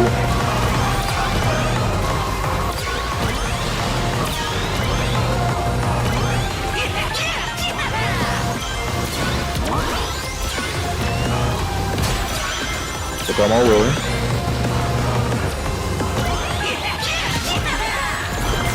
I really pressed it. What the? Please. Oh my god, you almost pushed me again. Everybody chill out. Everybody chill out. Everybody chill out. Everybody chill out. Everybody chill out. Come on, my way, bitch.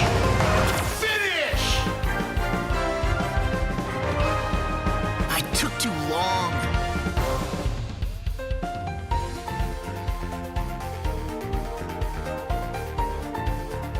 What's this?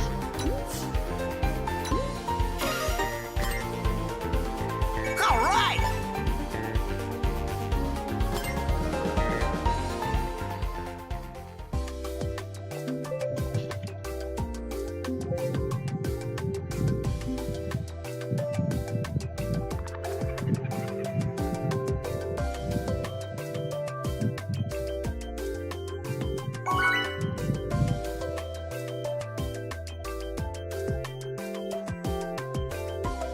Hey guys!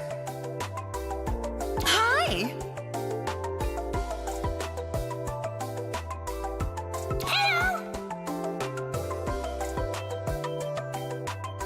Lovely.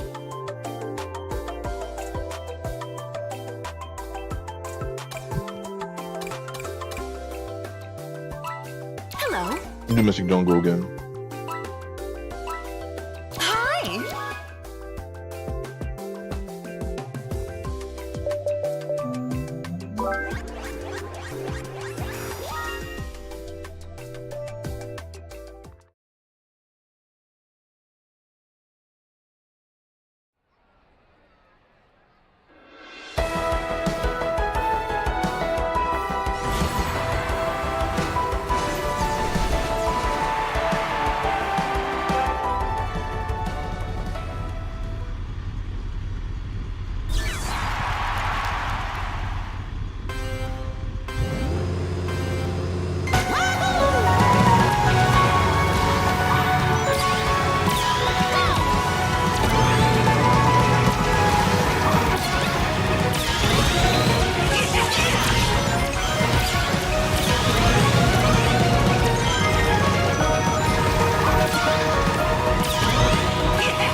Oh my god, I swear to god, if y'all push me, I'm gonna get really upset. I'm taking a tight.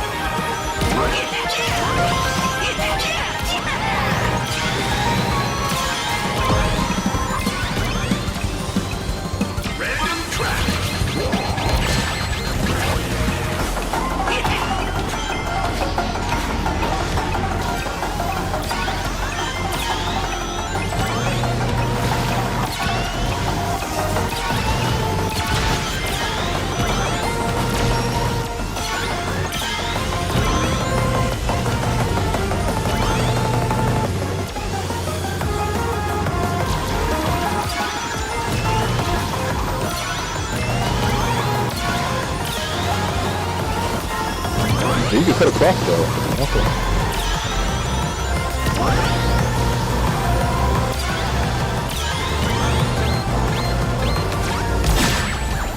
I understand that's what it was.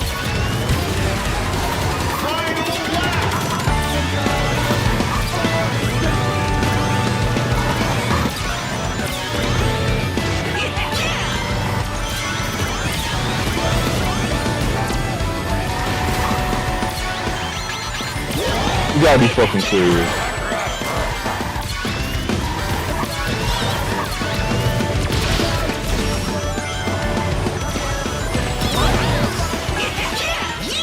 I need a good ass item right now for this kind of stretch.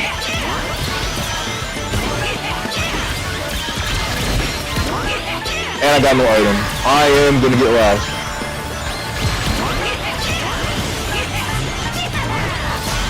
With the magnet.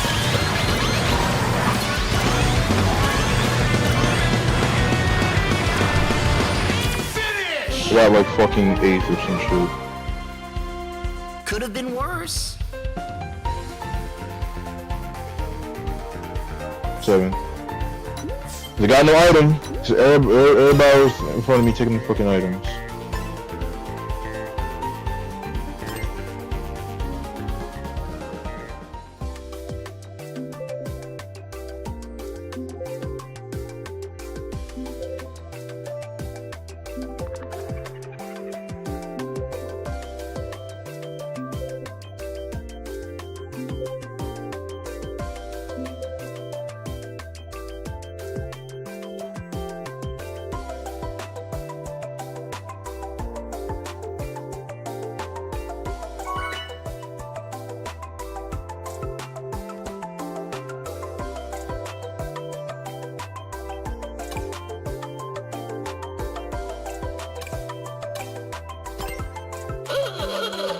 guys.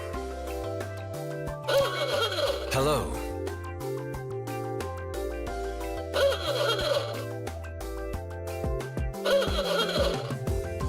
Hello.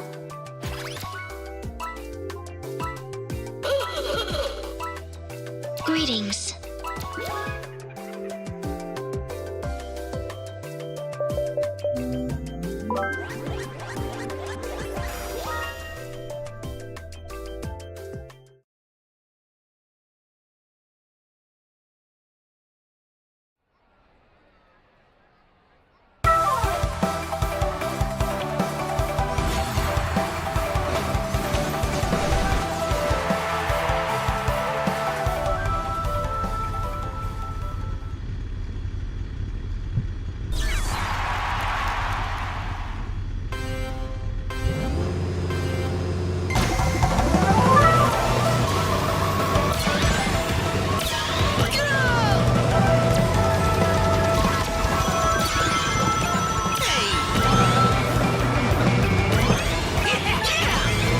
Don't push me off. Oh! You lose.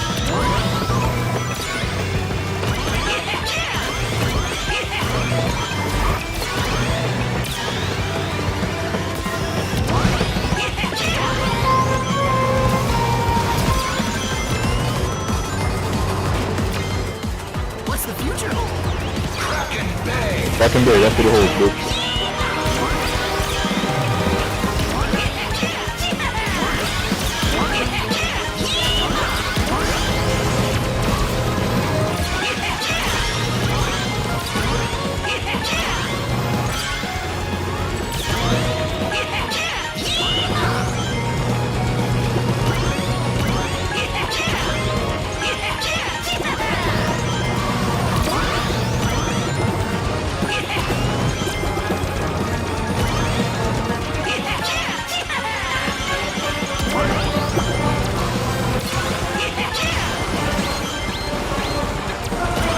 Let's go.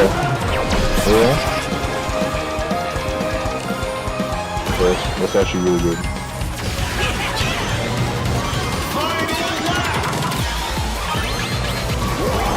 That's not good. Don't fall off, please.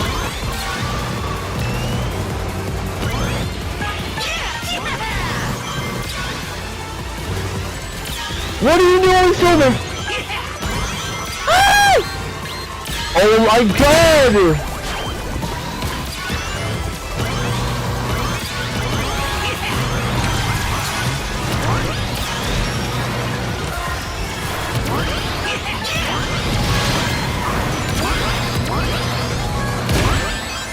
Oh my god, please. Like, what the fuck, bro? Like, I got drift locked. I literally let go of the drift. But if you don't let it go for long enough, it thinks that you're chaining it. Oh my fucking god. That won't do.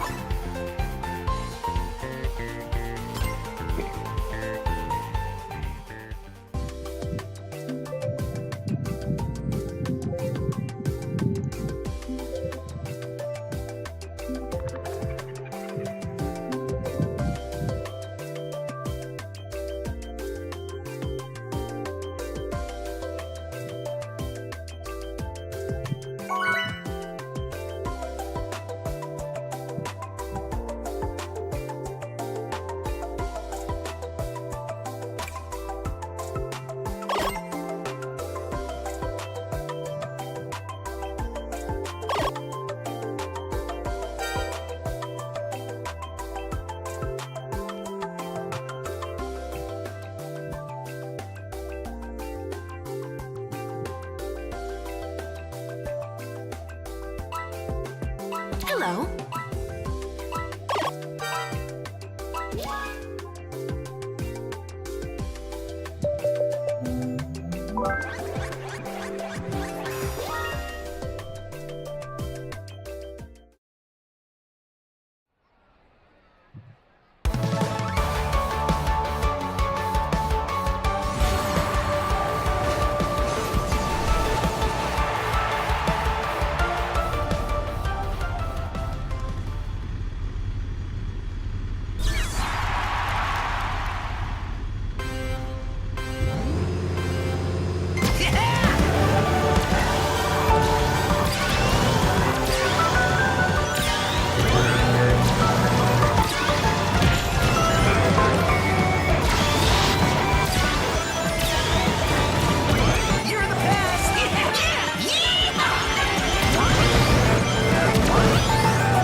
out of here.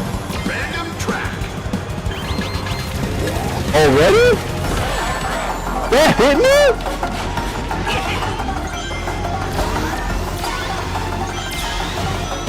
That's ridiculous. No! My fucking... Oh my god, I'm gonna say some horrible ass shit, bro. Like, people see you see the fucking shit about to go off, and you just gonna fucking keep going in the same direction, you idiot.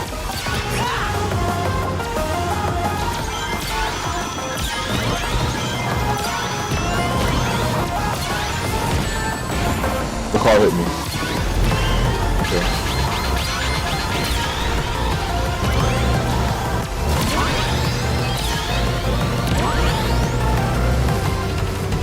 Somehow we're first.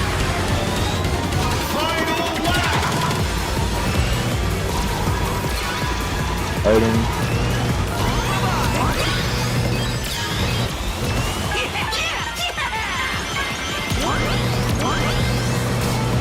Excited.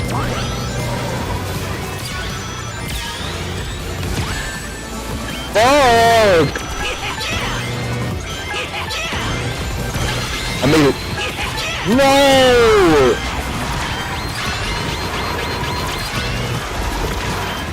Why? Why does it have everybody in the fucking bag? Oh my god.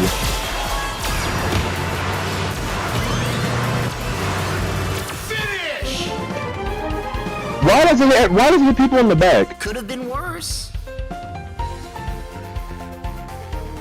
Somehow I got fifth. Holy fucking shit. Alright! Why does the group put everybody in the back, bro? It should really only hit people in front of you. Literally. It should not hit people behind you.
Okay, you just had to swirl over to the end to get in. Okay.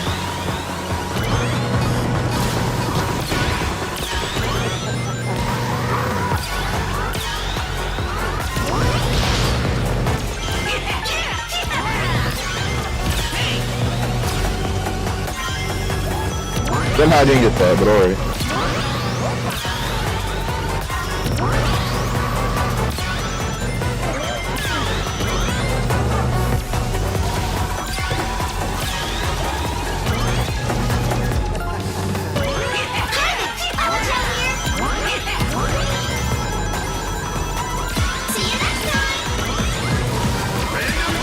So we're max speed, that's really good.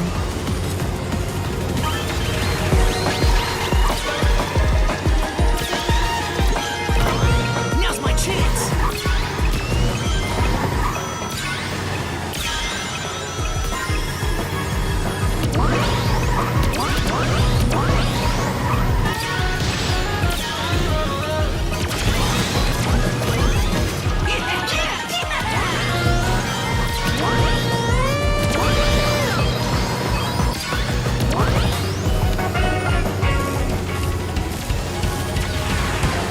either he's gonna go really good or extremely fucking bad.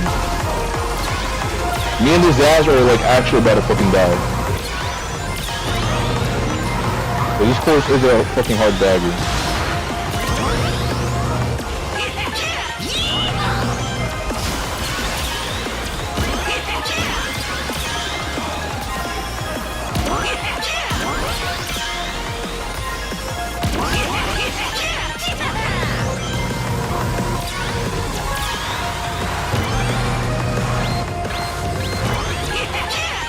It's actually really good.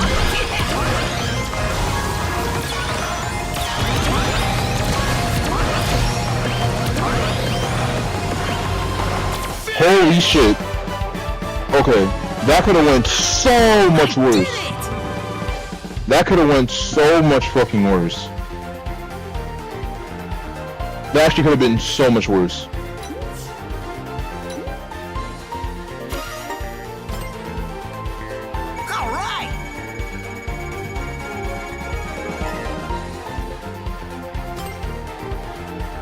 That could have been so much worse.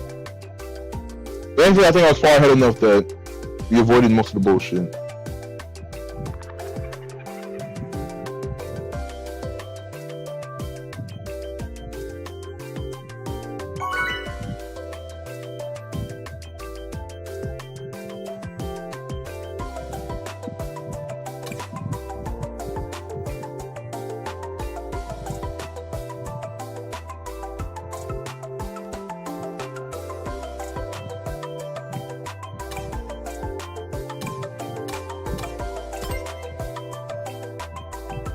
Hello.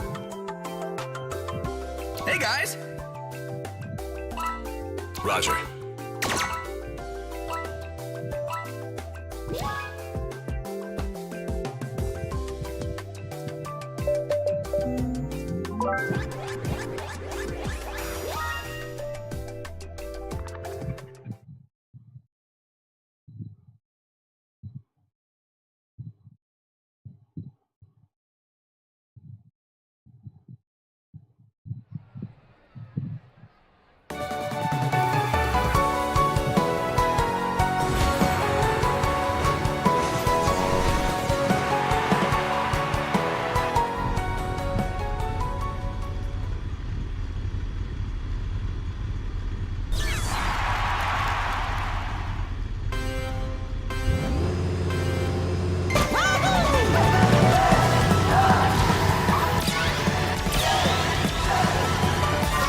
Okay, you have to be greedy and still over? Like, really?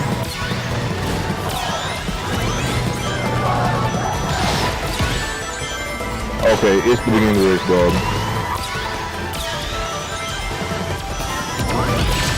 It's the beginning of the race, dog. You know you can hold your items, you know. You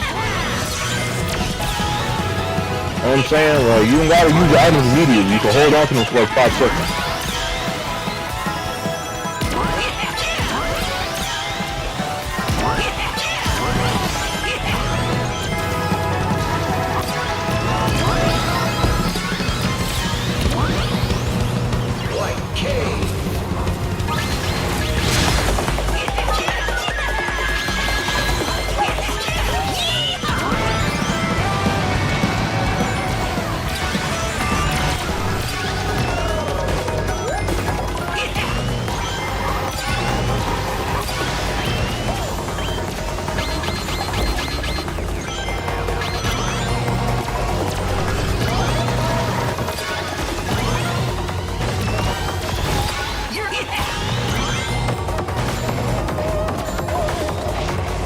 Okay, we'll take that. I'm not even gonna complain about that, we'll take it.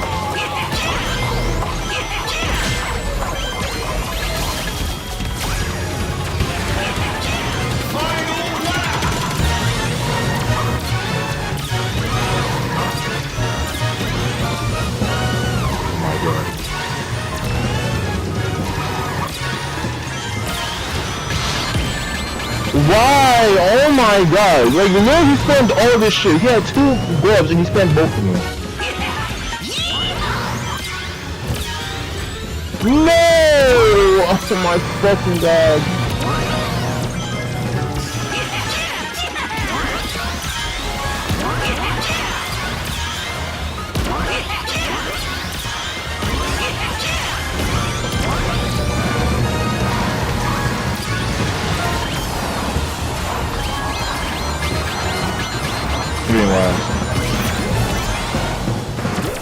They gave me the worst pull in fucking 8th place.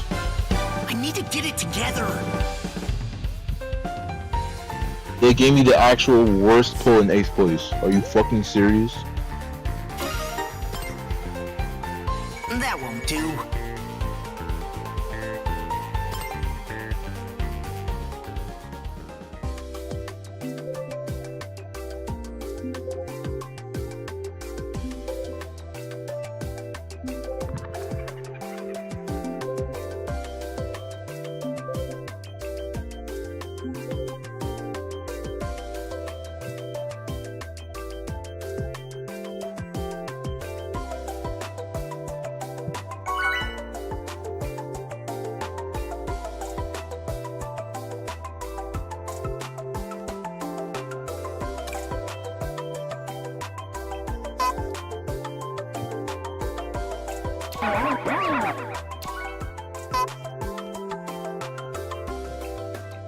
Let's go!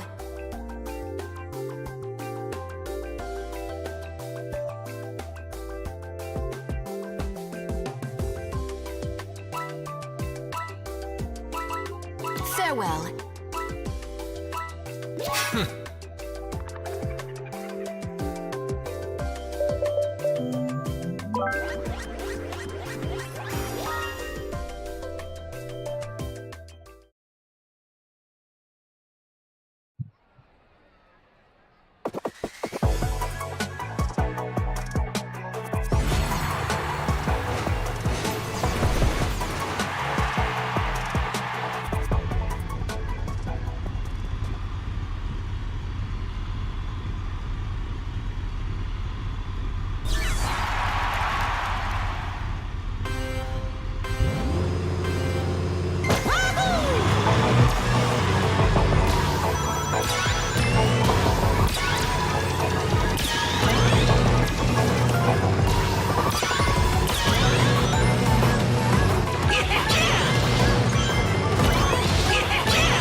I did not drift that way. I did not drift that way.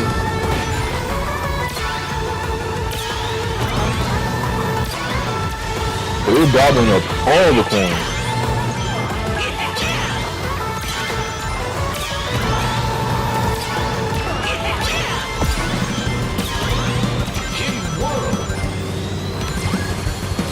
Yo, can you drive?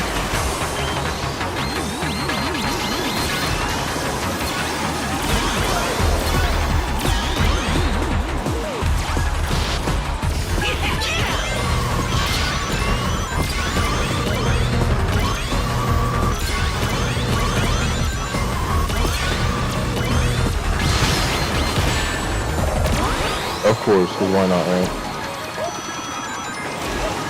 We're good. Prioritize the coins. Use on the child.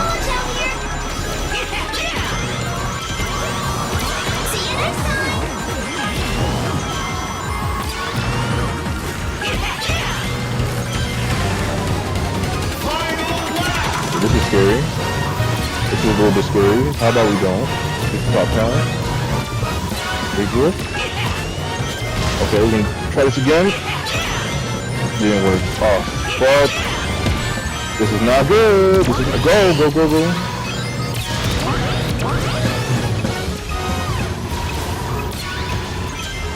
I missed the power.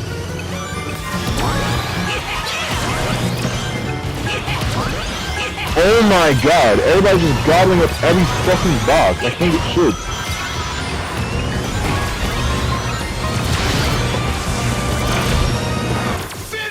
Like, everybody's just gobbling up with the boxes. I can't get shit. I took too long.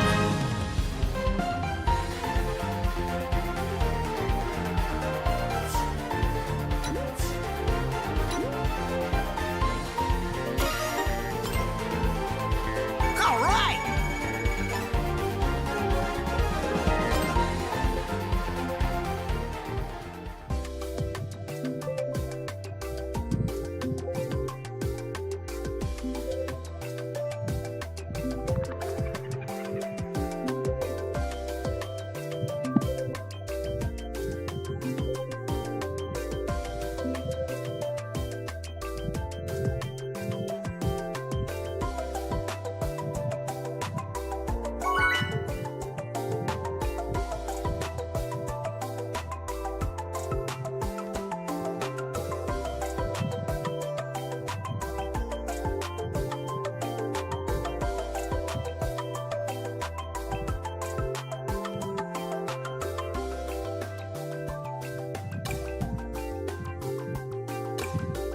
Mystic Jungle? Hello?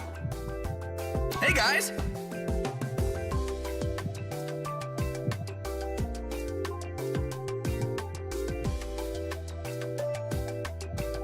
Hey!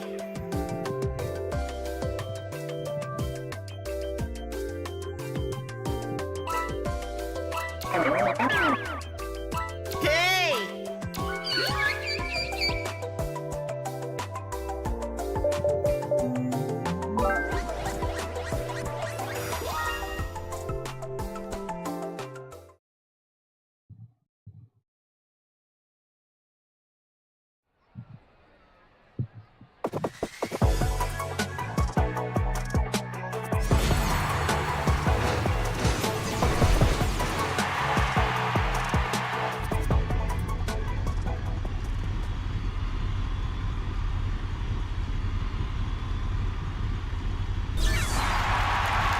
Run back?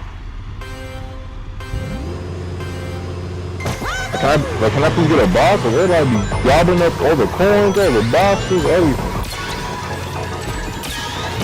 Can't get shit.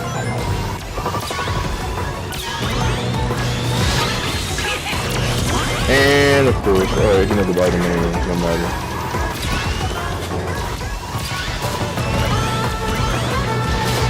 If eating that, I definitely would have got hit by that.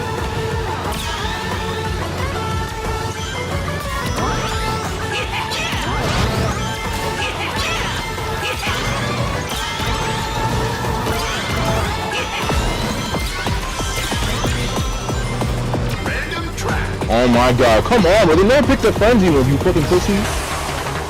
They never picked the fucking frenzy one, bro. Scary as fuck.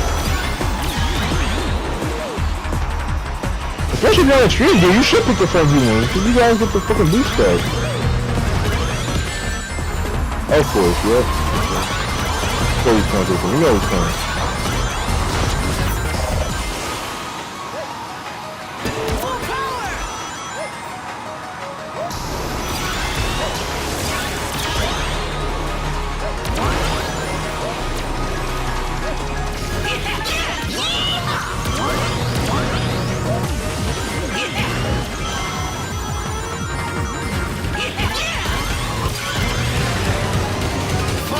Here we go again.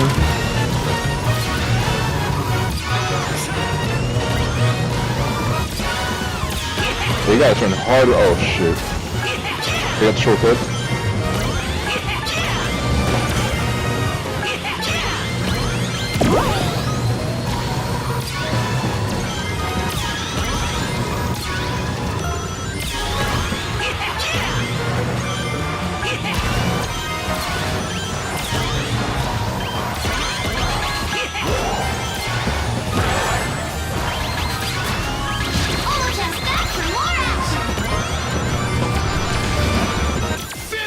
Of course, Busha, right? Of course, right? Why not? Could have been worse.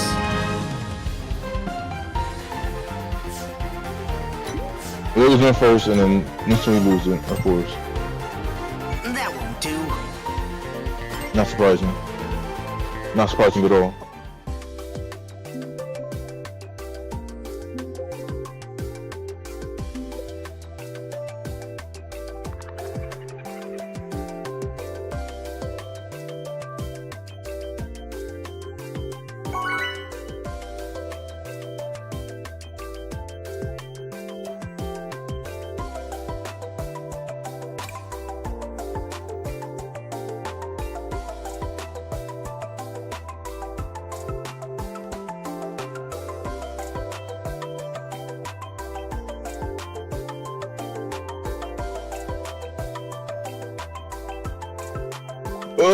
Do one of the museums, fucking banger.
No picture go past me.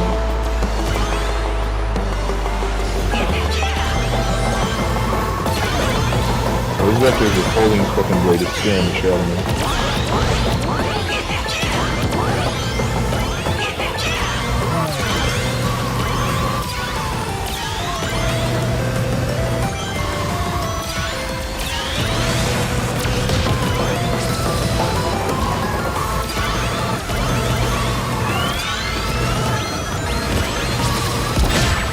No! Yo, fuck off!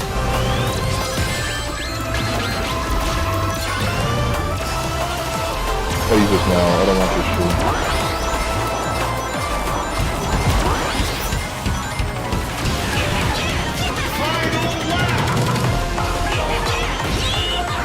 Why? Why, bro? All y'all do is spam! God damn!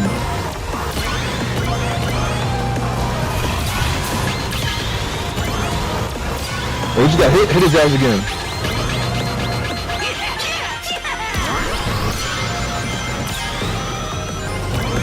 He just got hit his ass again. Like, come on, bro.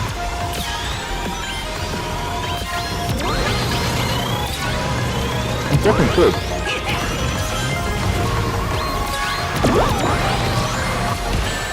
This dumbass! Oh my fucking god! I'm gonna lose my fucking mind, bro.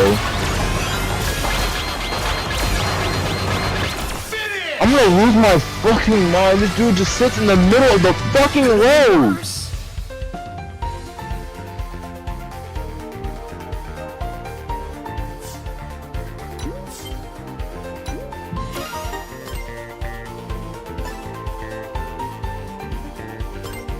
I'm getting hurt because these motherfuckers don't know how to fucking drive. Actually just sitting his fat fuck in the middle of the road. Move!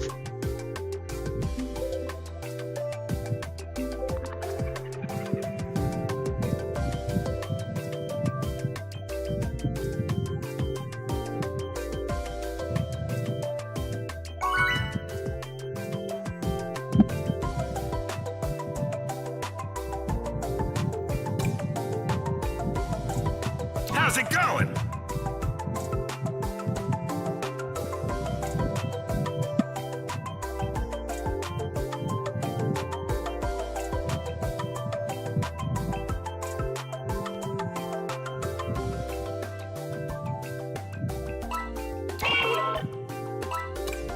Let's go!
Oh my fucking god, dumbass pawn, bro. Move.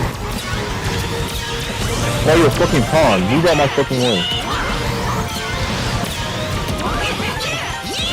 Go on, go on, go on.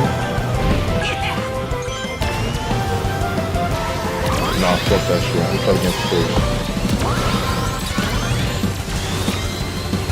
Come on, come on, come on.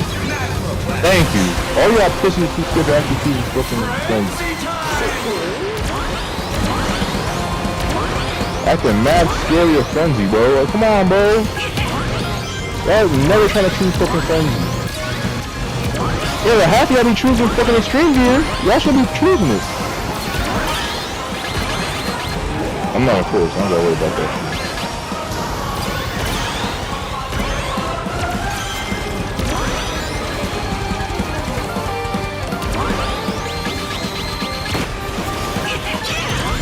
You?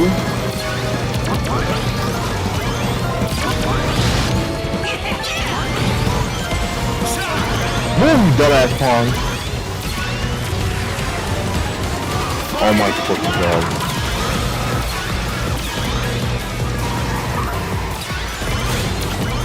No! Get the fuck off me!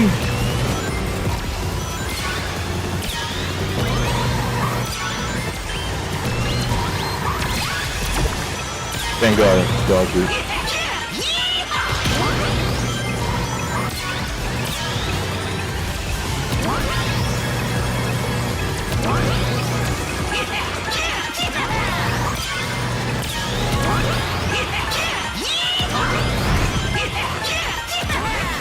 I got stuck on that wall!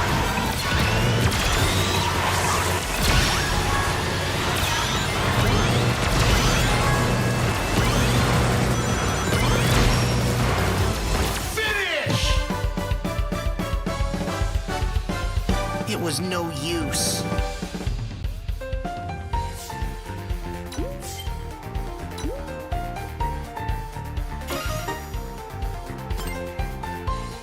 That won't do.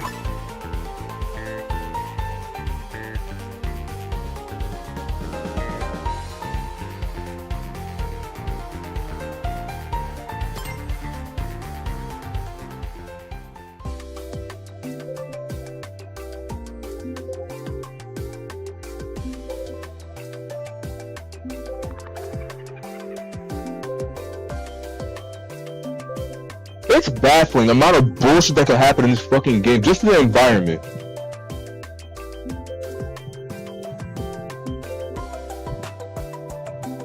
Like, really, the amount of places you can get stuck is fucking insane. The bridge and the Podos, you get stuck, you fucking lose. This shit, you get stuck on that thin-ass fucking wall. I landed right smack dab and right on it. And get stuck on it for like 3 seconds, and then I fucking lose.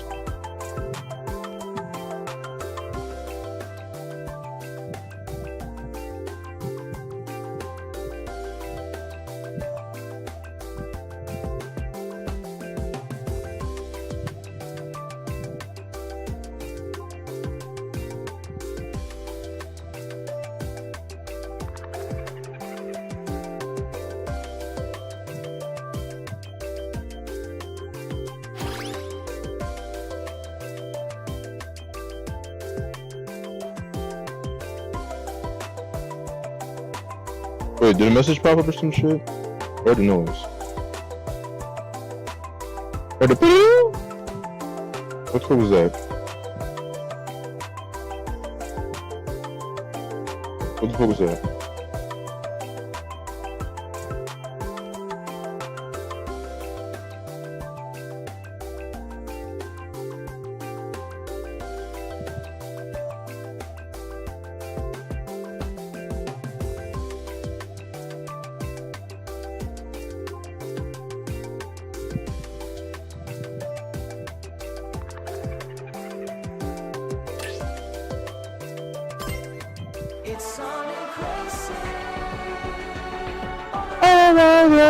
Cause it's some bullshit.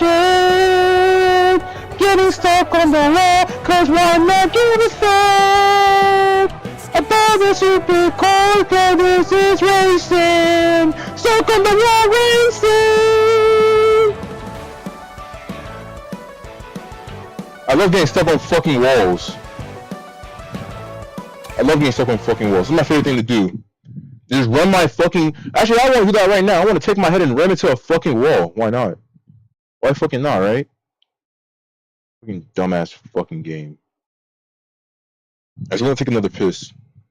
I'm trying to stay fucking hydrated. So fucking thirsty.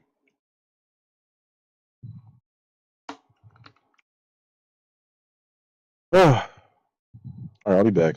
Fucking go piss away my fucking anger.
Alright.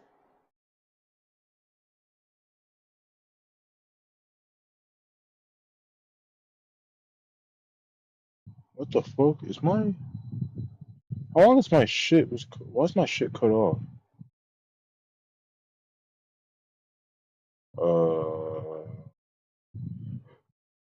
Don't know why that was cut off, but alright.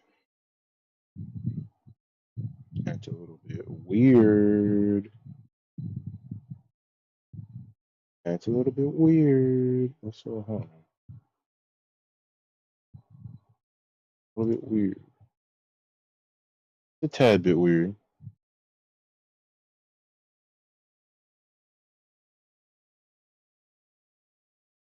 A little bit fucking weird. That's me.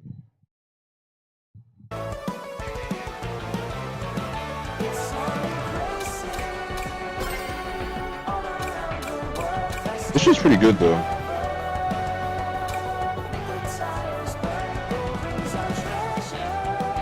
I also want to change it. It's been working.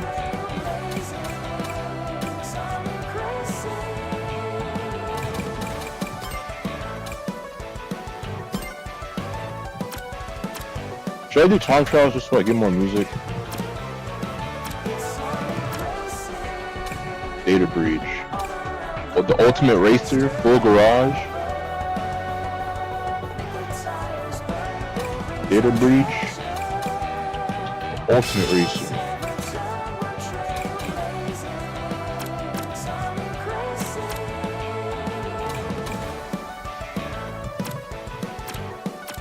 I guess these are tiered, right? Yeah.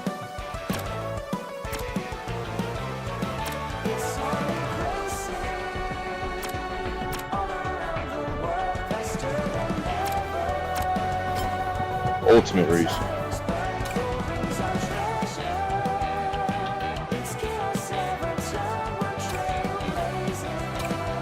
It's shining gracious.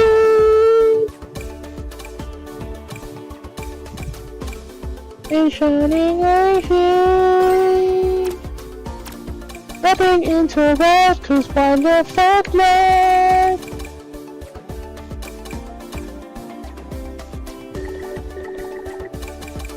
Well, you're gonna get 2 new speed moves.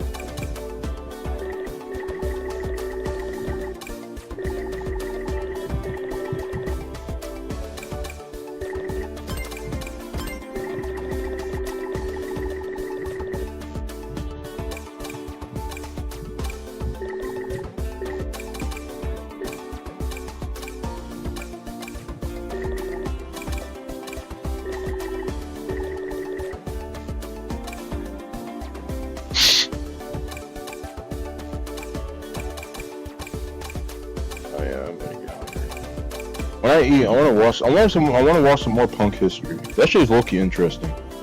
I don't know if y'all were here earlier in the stream, but I was low-key watching a bunch of fucking punk history videos. And honestly, I don't know. It's kind of wholesome. I don't know if it's just me, but they're low-key mad wholesome. Like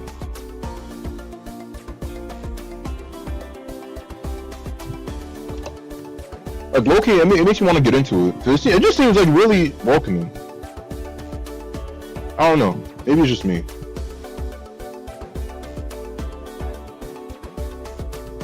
Maybe it's just me.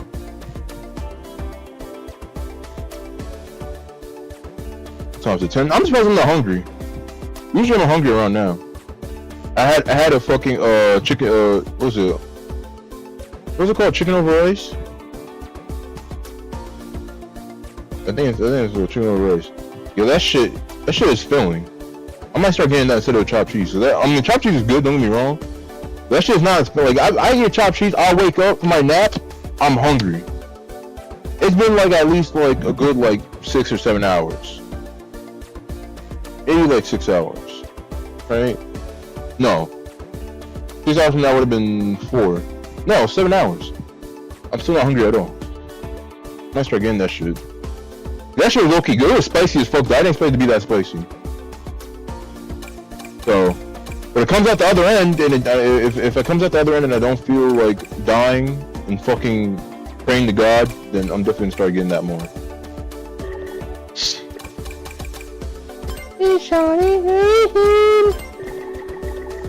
Okay, kind of like this with Sonics. Wait, let me see. It's really just a cooler Sonic car, basically. So why'd I use this one, not this one?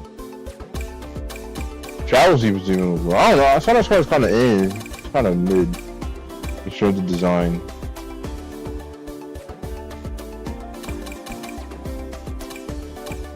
It's Sonic Racing.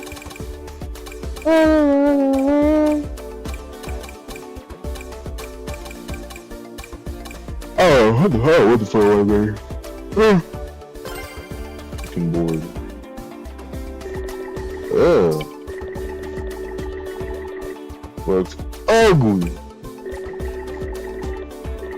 When these boys look ugly, I'm sorry. Yeah, that middle part looks ugly as shit, I ain't gonna lie to you. I don't like that. I don't like that. It looks ugly. It looks ugly. Looks ugly. I don't like it. The chakra board. That's are barely different.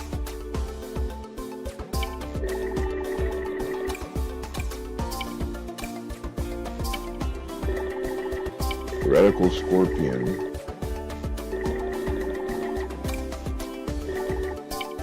Yeah, like, these ones look cool. I like this one.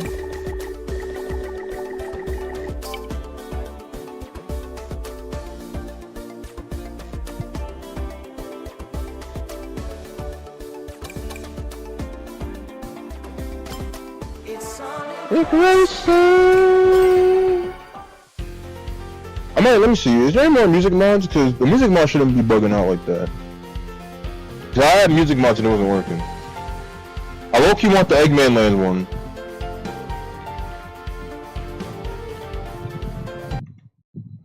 I kinda want the Eggman Land one, so let me do that real quick. Let me just see. I go to mods. I might have to like literally remove all that shit out of there. Yeah, look how much shit I got in here. I got so many skins. So I might gotta like make a new folder.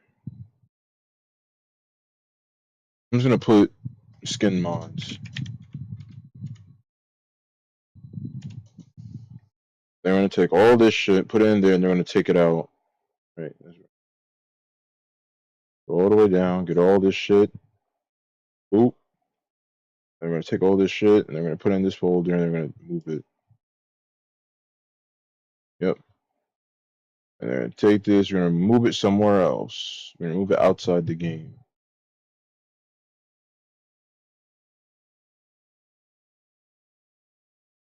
Wait, is it already outside the game? Hold on, let me see.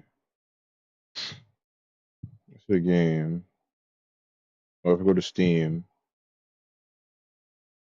properties, manage, browse local files. Here you go to, what was it, Union?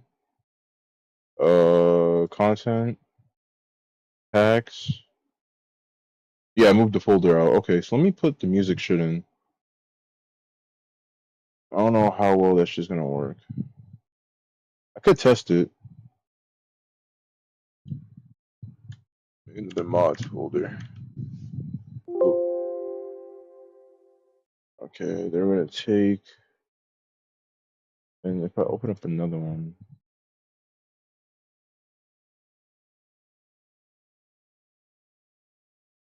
see if I go to here, no, it's not there.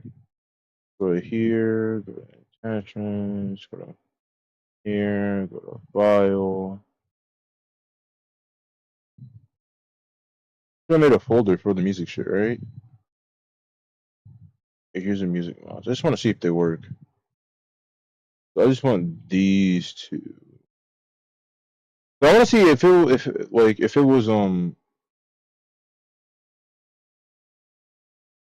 if it was the other mods that were making it not work. So I know like I might have to use the music. If I want to add music, I have to do it separately.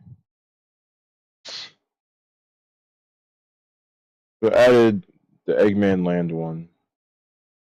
Don't know if that's gonna fucking work. We're gonna see. I might test it. Go to time trials and test it. Just want to see if it's gonna work. And celebration.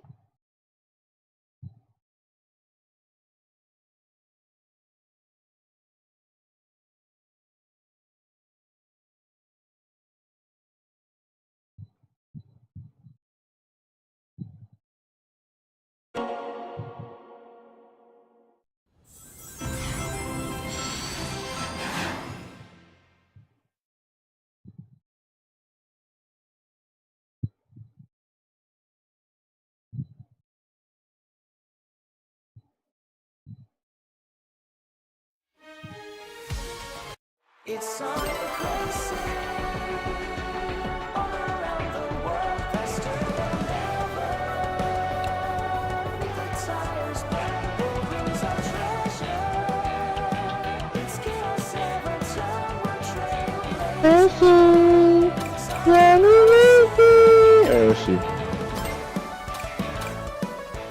Time trial.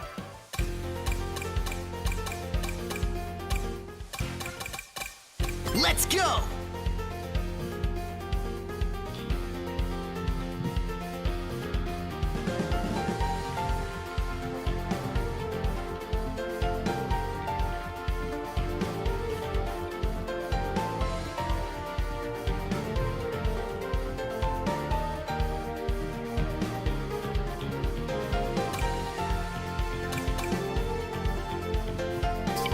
Oh,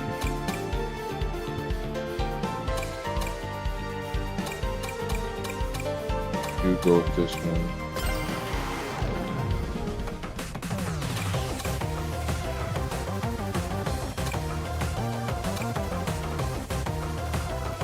Did it get an A on this one?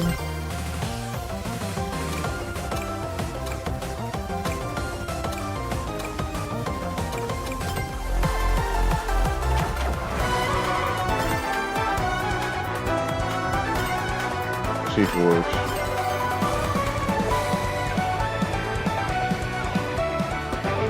It's only for lap 3. Let me see.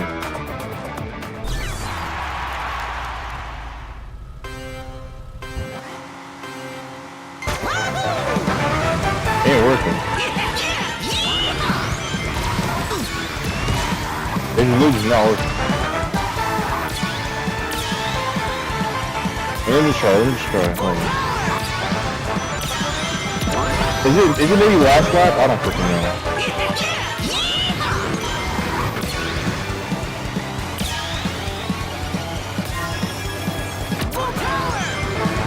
It was only in Grand Prix. That would be kind of stupid.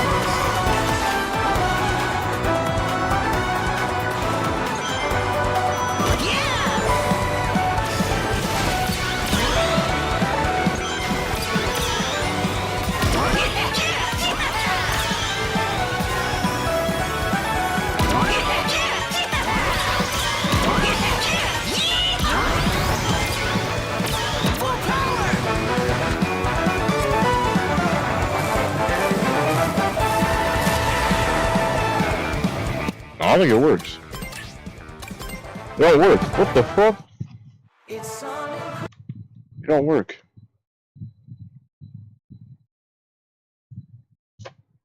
It don't work. Oh no, it's because I put the I put the whole folder in there. That's why it's not working. Hold on. I'm stupid. You can't just put the whole folder in there.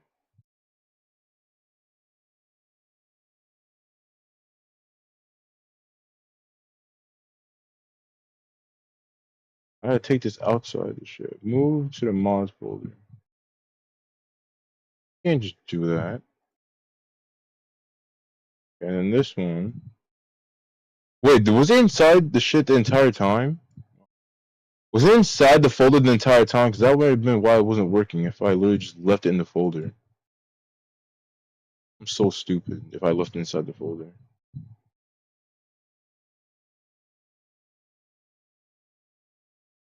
Delete these two. Now let's see if it's gonna work. I'm so stupid. If it really was because I just literally just didn't take it out the folder, I would have been. I'm gonna be mad as fuck.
Let's go!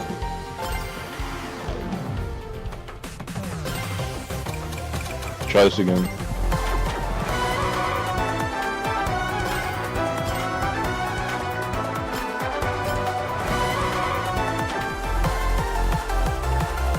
Stillness motion.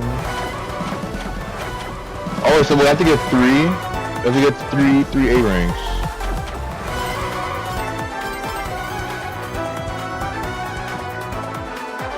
Okay, I did a 3 A rank.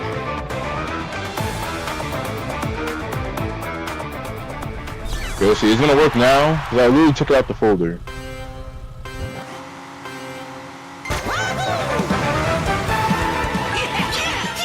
It's really still not working. It's literally still not working, bro. Oh my fucking god, these shit suck. This shit sucks. It doesn't work. It doesn't work. Delete this shit. It don't even fucking work. Fucking. It doesn't even fucking work. Where is it? Where is it?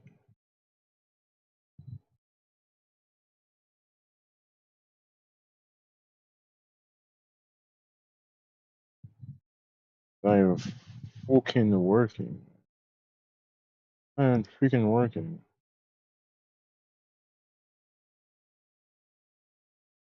Go to union. Content. It's literally in though. It's literally in there.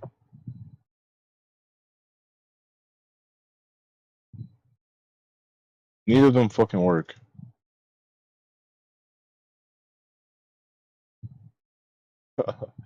Oh, funny. None of them fucking work, of course.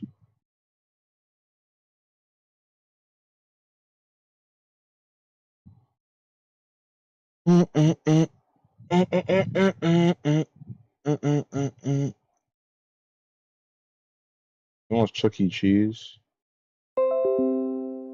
Someone wants Vanilla the Rabbit, of course.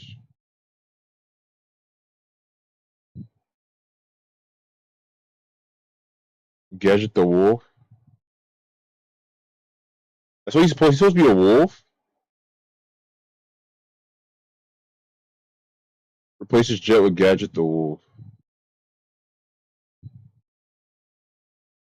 No facial animations.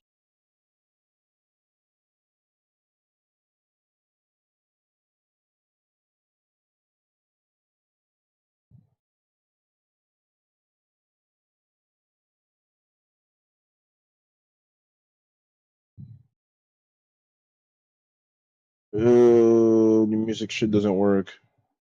7 rings in hand over the main theme. I wish it'd fucking work. I'd rather have anything over the fucking it's Sonic Racing. Every fucking time I open up the damn shit. At least 7 rings in hand goes hard, right? At least it kind of goes hard.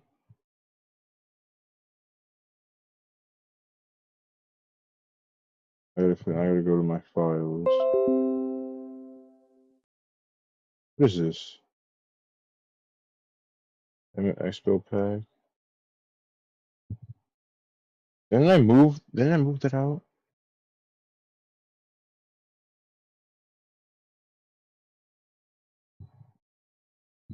Yeah, didn't I move that?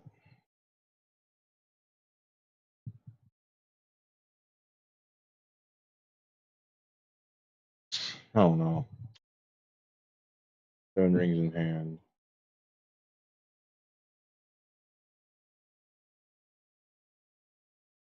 Open the folder. Okay, there we go. Okay, so we're gonna take this other one. This should be the folder with the mods, right? No.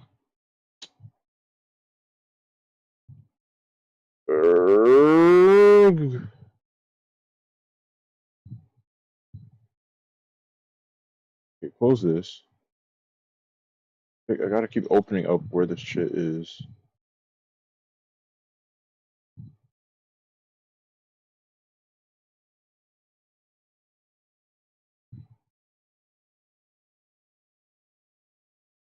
Also crazy. I was going to say I'm not getting hungry. Now I'm getting hungry. Very comical timing, honestly. Okay, the lag.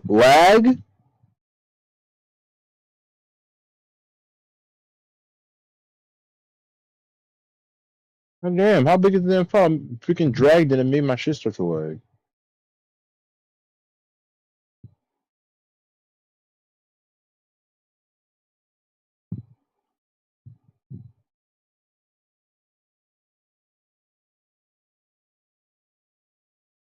Let's see if that works. So this is the main title shit. I think, or like, not the main title shit. Let me see. What did it say? Or the main theme.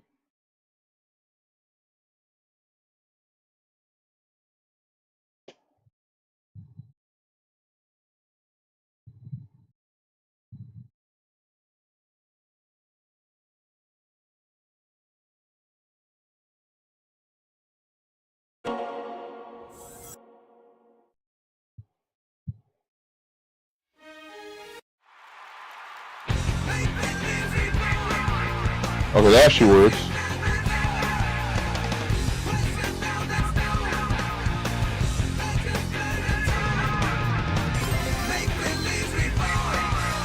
At least that actually works.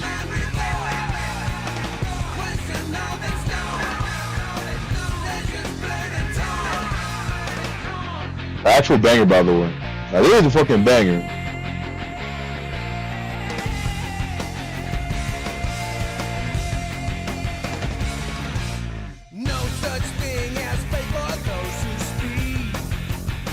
Now, I wish the Eggman Lane one would work, but that shit don't work.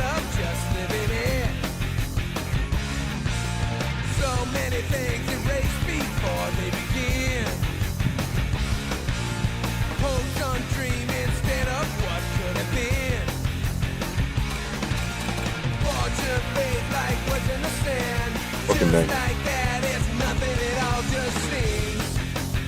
Nothing at all just means.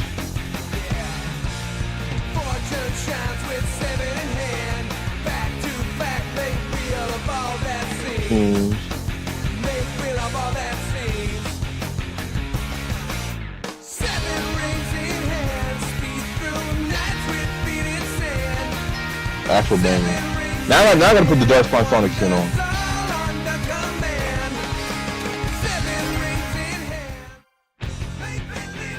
Okay, at least it plays on that menu too. Wait, it plays on all the menus? It doesn't play on this one. On the character screen it does play it. That's gonna get annoying. That's gonna get annoying. It keeps restarting, bro. That's gonna get fucking annoying.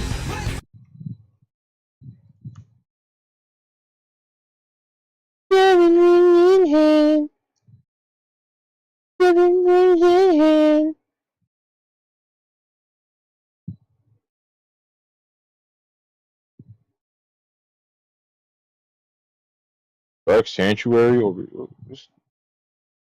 That's some secret rings too, right? Pretty sure.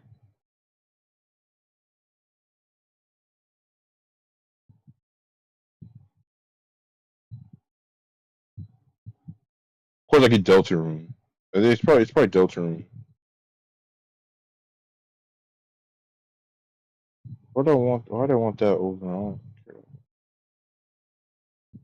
No, it's from Break Sanctuary. Oh no, it is from Delta room. Oh, I don't give a fuck about Delta room. Oh, I really don't give a shit. Red Shadow, Sonic, yeah. Is there a Rice Shower skin? Burning Blaze? Can't wait till our Infinite mod is done. Can't wait till that.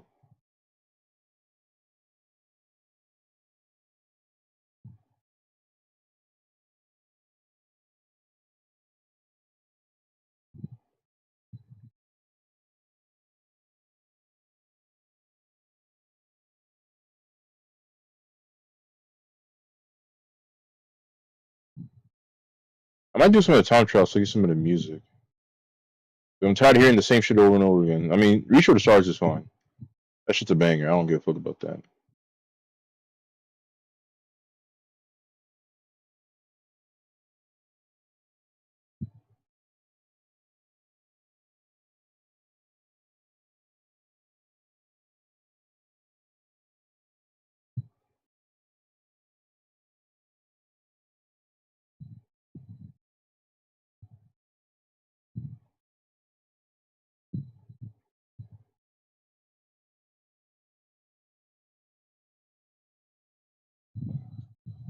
Well, let me see now.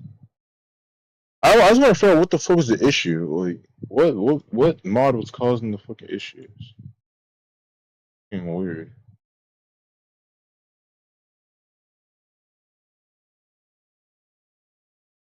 7 rings in hand. 7 rings in hand.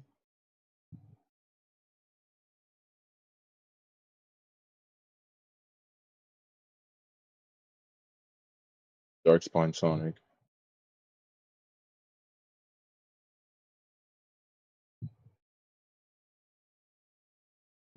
Because I was adding too many mods, so why the game started stuttering. So let me not add too many.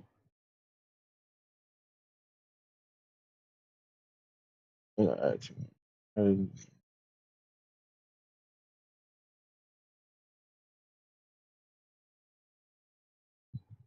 Add too many. Just gonna add the ones that I'm actually gonna use. Or add some of the cool ones.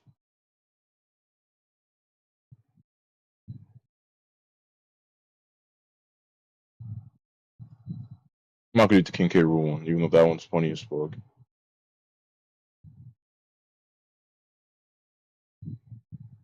Infinite one.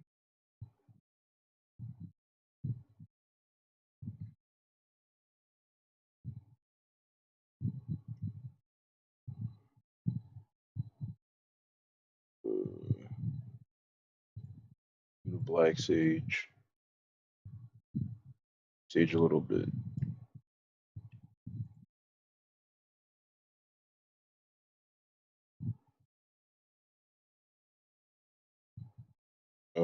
Movie Shadow. Kinda cool.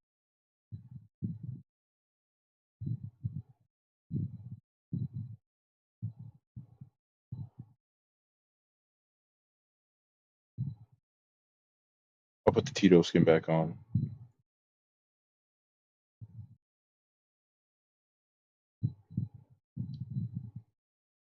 As I say, I'm looking to add a few, and I start adding all of them.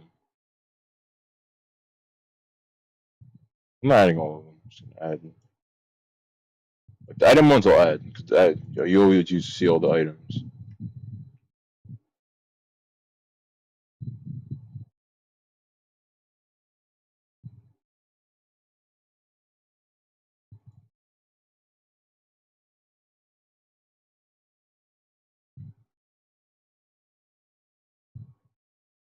Mostly are just reskins.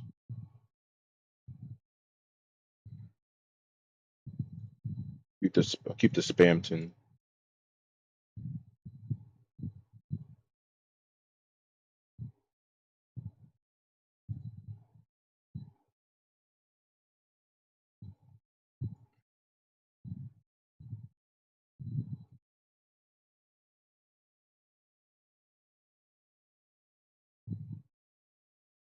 I'll leave the neo metal one alone because that one's a little bit glitchy. That one's a little bit glitchy.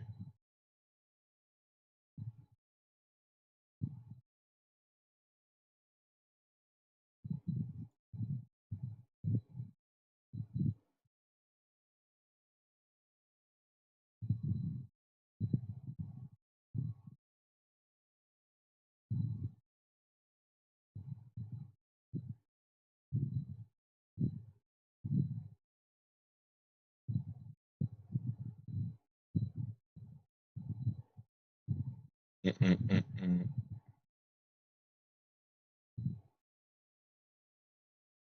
I think that's good.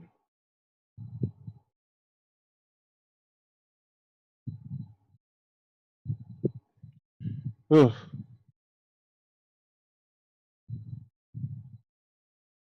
For now, I'll just have to deal with the fucking skin. That skin till the fucking mod is done. Can't wait till that shit's done. Yo, that shit's gonna have so much aura. Actually, be my soul main. I will make my fraud. I will unfraud my fraud. Or unfraud him.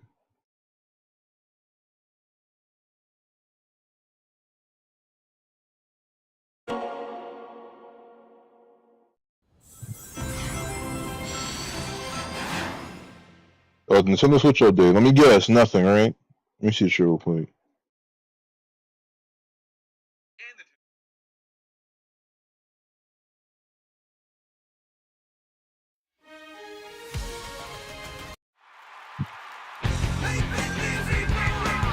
Yep, that's nothing.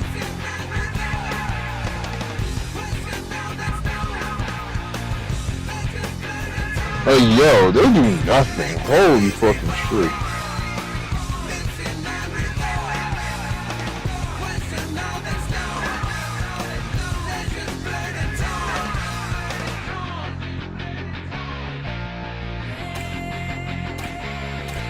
Show you the Dark Spine Sonic.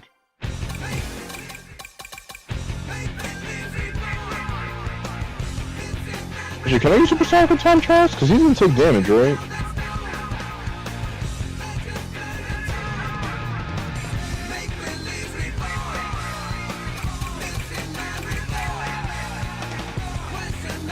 I can use Super Sonic. I can use Super Sonic. Yeah, let's race!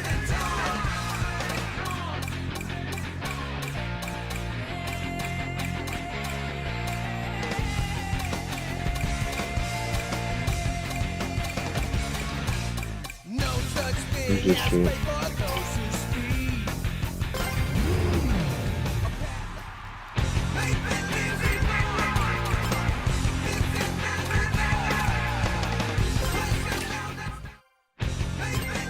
Oh, okay, it can't be used. Can't use Super Sonic. Alright. Yeah, let's race! I should have the voice, but it's fine.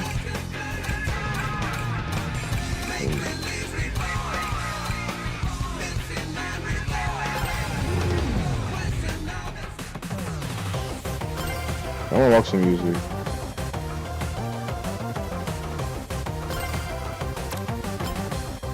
Wait, so what does it mean?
I didn't see what time I have to get.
Faster than me is me. Yeah, that was easy. What the fuck? S rank is 2 minutes and 26 seconds. Damn, actually, I was 3 seconds away. Holy shit. I could have did a lot better, honestly. Well, I really wanted to, I could get an S, but I only want the music.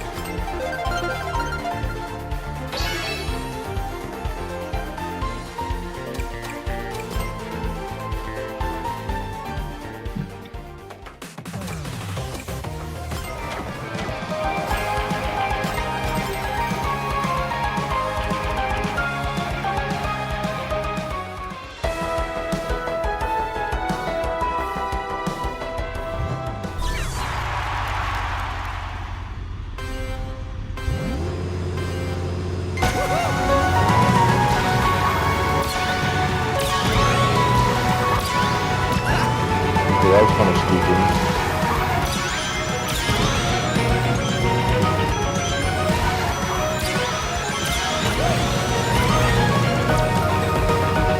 Okay, now for this one, the boost actually do matter. That could probably save a decent amount of time.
No! might record this.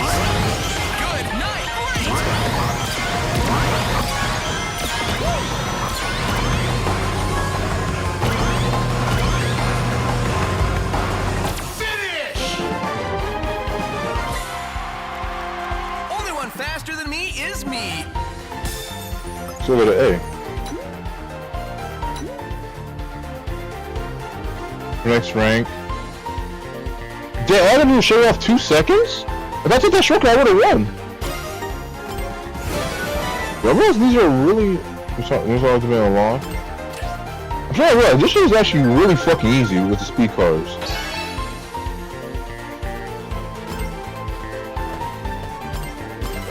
I did not mean to retry, but it doesn't let you fucking leave. Doesn't let you leave.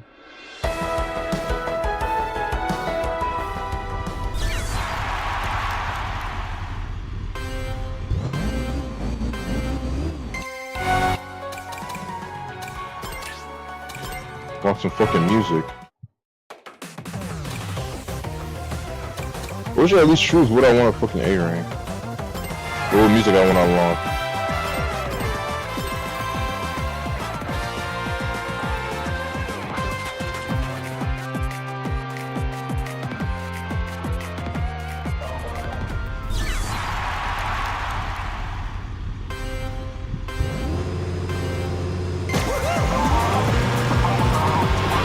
I missed the boost. There's really any part, I don't think there's any part where you need the boost, right? Wait, the land part's faster? I see they took the bottom path. I don't know, is it actually faster?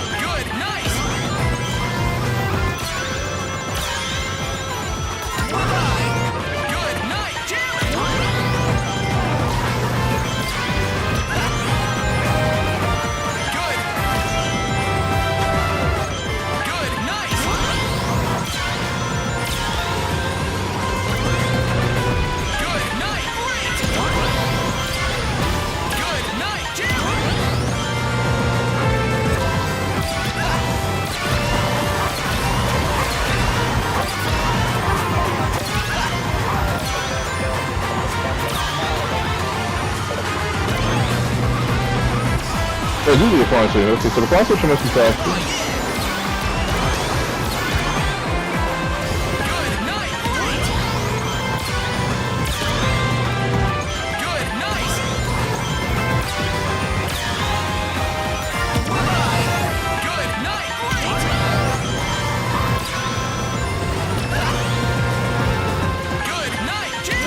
Is the left side faster?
Faster than me is me.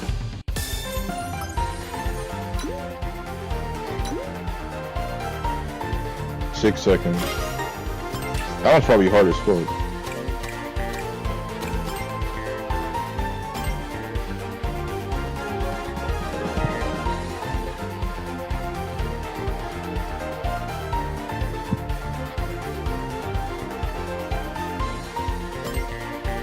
I didn't even press restart, fuck. Want some fucking music. So basically, A is pretty easy. If you just play like fairly optimal, you can get A like relatively easily. So I already knocked out like 3 in a row.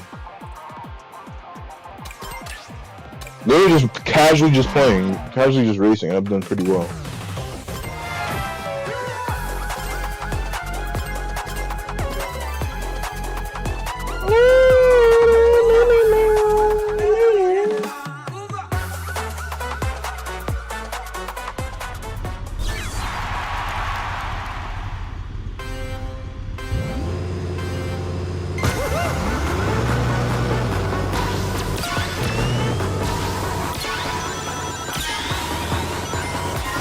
I missed all of them. Oh, damn.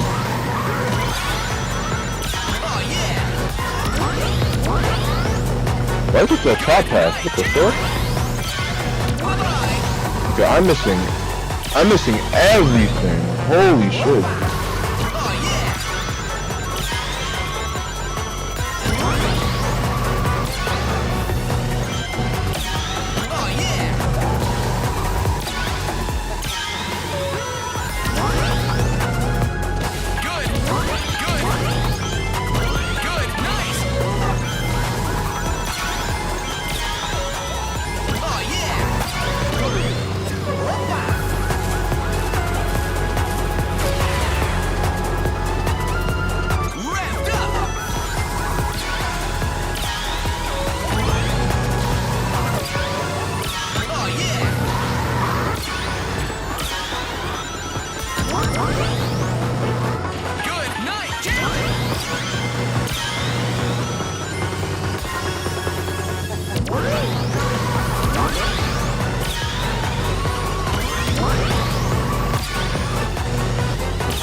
Everything off.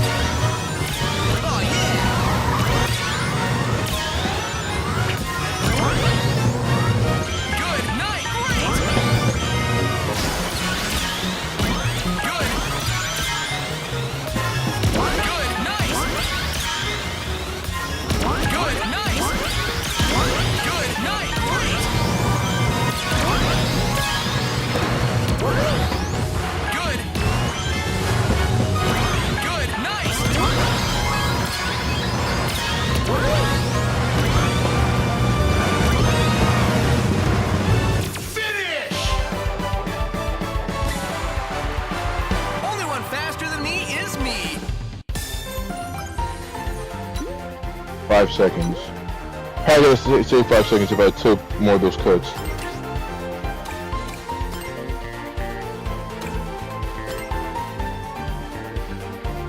The one that might give me trouble is the ice one.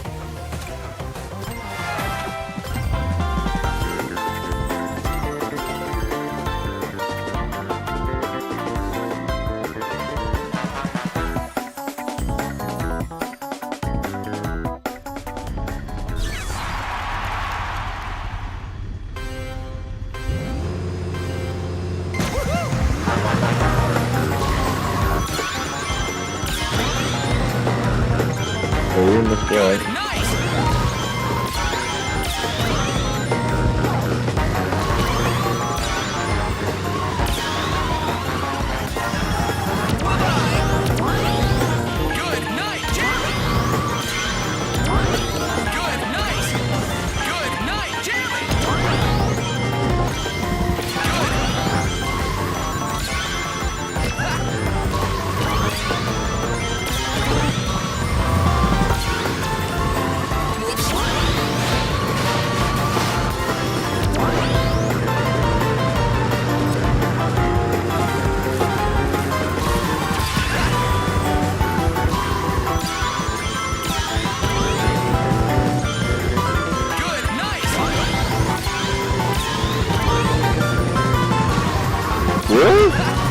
That's faster? Dude, this part's faster.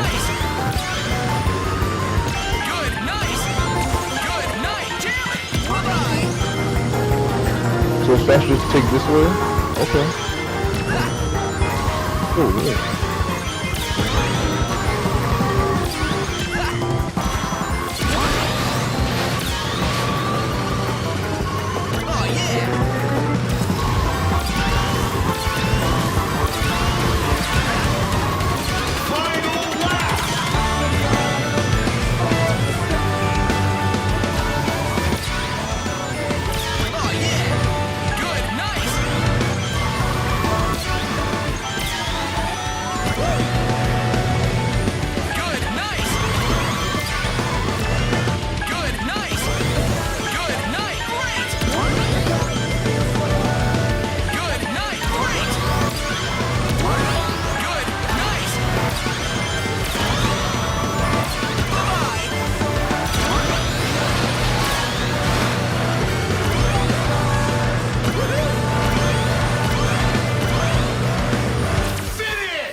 Faster than me is me.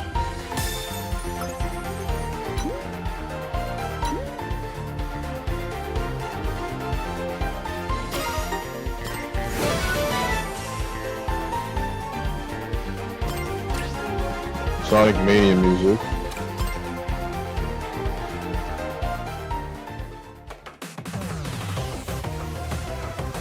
Three colors.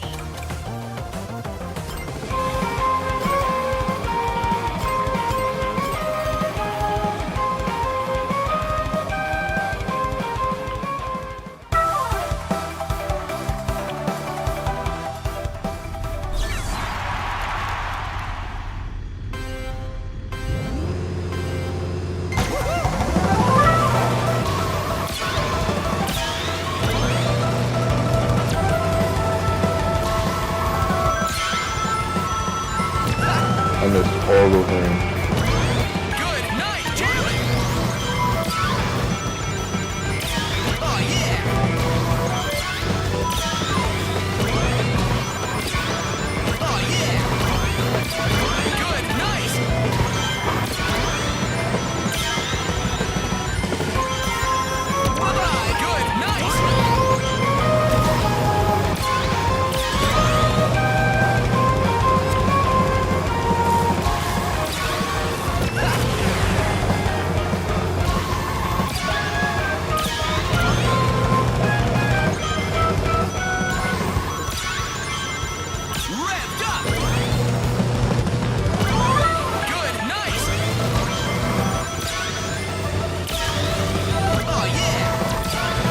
Yeah, it is Patrick faster.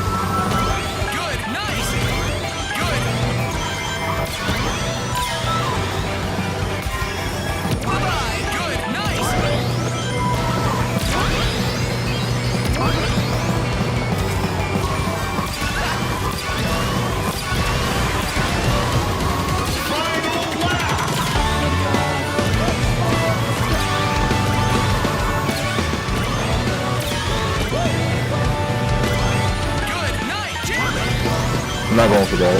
You got me fucked up.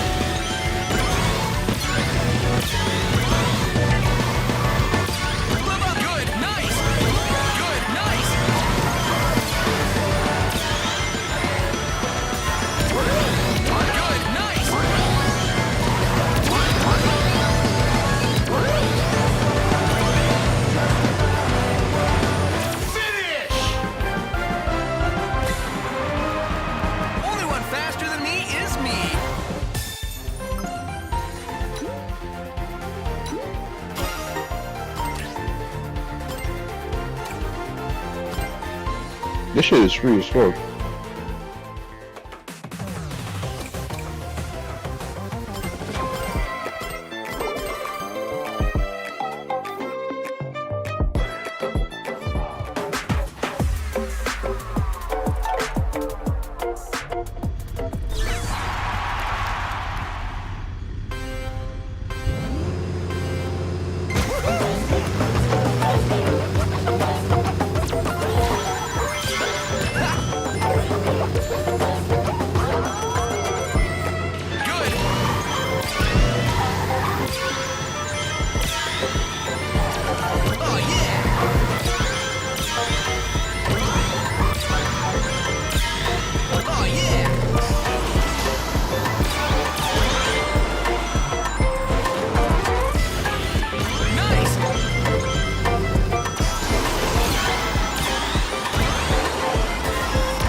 There was no shot that pass was faster. Oh yeah!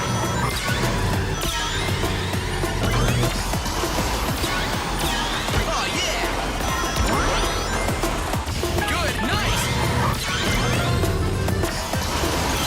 Better use this! Good, nice!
Only one faster than me is me.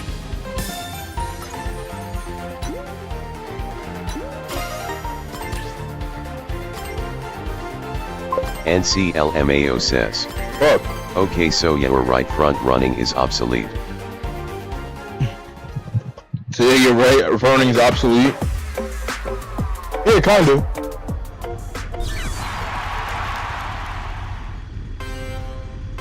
Cause the game, unlike Card World, the game is made that you can't run away. You really can't. Especially with NCLMAO says. I stay in the front cause my driving is kind of pristine, then one Crown Dutch crockpot ruins my shit at the last second. Yeah, that's what I'm saying. That's the thing. There's too many items that hit top 3. You have the slime which hits everybody. You have the little weights, the weight shit that hits top 3. I think it either hits top 2 or top 3. You have the King Boom Boo, which hits basically first place and anybody that's behind him. There's too much bullshit that just hits you in first. There's too much bullshit. As well as just make it come back at the last second. NCLMAO says. When I bag 1,000 times I get first to fifth.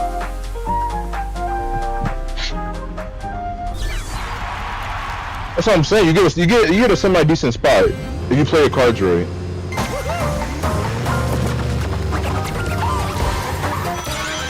You might get hurt sometimes, but it's a lot better than going from fucking first to like fucking third, or fucking 8th.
Oh, fuck. I definitely lost time on that. I lost a few seconds.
Yeah, I could have got like 2 seconds faster, but my ultimate recolors.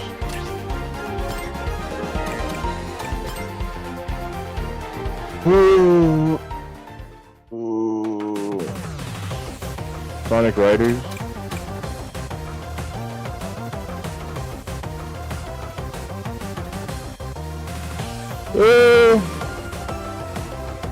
I don't play that game yet. There's some bangers.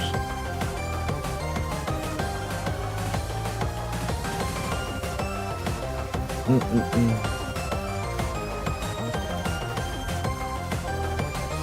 Let me see.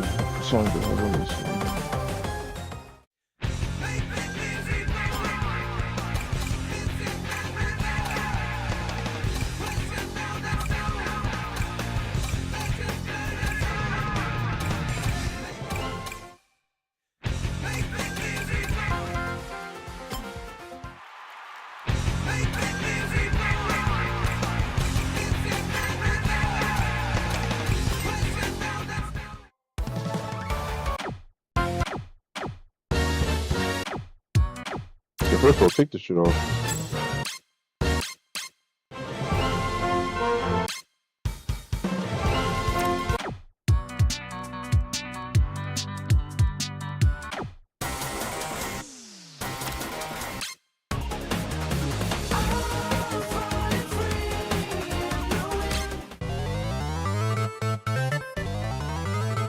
Bruh.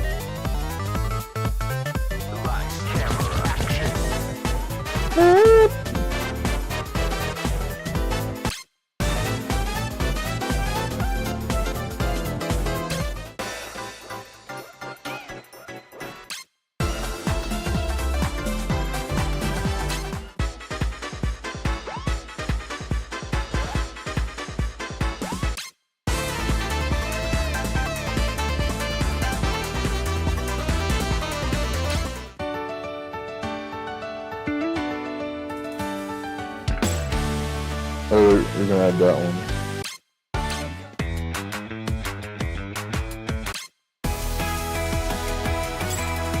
Yo, Sonic just has so many bangers. Tropical Resort.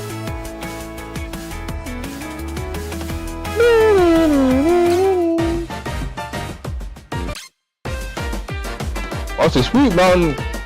Sweet Mountain's my least favorite one.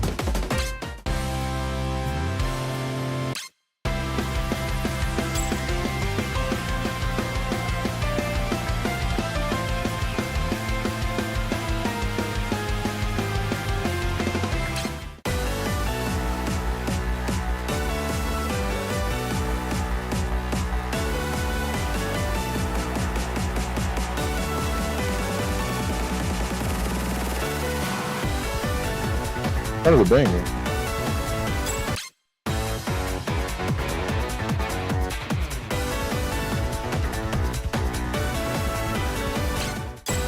Look at this one. No, it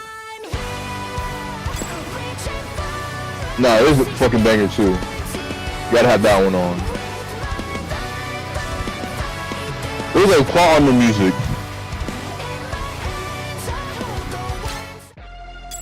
I'll put that one on too. Okay, flowing is kind of OD. I'm gonna put both of these.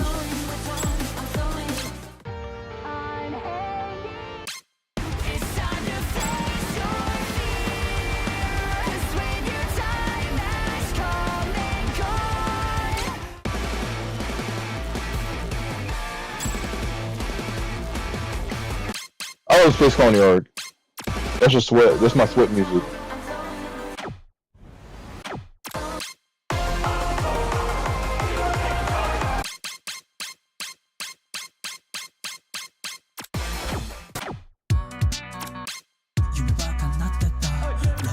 I don't know what song that is.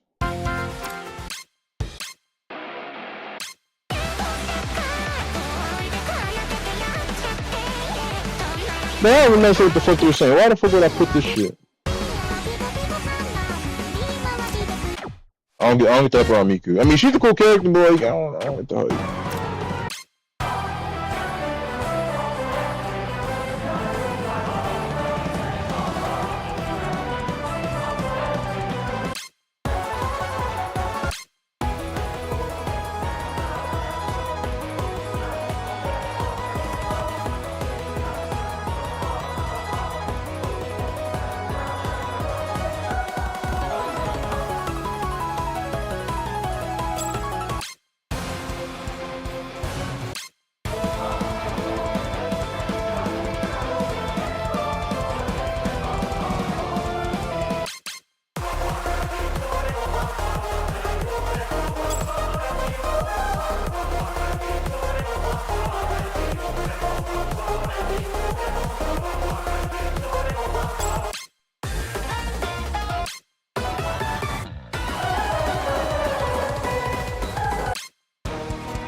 They're my fucking. They're my fucking try hard players.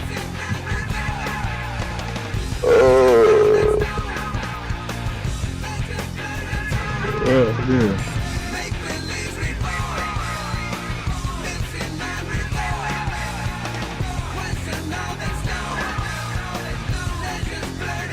Let's see his stats. Hold on.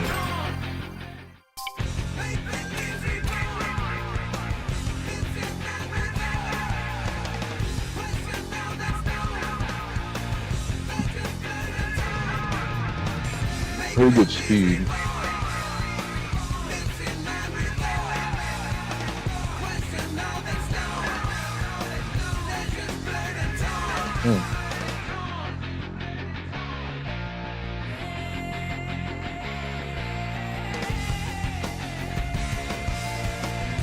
It's actually not bad. Solution's just dog shit.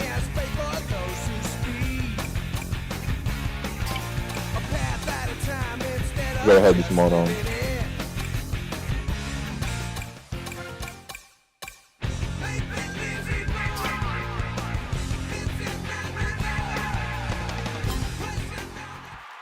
Alright. You wanna take a break?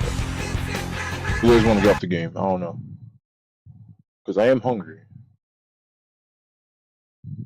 I'm fucking hungry. Not gonna lie. Not gonna lie. And if I eat, I'm probably gonna get tired. Most likely. Most likely the Loki, I do want to watch more of these fucking just random. Forgot to introduce myself Oh in this shit. video. I do want to watch more of this fucking just random punk history. Cause like Loki, I'm sorry being a fucking nerd, but like it's Loki fucking interesting. I ain't gonna lie. Like just learning the lore is Loki kind of inspiring. I ain't gonna lie.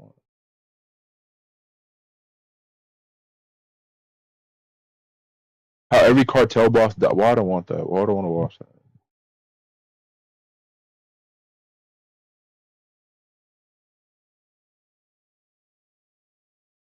Nobody cares about. Sure. I really want to watch a video about that. That's true.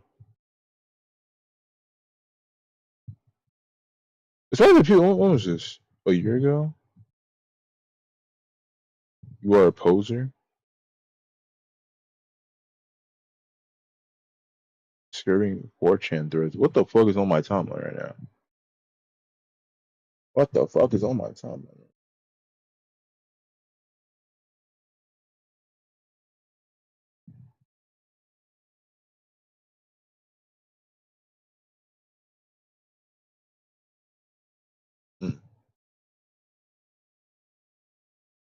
Okay, kind of interesting.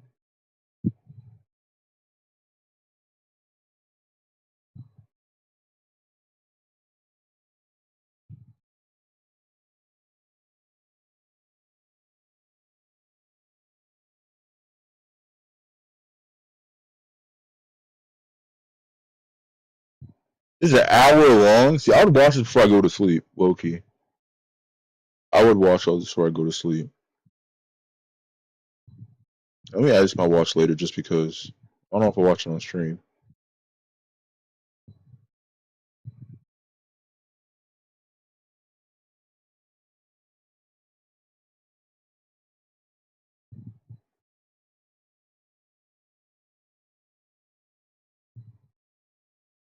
I don't even know when was this? Cause there's like videos saying what the fuck? Every subculture in 15 minutes. What the fuck? Metal. What the fuck? Skinhead. Hip hop. Straight edge. I never heard of that one. What the fuck's a gabber? What the? Oh, it's interesting. What's a gabber?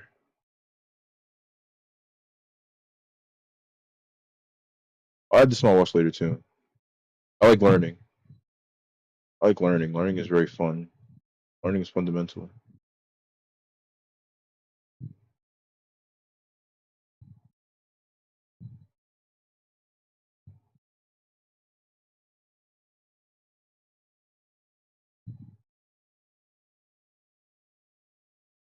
Punk has a poser problem. Let's put punk culture explained.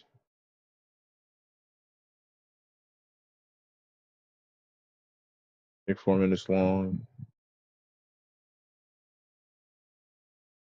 Looks like, can we please leave politics out of punk and metal? What? Are you dumb? Are you literally dumb? Are you stupid? Are you actually?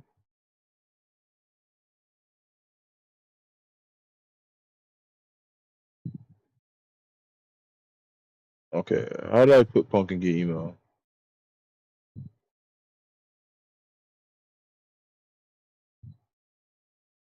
I'm literally getting other shit than what I asked for. YouTube is fucking stupid. Every genre. Why are these? Okay, these are a lot of videos that I might watch literally in my free time. They're like too long though. It's just like an hour long.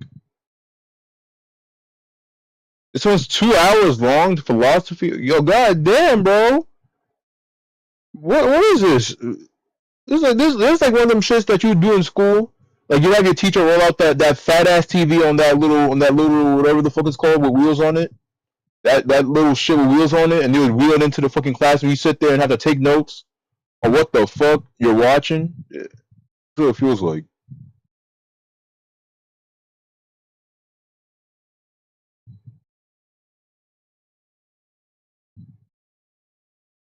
Like no. Like an hour long, you can't just send me like the most I'm watching is like 30 minutes. Anything that's over like an hour, I probably have to wait until I'm like doing chores or something. Listen to that while I'm like washing dishes.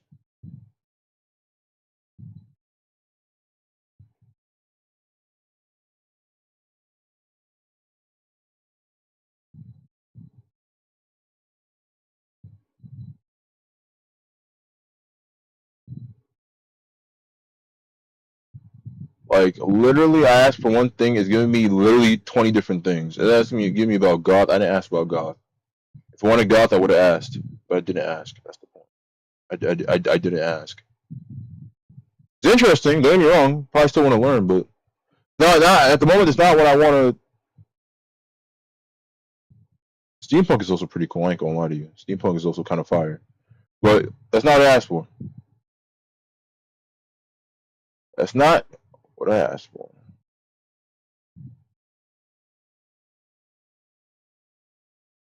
I don't know why I feel like slightly nauseous. I don't know why. It's like ever so slightly. Like I don't know. And I gotta brush my teeth. Maybe I got like some weird ass shit in like weird ass taste in my mouth or something.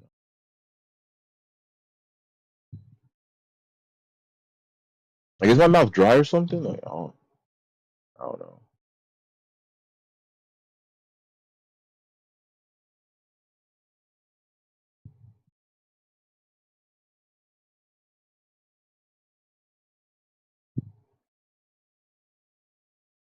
I want to know about the fashion.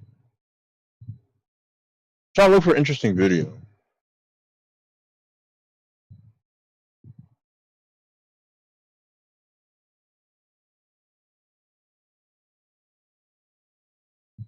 It's very Latino. Both more than music. It's way of life politics. But I watched this 12-minute one after I roll up my food. Hopefully I don't feel sick or anything. I don't know what the fuck is going on. Like I got this like I don't know. It's maybe my mouth is parched. Maybe that's why I feel like a little bit icky. I'm not like I feel like it's not like super nauseous. It's like my stomach just feels weird. Like ever so slightly. Like ever so slightly, you feel icky. Yeah. All right. Let me go get nutrients. Hopefully not. I don't know. Hopefully not get more nauseous. I don't know what the fuck's going on. I'll be back.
I'm back. I was gonna roar, but I'm like, no, let me know it. I don't feel like it. I don't feel like it. Alright. Education myself. He's low-key kind of interesting. That's the hardcore punk band, the song Asesinos, a song in Spanish He's about the Latino. young who were disappeared by military dictatorships across Latin America. And they're just one part of a long history of bands, musicians, and artists from Latinx communities from all across North and South America. And they helped make punk what we recognize it as today. There's this unfair mainstream tendency to look at punk as this subculture and as a musical genre as a white boy thing.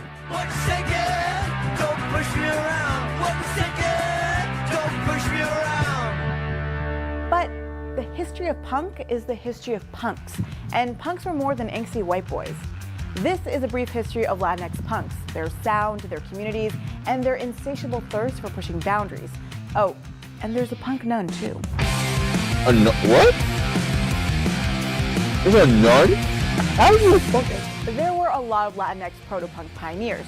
Think the Colombian-born drummer of the New York Dolls, Billy Murcia, or Mexican-American bands Cannibal and the Headhunters, and of course, Question Mark and the Mysterians. Their 1966 song, 96 Tears, hit #1 on the Billboard 100 that year.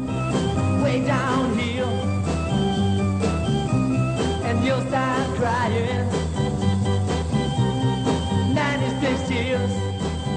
They came from Michigan, but their families were part of a migrant stream from Texas. Families came from Texas to work in the steel industry. Often Mexican Americans were recruited from the Texas regions to work in these industries. Think back to the moment in the 60s when we think about music, you really had black bands and white bands. Mexican Americans weren't really in the consciousness of American pop music, so Question Mark as a name for the lead singer Rudy Martinez really allowed the band to be played in different radio formats, R&B and also pop stations. But Latinx musicians didn't just stay in the proto-punk years. When punk did eventually crystallize as its own unique subculture, they were at the forefront, and LA was home. LA. That's Alice Bagg, former frontwoman of the Baggs, who was featured in the 1981 documentary The The what? Decline of Western Civilization. She was part of the LA punk scene, which started coming together in the late 70s, and it was really heavily influenced by these Latinx kids who just felt stuck and out of place. Whatever it was that made them feel like they didn't belong in their own the Bags? neighborhood was what we prized in Hollywood. Okay, I ain't gonna lie. Come on, bro. You got a little better name than that. Fresh voices. We wanted the weirdos. In fact, the weirder you were, the better. That scene, initially based out of West Hollywood, had venues like the Mask and the Starwood, which became the regular hangouts. You'd see people from all backgrounds, all different neighborhoods of LA had traveled to the epicenter of Hollywood punk to be a part of it. And within just a few years, the LA scene exploded. Hey, well, I did a few bangers though. The film, The Decline of Western Civilization, actually caught a lot of the scene. It featured a lot of Latinx bands and musicians like the Zeros and hardcore punk pioneers Black Flag, whose original frontman, Ron Reyes, was Puerto Rican. It also features the Bags and Alice, who had a reputation for her ferocity on stage, which earned her the nickname Violence Girl. She's considered among the foundational influences on hardcore. A Violence Girl? I wasn't even aware that I was representing being a Chicana. My Chicanidad came through in my my body, what I look like, my language. So I felt like punk is like that, you know. Punk, if you're not connecting with your audience and you're performing punk rock, then you're missing the boat.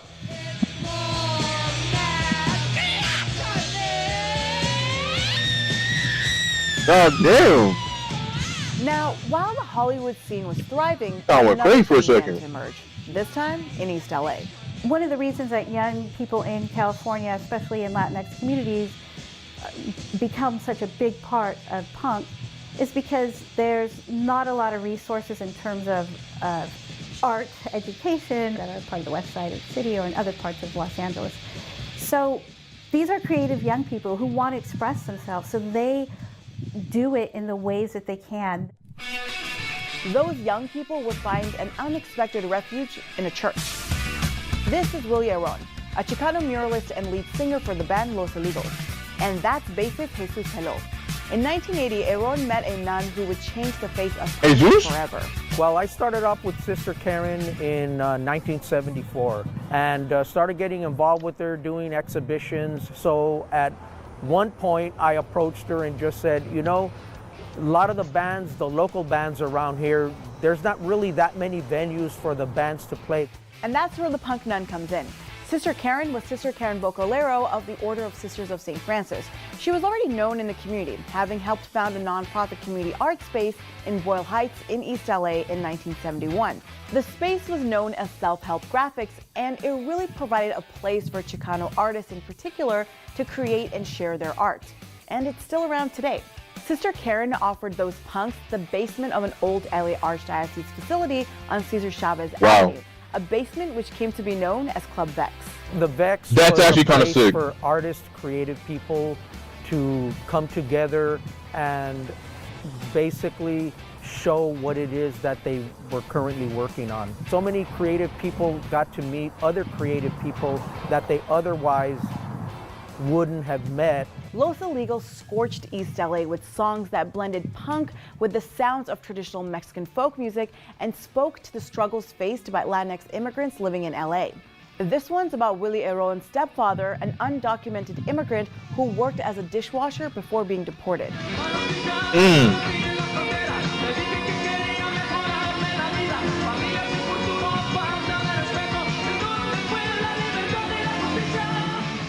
Bands like the Zeros and the Plugs also started playing at the Vex. The Plugs, by the way, later appeared with Bob Dylan on the David Letterman show.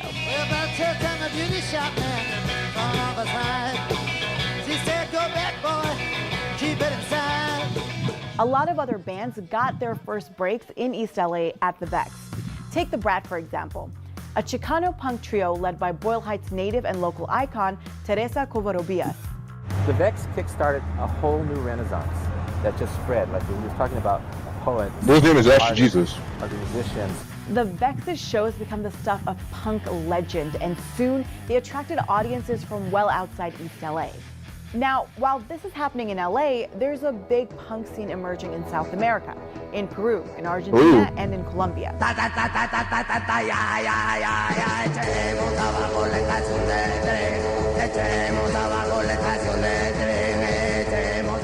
That's Los Psychos, a short-lived Peruvian proto-punk band whose song Demolición topped the Peruvian national chart in 1965. Almost 20 years later, a group of kids calling themselves Los Subtes started making music that would come to impact American hardcore. Up until this point, the availability of foreign music in Peru was actually pretty limited by how expensive vinyls were. In the US and Western Europe, vinyls could kind of be bought by anyone. In places like Peru, vinyls were for the elites. The cassette tape changed all of that. It was a bootlegger's dream. It changed the way music is experienced, distributed, and even created. In the global South, music goes from being a luxury to a democratized right through the cassette tape. Yeah, cassette And tapes. in Lima, the sound of punk rock is disseminated through tapes sold in neighborhood street markets. And it really resonates with the kids who found themselves caught between the violence that was tearing Peru apart at the time. In the beginning, Los Subtes, short for rock subterráneo or underground rock, lacked spaces like the Starwood or the Mask or even CBGB to gather and play live music.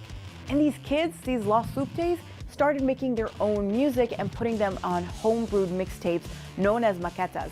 From these tapes emerges Primera Dosis, or First Dose, the first and ironically only album produced by legendary Subte trio Narcosis.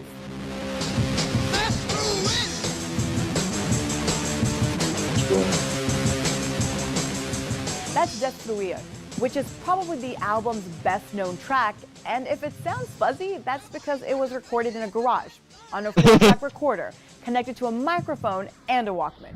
Wow. Narcosis used this setup to create these incredibly creative, layered, politically subversive tracks.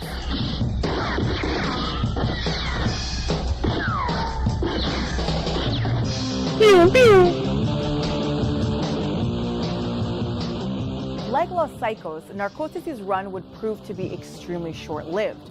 The band broke up just months after the album's limited release of 200 cassettes. But the tapes become an underground hit, and bootleg copies begin spreading across the region and then around the world. And they end up influencing the music of Los Crudos, founded in 1991 by this guy, Martin Sorendegui, an Uruguayan-American queer punk who grew up in Pilsen, a Mexican neighborhood on Chicago's west side. I used to write letters to bands and people and send letters with a few bucks hidden in it, and you know, get a tape, or you send a tape, get a tape, send a flyer, get a flyer. I started thinking about punk in this new way once I started hearing bands coming out of Latin America. Politically, there was something about it that felt extremely urgent that I could really connect to. It wasn't just about the standard rebellion against mom and dad, it went like beyond that. And you know, I started hearing like Los Violadores from Argentina, Ojo Seco from Brazil, Leucemia from Peru, Narcosis. I was just sponging up as much as I could from all over the world. It wasn't just Latin America, but for some reason, that stuff really spoke to me and I really actively sought it out. Los Crudos' lyrics, just like Narcosis, are sung almost exclusively in Spanish.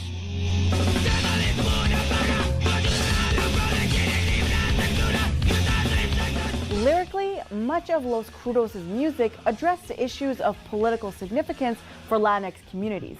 Our communities are, you know, until this day, we're being targeted. And the punks from these communities were like, all right, we're not. 5 years ago, and they're still being targeted. That's crazy.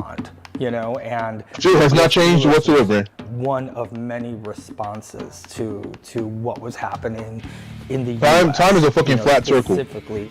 As their tours would take them throughout the United States and Mexico during the 90s, Los Crudos would clash with the hardcore movement's white nationalist elements. At the same time, they also inspired a new generation of Spanish-speaking punks to make music on their own terms. What's great about punk, or what would become known as punk, that it's not about virtuosity. It's about borrowing that guitar or borrowing the drum set, writing down your lyrics. You don't have to take vocal lessons. You just start singing. I think the most important thing that people need to know is that punk was not invented by white males, nor was it exclusively their domain. So who made it then? Punk was created by women, people of color, and queers, and without all of us, it would be nothing. So that is punk history. It's not Latinx punk history. So basically, I'm not surprised. Oppressed people. Hey guys, Makes sense. thanks for watching. So if you had a punk... That's not, I actually didn't know that. So yeah, pretty much not surprising. Of course, the fucking subculture about fucking, you know, going against norms and shit was made by people who were fucking oppressed. Makes sense. Can't say I'm surprised. But I ain't gonna lie, at a glance, you would obviously think like, okay, it's probably made by white dudes, because you mostly see white people be doing that shit. But no, now that I think about it, no, it makes sense. It's of course it's fucking brown people and fucking gay people, of course. Not entirely surprising. Can't really say that.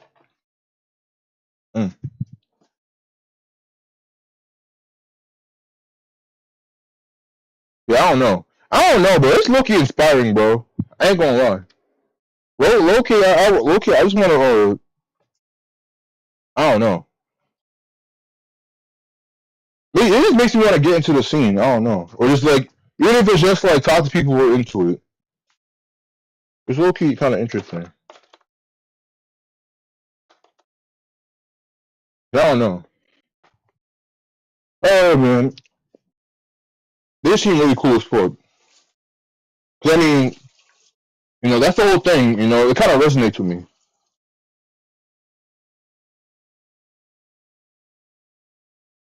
It kind of resonates.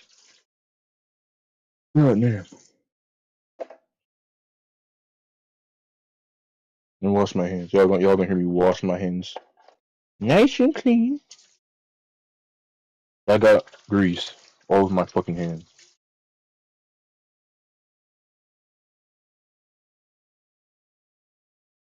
Wash our hands nice and neat before we eat our tasty treat.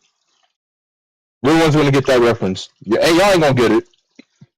Only the elite ball knowledge are gonna understand where that's from. No one's gonna get that shit. That's for only the elite. Only the elite ball knowers can know where that's from. Now y'all ain't gonna get it. If you know, you know. Right.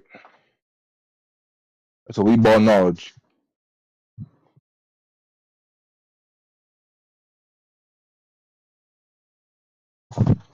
Alright, let me see what else.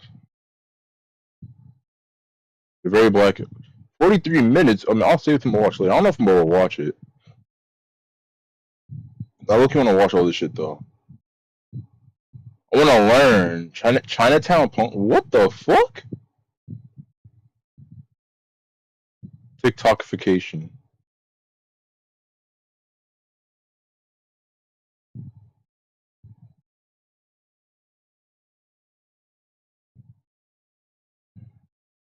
Four years ago.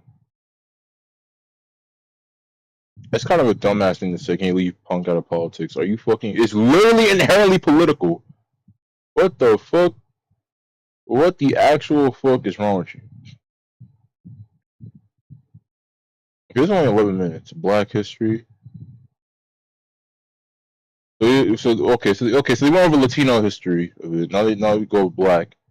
I want to see the black history of it. When you're black, you're punk rock all the time. Also, I want to see the black background.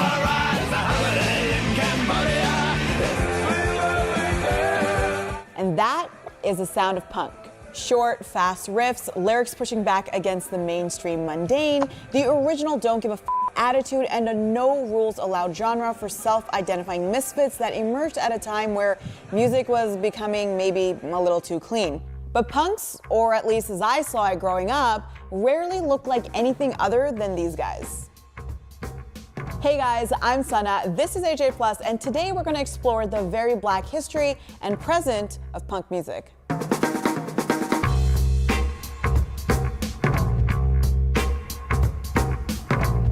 Now, there was a decent amount of women who led the movement. Patti Smith, Joan Jett, Debbie Harry, and Susie Sue, and they all got major recognition. But black or Latino or any other shade of punk?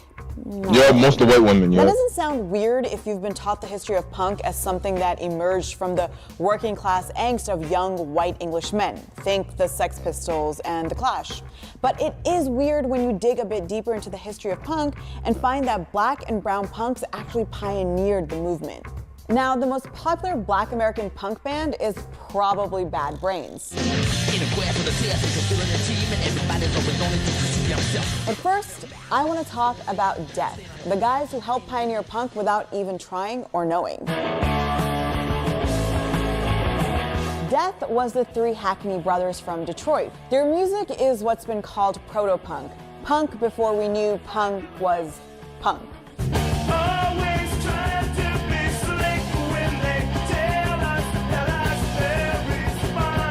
So banger?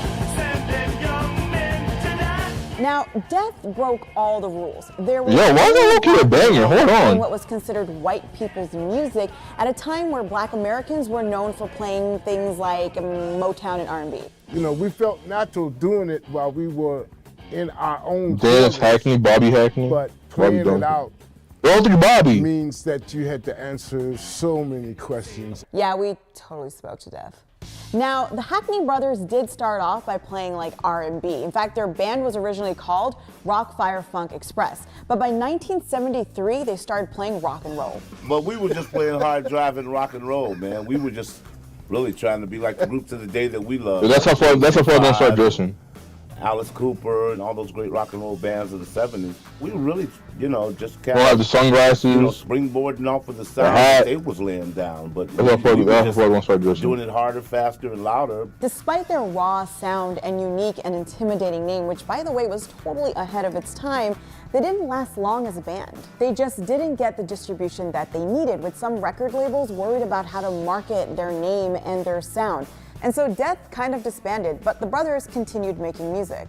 And it was only 30 years later, in 2008, that Death was rediscovered I got to a and flat. thrown onto people's radar. Now, even though Death didn't go NCLMAO mainstream, their music says, was known underground just and by a no most plus or diehard minus. punk fans. Oh, you got to A, so you went from A minus to A There plus. was no scene or to A, no, you went from A minus to A. to embrace them, and something kind of in retrospect that people have realized, like, wow, these guys were making punk rock out of their own inner creative compulsions in Detroit. Now, while Death is a pioneering band in punk history, they actually don't necessarily see what they were doing at the time as punk. In fact, just plain old rock and roll. We've never really considered ourselves a punk band. I mean, back then, if you called somebody a punk, NCLMAO you got says, into a fight. We would took shorter time cause I didn't get fucking mopped by fists or saws as much. It's also important to note, as Yeah, you know why? Greg, You know why? Because all the sweats are tired from work. Since today's Monday, you realize how on Sunday and Saturday, all the sweatiest, greasiest motherfuckers were on the game. It was just constantly getting hoed, constantly getting fucked over. Today is not as bad. Today is actually significantly better. It was still some bullshit, but it wasn't as bad as the last 2 days. Very interesting, very telling.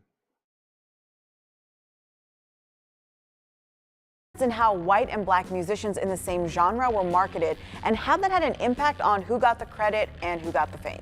The American music business is made NCLMAO says, on the corporate it's not side, just on the sweats cause the remedial They niggas be the very dumbest much people, subscribe the ones with to no the fucking Jim points. Crow notions of that's racial true. separation and segregation, which That's defined true. American culture throughout, most of the 20th It'd be the people in fucking DC. Couldn't make as much money playing their own music, didn't have access to the same. There was a C minus in my fucking room. I was like, what the fuck? Now, in the 70s, there was another black punk band that really changed the scene.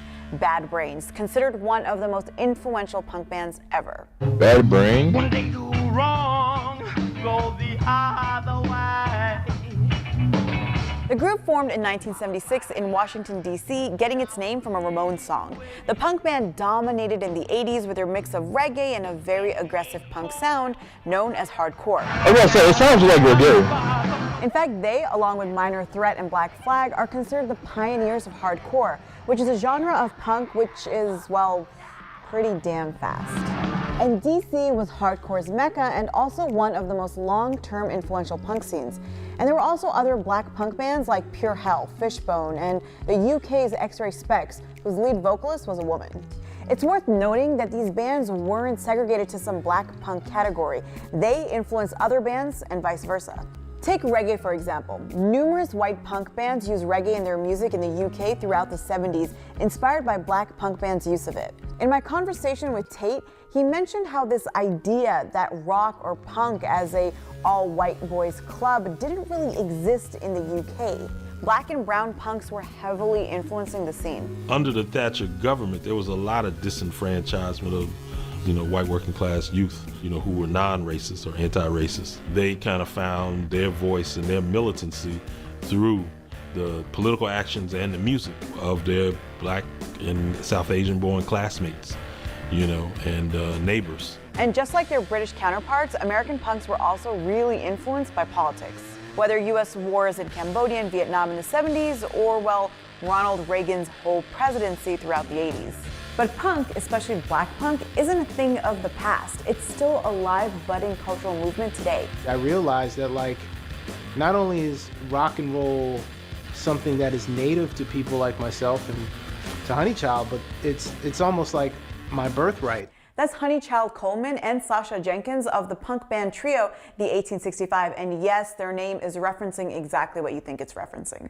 The 1865 references America in 1865 when the Emancipation Proclamation I don't remember that brought shit. a promise of change for Black Americans, except the racists had other plans. Soon after, organizations like the Ku Klux Klan and other groups who weren't really fans of people like myself and this young lady got together and kind of made it their business to get in our business and make it hard for us to live in America. And so you look at the climate of where we are now, I don't want to necessarily be so literal, but it feels like the same kinds of sentiments. The 1865 makes music that looks at 1865 America from the lens of a runaway slave, a white Southern soldier, a slave owner who felt no guilt.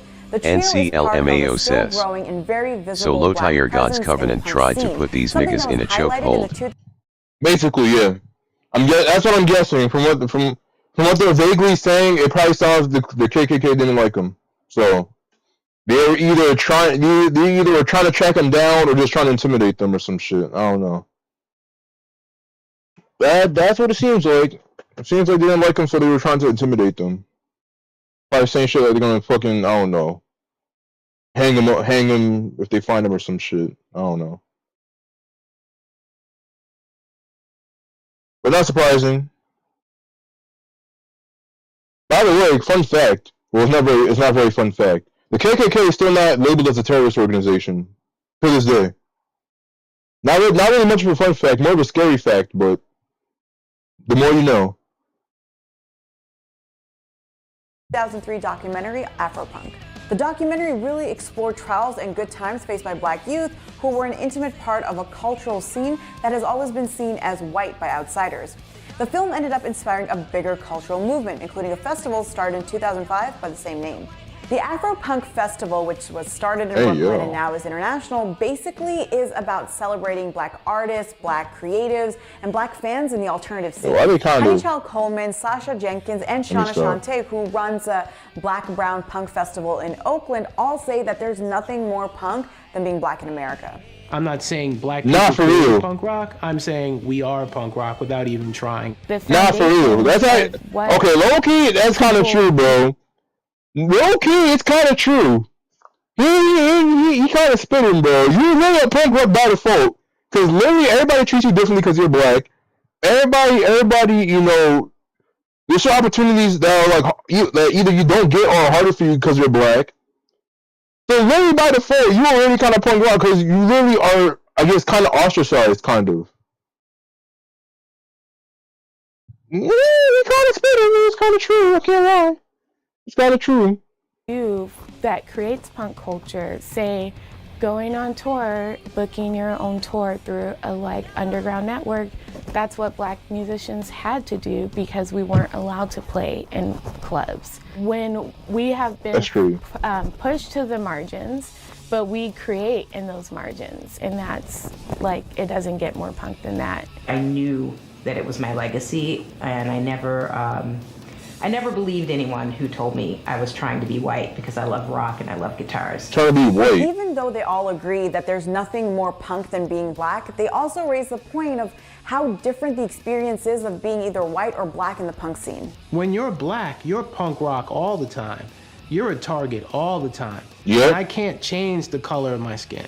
There is a level of privilege that goes with, I'm gonna put a safety pin through my nose and paint my hair, dye my hair green for 2 years, and then I'm gonna clean up and put on a suit and get a corporate job. Exactly. We don't really have that luxury. You also get cred for having punk years. But in my experience working in the corporate world, I can't let everybody know what I do outside of work because it could cost me my job. And for Shauna, it remains super important to keep creating spaces that empower people on the margins. I think it's important to see people who look like you making music and art. It can feel very isolating and depressing as a young person when people are trying to box you into one sort of identity and tell you how you have to be based on your ethnicity or your class. Punk is complicated, even though it's just simple, raw music.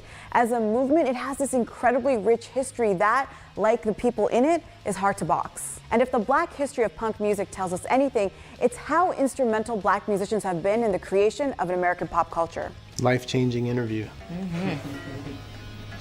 And then Sasha smashes the guitar through the door. Right. Hey guys, so we actually filmed this piece at 924 Gilman, which is the CBGB of the West Coast. And if you don't know what CBGB is, you should definitely look that up. Let us know, what are some of the punk bands that you grew up listening to? And don't forget to like, share, and subscribe, and keep it punk.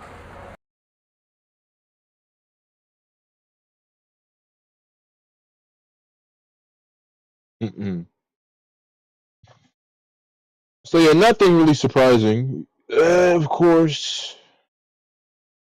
You see the comments from Black Brazilian, Latin American, to punk is the union of men and women against all rotten system in the world. Punk is the union of all races. Punk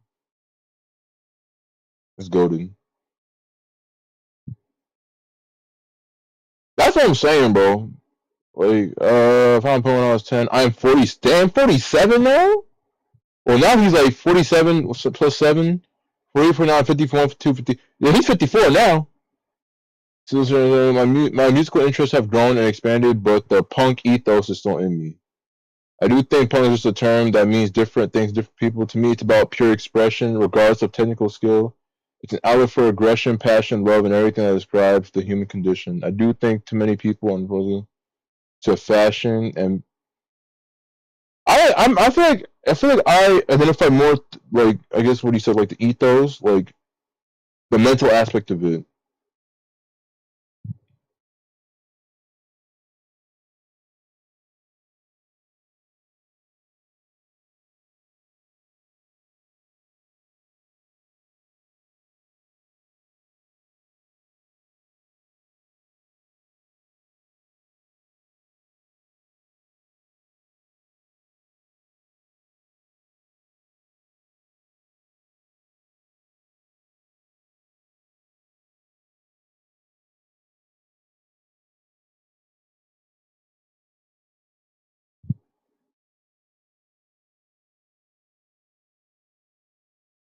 I break dancing because of colors, because of the music. Race or gender. Yes.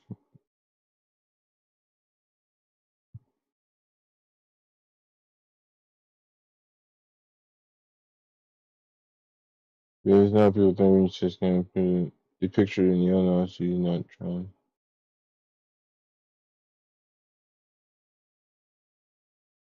Right.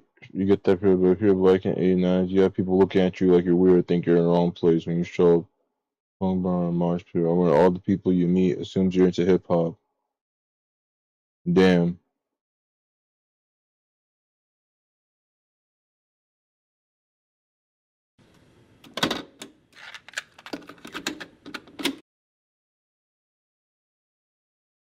When you're black, you're punk rock all the time.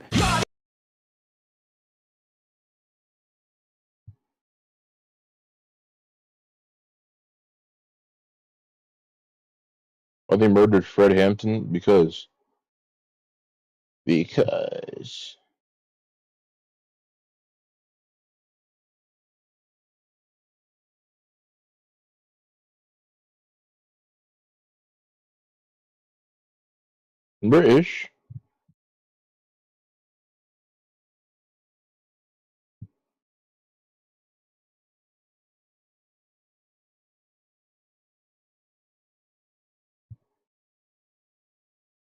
Mm-mm.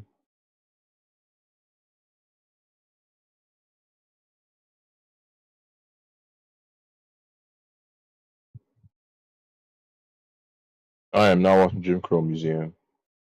The fuck? Fucking Jim Crow Museum?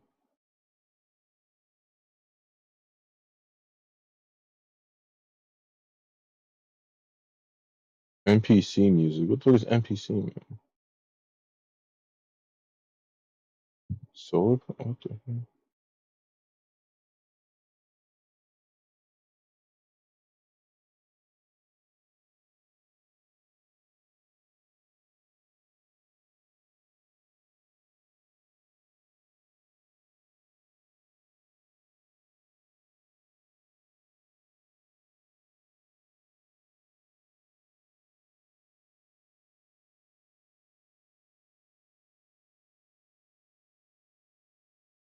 Mm. The poses. I guess it's people like faking it. It's a typical Monday evening. You're spending your time endlessly doom Look at the scrolling on your chat. phone, slowly draining whatever dopamine you may have left. In between your regularly scheduled content of funny cat videos and heinous threatening accidents, you're faced with this individual, a conventionally attractive female wearing typical punk clothing and demonstrating how she sleeps with her oversized Liberty spikes. If you actually have the ability to form a coherent thought after Maybe the the real hour one. of endless The Chinese last factory one. accidents you've subjected yourself to, you may You start know, to ponder these the are like what hypocrisy of what you've just if you want to witnessed. dress like An you individual portraying the visual aspects of punk whilst seemingly going against all of its core values. These core just hold values, of political course, being beliefs. anti-establishment. That's what I'm saying. Low-key, I feel like the political police behind it. That's what I'm saying. Like, that's what I'm saying. Like, I feel like I also agree with the political beliefs behind it. Because obviously it's more than just like music or dressing up. I feel like at least you should have like the moral compass. Like the moral compass of it. Which I feel like I feel like I pretty much have that.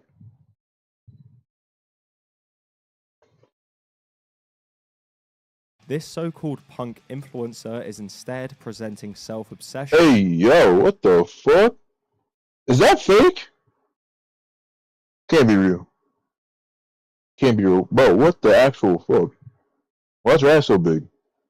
Narcissism, consumerism, and an extreme desire to receive as much attention through online numbers as possible. Although there are countless of these punk rock influencers crawling around on the internet, perhaps the most well-known is Erin Miklau, who has been accused by many of watering down the punk ethos. Erin Miklau has been lurking on the internet for quite a few years now, and for the most part has only received outwardly negative attention for her persona and attitudes towards the punk scene. She is primarily known for interviewing some of the most iconic names in punk, such as Doyle and Steve Ignorant, alongside allegedly begging for backstage passes at whatever show she wishes to attend, and subsequently getting banned from various punk-related events within the Los Angeles scene. One of her biggest controversies that doesn't involve her getting beat up is her removal and subsequent banning from the iconic Los Angeles festival Punk Rock Bowling. According to Miklau, she was banned due to her previous romantic involvement with organizer Sean Stern, although this claim makes zero sense, as she was able to attend multiple years of the festival after the relationship had ended and prior to her eventually being banned, suggesting the cause may have been something else. It seems far more likely that she was banned for her alleged poor behavior surrounding the festival. You see, Miklau, for some strange reason, seems to have an ego problem, believing herself to be the greatest journalist within punk rock. This in turn led her to allegedly sneak backstage after being denied press accreditation and attempting to film without permission, resulting in her removal and outright banning from punk rock bowling. She would later claim on a YouTube video that she didn't want to go to the festival regardless, despite attending almost every year beforehand. This sentiment seems to raise an important question. Does Erin Miklau actually enjoy the genre of punk rock, or does she just spike her hair in hazardous ways to attempt to grift off a style and genre that is eye-catching and appealing to many people online? That's a difficult question to definitively answer without actually attempting to speak to this leather-laden troglodyte. Although, to be fair, I doubt you'd get a coherent answer. She looks like she's powered entirely by liquid death and Xanax. According to multiple interviews, she first became interested in punk music after befriending a punk at school and quickly became obsessed with the scene. This can seemingly be backed up by old videos of her actually supposedly enjoying the music at shows, although whether she would exhibit that same behavior if the cameras were off is unknown. She'd probably just look at you like this instead. What we do know is Erin Miklau's extensive history in modeling, which predated her interest in punk rock. According to an interview, she attended a modeling school at the age of 12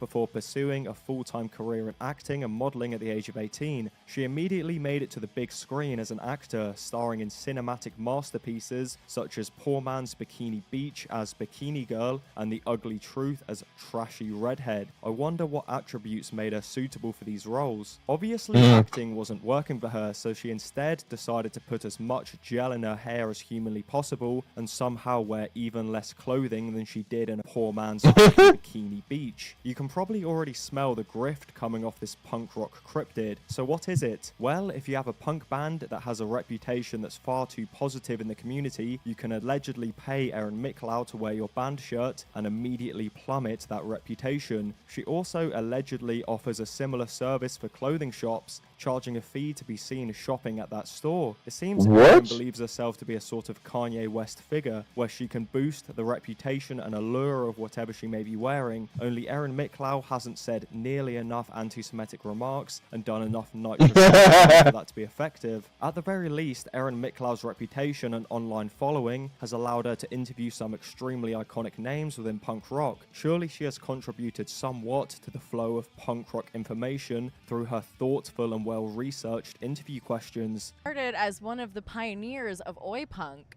What was it like being a band in England in the 1970s in a genre that wasn't even fully defined yet at the time? Well, I'd like to tell you first, before we begin, I'm not in a oi band, I'm in a punk band. Hmm? So, but with the history of Oi, they do say that it was like, it kind of started, and it was... Even if Yeah, interviews as beneficial to the punk scene, they unfortunately have rapidly decreased in frequency after Erin Miklau It's for life, sis. realized the main reason Sup. people actually follow her. It's As for of life. recent, all of her social medias consist of a sea of thirst traps, bikini pictures, and lewd images. So much so that you need to swim through a sludge of smut to be able to see anything remotely punk rock related. I wonder how this change in content style coincides with the sudden popularity of a platform that rewards this kind of content. Erin Miklau is obviously an extremely contentious It's figure for within life, a scene sis. full of people that were No, already I'm 9 hours in the late, head but with hey, better fun, late than never, resulting I in countless suppose. rumors of Erin floating around the internet, ranging The from 9 Erin hours Miklau party. having any form of connection within the punk scene and essentially just faking her entire persona, to having a rich father that allegedly funds much of her life alongside her Hollywood home. What we do know for sure is the fact that much of Erin Miklau's allure, apart from posting thirst traps on a platform accessible by 13-year-olds, is the way in which she dresses and presents herself. This can be seen by many as the watering down of the subculture. It's for life, once sis. again taking something alluring So you from the got done past grinding? and sensationalizing it to the point that it stands out amongst the I overcrowded did a little bit of mainstream grinding. internet. Erin I Miklau got and other supersonic. punk rock influencers buy an I expensive beat all the rivals. I got to cover them up supersonic. with scissors and cover them with And sponsored patches for more internet brownie I did points. some time trialing, and I got a few more That's music all that packs. punk rock is all about. Punk should be anti-establishment and against I the did a little idea bit of online. commercializing the punk scene and fashion for money, right? Surely this is just a new phenomenon. Only I'm present dead, in bro. I'm punk pretty rock, tired. the I don't know. influencers and the highly competitive nature of the internet. In order to find out the truth, we need to go back It's to for the life, 70s, sis. to what I see as Wow, the moment I in never which know the typical game punk could be style so became diverse. mainstay in fashion, a time where punk Game be so rapidly diverse. spread across the It globe just has a lot of seemingly shit to overnight. do. Not Like long after everything, punk like first everything has released shit you in could the do. United Like States with that's the one thing I do appreciate about the game. Everything you do, 9 times out of 10, there's shit you can unlock for doing it. Like you go to the racing park, you know, you get the fucking vehicles, you get the vehicles and shit. Then you have the ones where you just have to do regular races in the Grand Prix to get the Dompa tickets to get. Then you have time trials to get music. Or there's so much shit. Like everything you do, you get unlockables for. So it actually gives you incentive to actually do it. You know what I'm saying? Because I would never touch time trials if there was nothing to do for it. Besides, like if I really wanted to know a shortcut or some shit.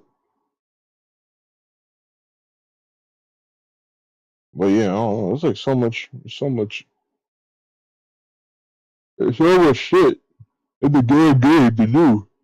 Bands like Iggy and the Stooges and the Ramones, the sound quickly made its way to the United Kingdom, with artists such as The Clash and The Damned spreading the punk rock ethos and sound throughout the working class. Out of all the punk rock bands coming out of the UK in this time frame, one stood out from the rest. Although it wasn't particularly for their unique sound or message, it was more so the way they dressed, how they presented themselves, and the countless controversies they managed to wriggle themselves into throughout their short tenure. This band is obviously the Sex Pistols, who have become one of the most popular, although controversial bands in the history of punk rock, receiving worship from countless people across the globe. So why did the image of the Pistols become so appealing and iconic? Well, in order to understand that, we need to first briefly look into the fashion designer Vivienne Westwood and Sex Pistols manager Malcolm McLaren. Primary school teacher Vivienne Westwood and art student Malcolm McLaren would meet in London and quickly formed a common interest in fashion. McLaren would notice Westwood's innate ability to create dresses and encouraged the hobby, leading to Westwood creating many of McLaren's designs whilst continuing to work as a primary school teacher.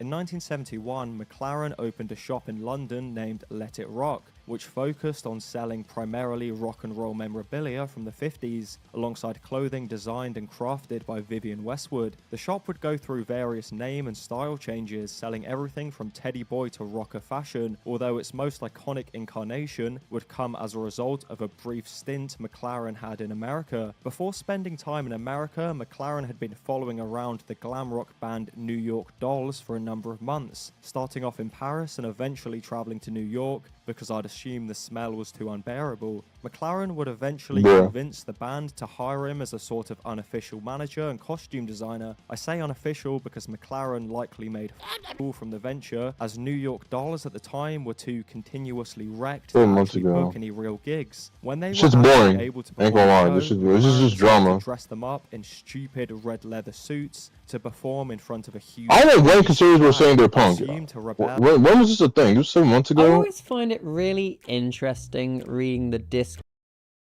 Most commercialized, surface level version of punk. Actually being an alt Christian that supports an alt wait, what?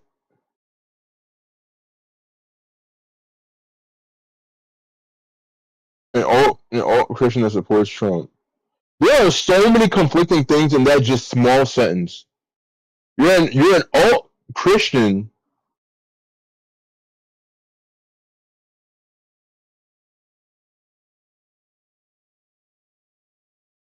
And really, in the context of punk, you can literally, okay, here's the thing, right? You can't be Christian in punk. It's a little bit contradictory, right? Let's just break this down, right?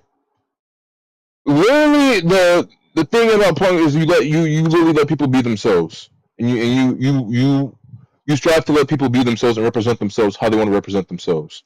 Christianity does not promote that shit. It's for life, sis. Link ends to Ukjoke. What is this?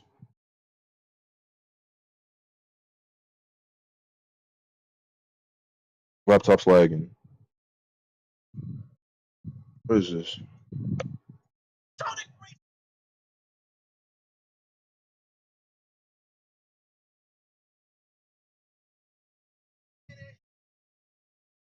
Bruh. Why you sending me rage bait? Let me see the comments real quick. That's one of the comments. $500. That is true. Technically, Mario Kart World is like $500. Because you need to well, technically 500. Yeah, it's technically $500.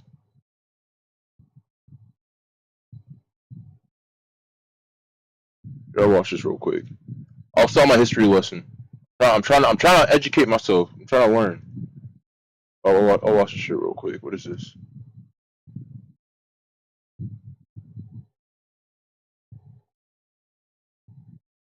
Fucking YouTube, can you shut the fuck up? I'm not watching your fucking ads. Move. Fuck out of here. Thank you. Sonic Racing Cross Worlds is overpriced slop. $70 plus $30 day one DLC for an unfinished, broken, boring racing game that pales in comparison to Mario Kart.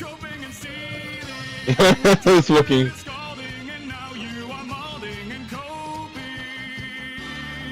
Coping so hard, coping and stealing. Okay, so before we get into the main part of this video, did you guys know that Sonic Cross Worlds isn't the only kart racing game to come out this month? Fucking Did I watch it already? Earlier this same month. How did I not notice? Why did nobody tell me? Obviously, I bought it the second I found out. I can say with absolute certainty that this is the greatest game ever made since Garfield Kart Furious Racing. Now, there is someone we're going to talk about today Garfield who Kart. isn't very happy about the existence of other kart racers besides Mario Kart.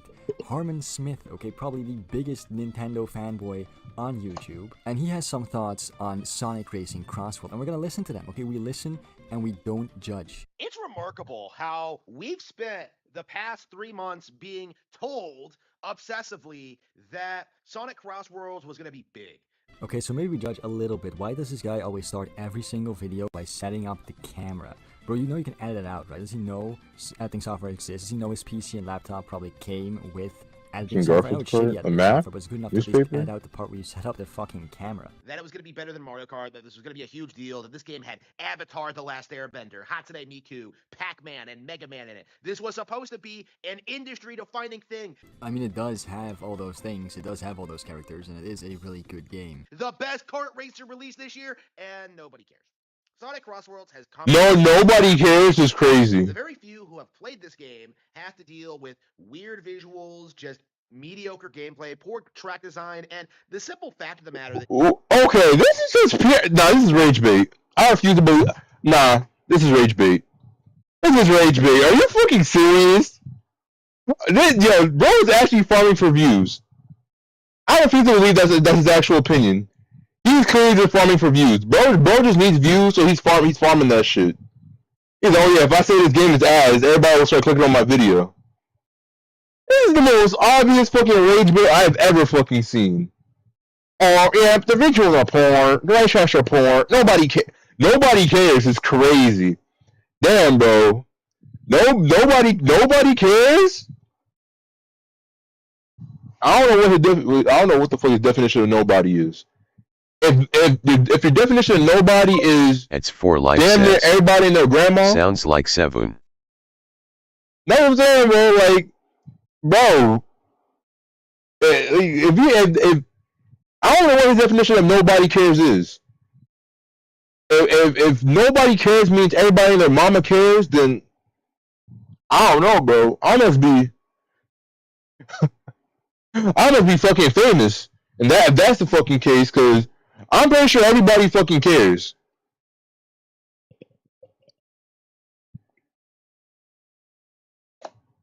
But yeah, I don't believe this guy actually. I think this guy's just farming for views.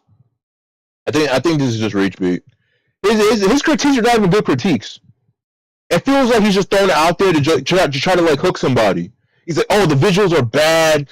The courses are lackluster. Like, I don't know. It just gives me rage baity vibes. It's not even genuine. If it was a genuine criticism, maybe it'd be more believable. But this rage bait is not believable whatsoever. I ain't falling for that shit. Is that this game is not as sophisticated as Mario Kart World. Okay, so kind of saying the obvious here, but Sonic Racing Crossworld does not look weird. I don't even know what that would mean. The game looks. I will say Mario Kart World is more polished than Sonic Crossroads. I will say that. That's fair.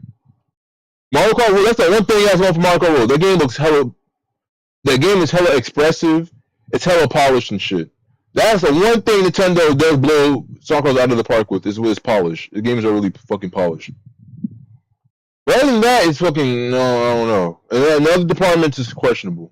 Same as most other modern-day Sonic games, so if you don't like that, that's a preference thing. Personally, I don't like the art style of Mario Kart World. I think that the person who decided, hey, let's make Mario look like a plastic figurine is an absolute fucking dumbass. Okay, it's a huge step back from Mario Kart 8, but whatever, that's my preference, right? And the track design, see, this is not really a preference thing. The Sonic Crossworld tracks are great, right? They're good. I like the fact that the person in first place gets to pick what world the tracks morph into. The thing is this, my thing is just, at least you're gonna drive in a straight line, like, like, come on, bro. He's like, the courses are ass. Yeah, okay. If you want to drive a straight line, just play Mario Kart World. But compared to the Mario Kart World tracks, they're just insanely, infinitely better. Because all the new Mario Kart World tracks are all just straight lines. They're all straight fucking lines. Okay, all the good tracks are from previous games. Good luck getting any of these people to admit that, because so many of these people only hyped up Crossworlds to begin with to kind of downplay Mario Kart World. But it does need to be said, is that Mario Kart World was way bigger than the community wanted to admit. What? Sonic Crossworlds being a mediocre new entry from a F-list IP, Sonic the Hedgehog. Okay, first off, calling Sonic the Hedgehog an F-tier franchise is absolutely just wild. Sonic is, like it or not, one of the most popular and famous video game icons of all time. You know that this is such Nintendo fanboy cope, right? You know that Sonic is just still in this guy's head, like as the boogeyman. He's so scared of Sonic coming to destroy Nintendo. Bro has PTSD flashbacks from the 90s console war every single time he hears the name Sonic. When he saw the new Sonic ad that was referencing an ad from the 90s, this guy shit his pants in fear. Pathetic behavior. And yes, mate, you're right. Obviously, Mario Kart World is bigger than Sonic Racing. Yeah, there's Mario, bro. That game will ever be, because Mario Kart World is a household name. It's incredibly popular, and I can guarantee you most people don't even know that Sonic has a racing spin-off franchise, right? So you're right about that.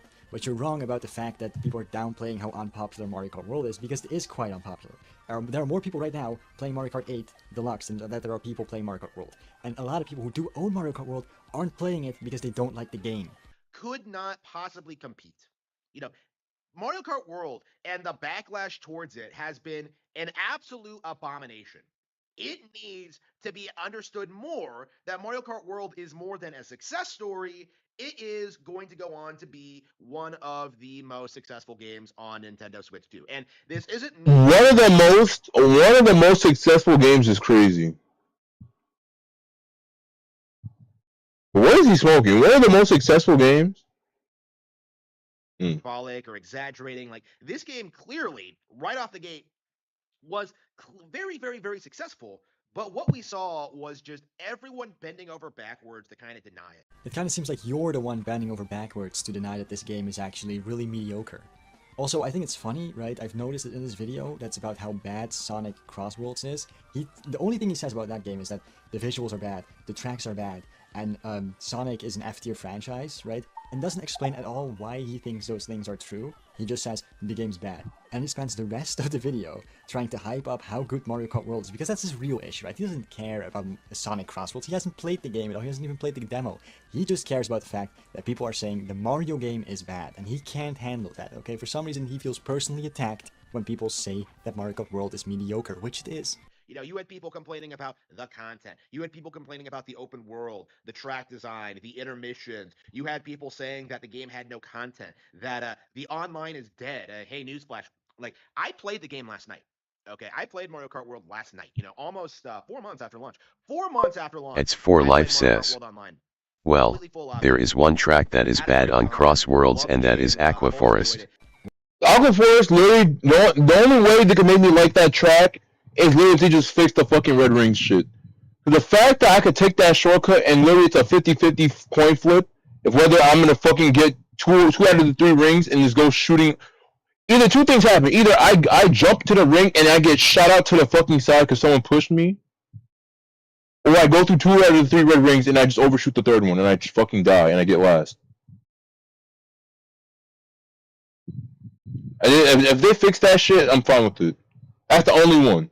That's the only bad track in the fucking game. All the other ones are at least, even the ones that are hard, are at least like they're just annoying. Not necessarily bad, they're just slightly annoying.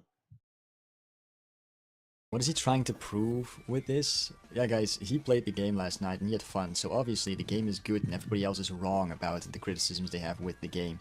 I think he's trying to say that, like, because he played the game and the lobby is full, that the game isn't dead. Nobody's saying the game isn't dead. The game is just less popular and mediocre compared to its predecessor, Mario Kart 8 Deluxe, which is still far more popular and gets played way more. Like, this game is something people will come back to forever. And the simple fact of the matter is, like... I mean, I doubt that, since Nintendo made it so that all their games are only downloadable now. It means that 10-15 years from now, people who don't have this shit downloaded to their console can never play it again. So I doubt people will be coming back to this game forever. Yeah, that's what I'm saying. Literally impossible. But Sonic Crossworlds is a really interesting situation because we had something that everyone knew right out of the gate, that it would not do as well as Mario Kart World, that nobody would play it, nobody would talk about it, nothing Sega could ever do would make it relevant or exciting, and we seriously went through this period where the developers, like, were pushing this ad campaign, downplaying Mario Kart World, and the audience just kind of ate it up. Like, oh man, Sega's back. I told you he was angry about the ad, bro. I know this shit, okay? I mean, it makes sense that he's angry about the ad when Nintendo, the corporation, is also angry about the ad. I mean, do you know that not only did Nintendo not put that It's for life, on their sis. official page, which they do Okay, since this guy wants to get technical, let's talk about this. Let's talk about how Mario Kart was hopping on Captain Falcon's dick when they made F-Zero. When they made F-Zero? Well, because of the anti-gravity shit?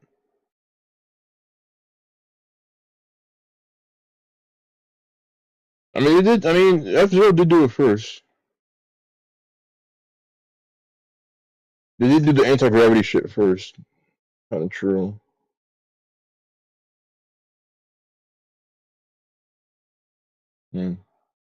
YouTube account, they literally removed every single Sonic Crossworlds trailer because of that ad. It's so funny. Also, he says that nobody's talking about Sonic Crossworld, but then he himself is constantly talking about Sonic Crossworld, so I don't know how that works in his head, but the mental gymnastics are crazy. When it comes to why Sonic Crossworlds was so hyped up before release, only for it to flounder and be completely irrelevant on launch day, is that it had nothing to do with Crossworlds as a game. Nobody actually cares about Sonic the Hedgehog as an IP. Sonic the Hedgehog, entire identity as a brand, is just not being Mario. Like, that's it. Like, Sonic is the... And the fact he has a bit, yo, you know what's the funniest part? I just realized this dude has a Beyblade on. Ain't no way, bro, as a Berserk fan doing this shit, bro. He has a fucking Beyblade on.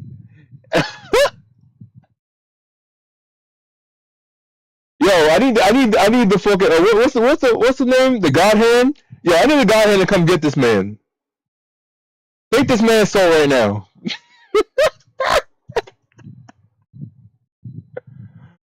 Yeah. Yeah, oh my god, this dude got the fucking the Beyblade necklace. Yeah, you know what happens. Yep, take his fucking soul.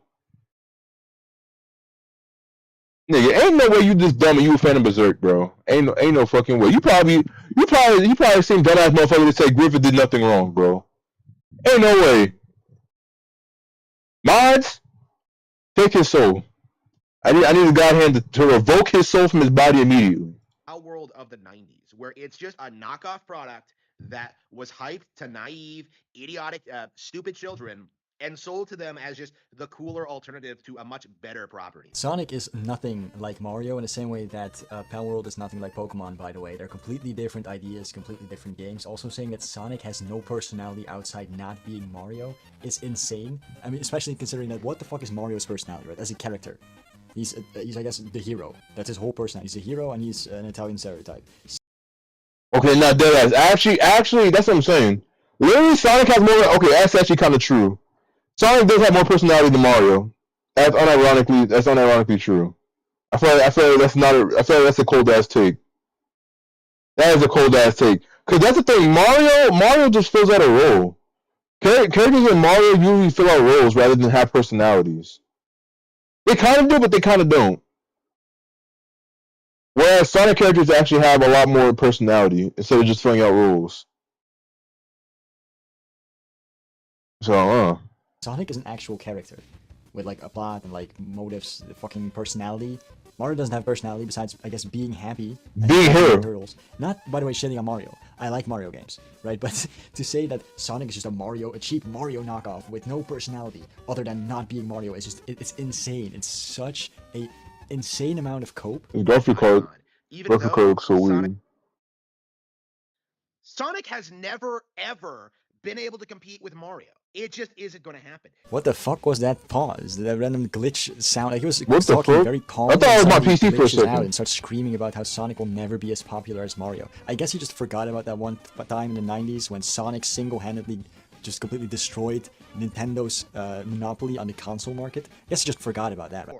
I never want to hear Sonic's name again. I never want to hear people say that he's going to make a comeback or that he's just as big of a deal as Mario or that the games are good because they're not. They never have been. The character is one of the defining symbols of everything wrong with video games. All hype and no actual substance. Bro, I told you, this guy actually thinks Sonic is the fucking boogeyman. Holy shit. He's genuinely like shitting his pants thinking about Sonic. Sonic puts out a good game. No, maybe he'll get rid of Mario's popularity. It's for life, says. Like so I would love to see the comments. It's a video game, guy. Calm down.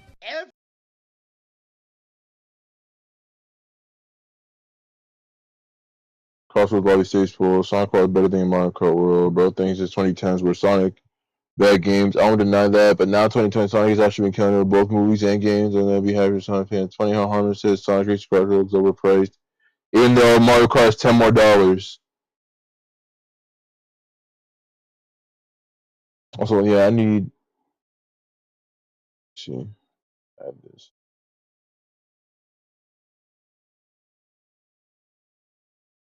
$5 console, $80 game, 20 subscription, in total $600. Facts. That's crazy.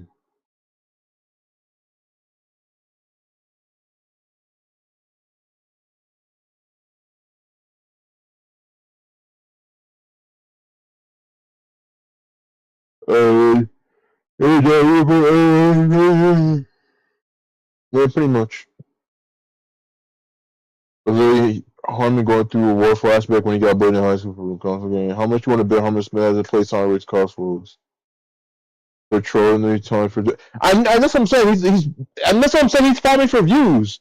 That's exactly what I just said. He's farming for fucking views. His views, his critiques don't even sound like critiques. It sounds like he's just trying to catch somebody.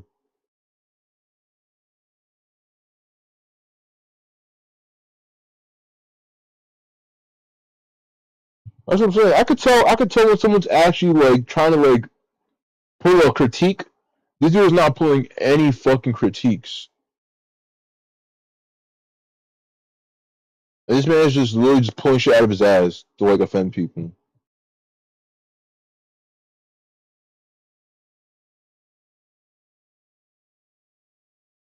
Whoa.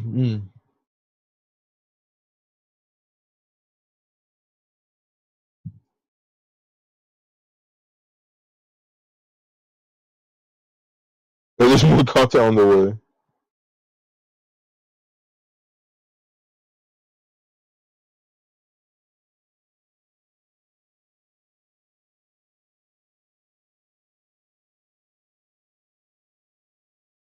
Bruh. Yeah, it sounds like everybody's just saying he's a troll. Which is not surprising. Every single time a new Sonic game comes out, they do this thing where they just pretend it's way better than the last one and that it's worth getting excited over. And it is way better than the last one. Yo, that's just straight up bullshit. If there's any community critical about the franchise that they're like a fan of, it's the Sonic community, okay? They don't just eat up whatever the fuck they're given anymore. Unlike certain other communities, which seem to not give a fuck if they get screwed over by the corporation or not, but whatever. like these guys are just man children stuck in the 90s. These guys are cut from the same cloth as Chris Chan, someone who is suffering from arrested development and has never grown up or wanted to grow up or experience new and interesting things. Like, people love Sonic because they have always loved Sonic, and they have no real perspective. They have no real ability to grow and develop into functional adults. They obsess over Sonic because it's been around forever, and it has It's nothing for to do life, with actual sis. quality. It has nothing to do Like a with white games themselves. It has person. nothing to do with actually enjoying the brand. They It's like love a Sonic white because person. Sonic has always been around. And he's What white. the fuck is this projection? Does he realize he just perfectly described himself? Right? He does realize that he makes videos defending Nintendo like 2-3 times a day, right? He started off this video by clutching a Pikachu plushie. But he's talking about how other people aren't functioning adults because they still like Sonic because it's been around forever and they're willing to defend Sonic and everything. Are you mentally crippled, bro? Do you understand that you're exactly the thing you just described? I don't know, that was really fucking funny. Holy shit, I'm so glad I saw that. I'm so glad I watched the entire video. That was the funniest part. Anyway, with that being said, the video is over. I'm so happy I watched it all the way through. That progression, I'm sorry, that projection was insane. Holy shit. Anyway, if you like this video, please like and subscribe. Bruh.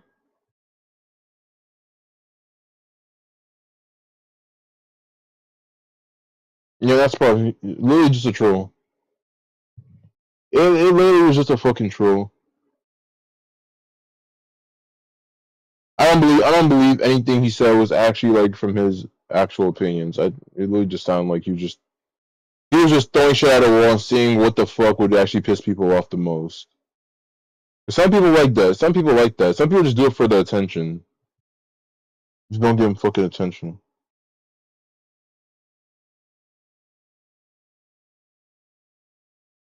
Oh god.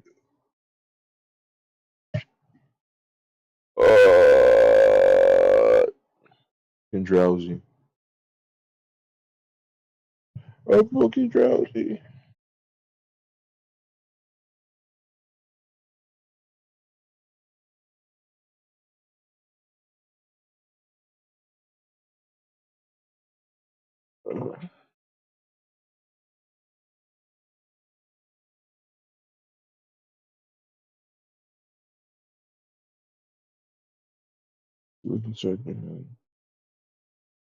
What the fuck? It's for life says. Well, I'm about to go improve my skills of reading. Go improve your skills. What? You gonna go read a book? Take your time, bro. Don't read too fast, because you already know you're gonna stumble on the word like 15 times.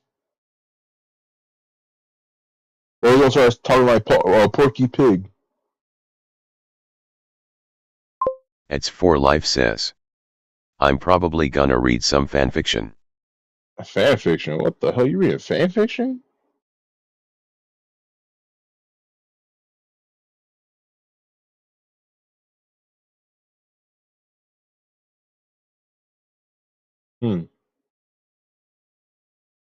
It's some fan fiction.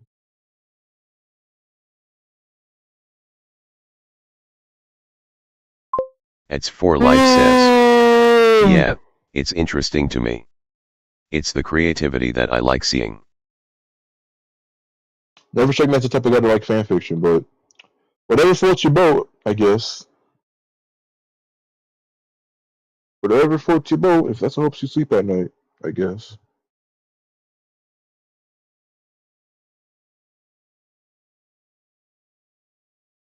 Oh God.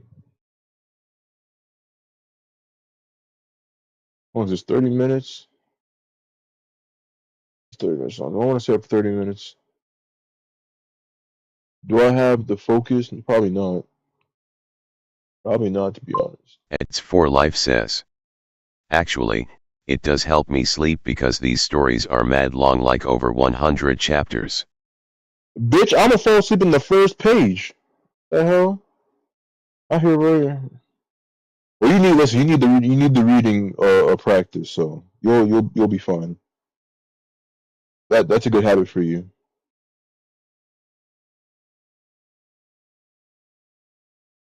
It's for life says. Oh, I'm not gonna read it all in one night. I'm gonna bookmark it. Yeah. That's so you should do that. That's a good habit. You need the practice, so you need to fucking practice.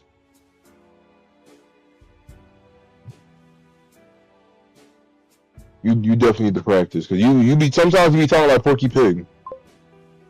It's for life says. What the fuck does that mean? Bro, it means you need to practice because you be talking like Porky Pig.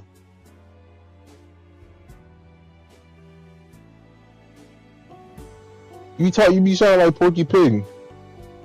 So I'm saying it's good that you're getting that practice in. It's for no, the fuck I don't. No, the fuck I don't. No, the fuck I don't. That's how you be sounding, bro. You be trying to read something, you really stumble on the word like 3 or 4 times. I'm like, bro, you good?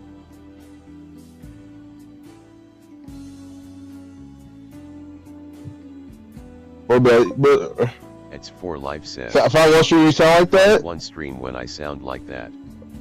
Bro, it was one of the streams. I ain't going back that far. It was pretty far ago. If I have to go back and find it, it won't take a while. But it's definitely happened before.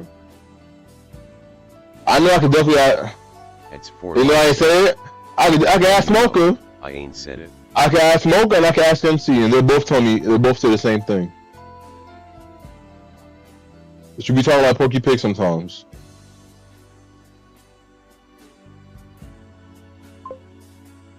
It's they won't. Says. How much you want to bet? They won't. How much you want to bet right now?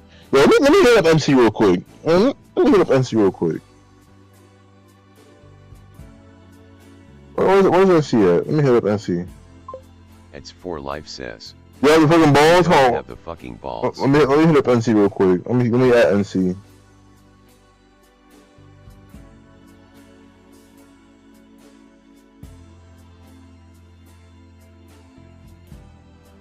Yo, NC, real quick question. No pressure, but I'm just curious. Does For Life actually when he reads sometimes? Does he sound like Porky Pig? No pressure. I'm just generally curious. You know what I'm saying? Because For Life claims that he doesn't, even though he clearly does. So I just need some clarification. You know what I'm saying? As a fellow witness to his shenanigans, Can you please let me know if he actually sounds like Porky Pig sometimes when he reads? Thank you.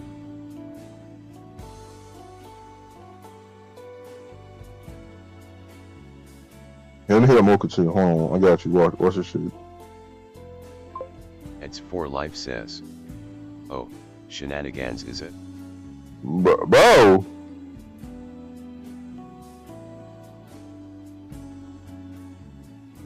Let me hit a Mocha real quick. Hold on. Yo, Mocha, real quick. Me and Farva are having a dispute, right? Because 4F Clancy doesn't talk like Porky Pig. I need your confirmation, right? No pressure. I need a confirmation.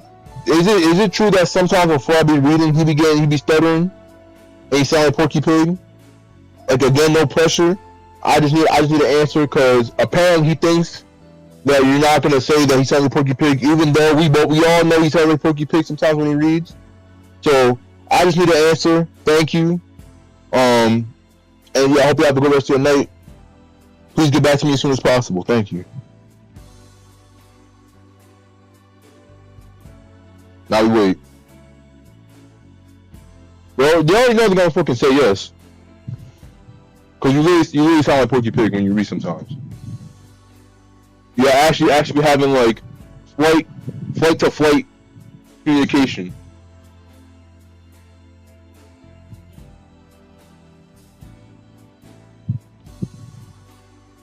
But anyways, if you enjoyed For Life trying to defend his honor. Life says. I don't have flight reading. Oh, I don't know.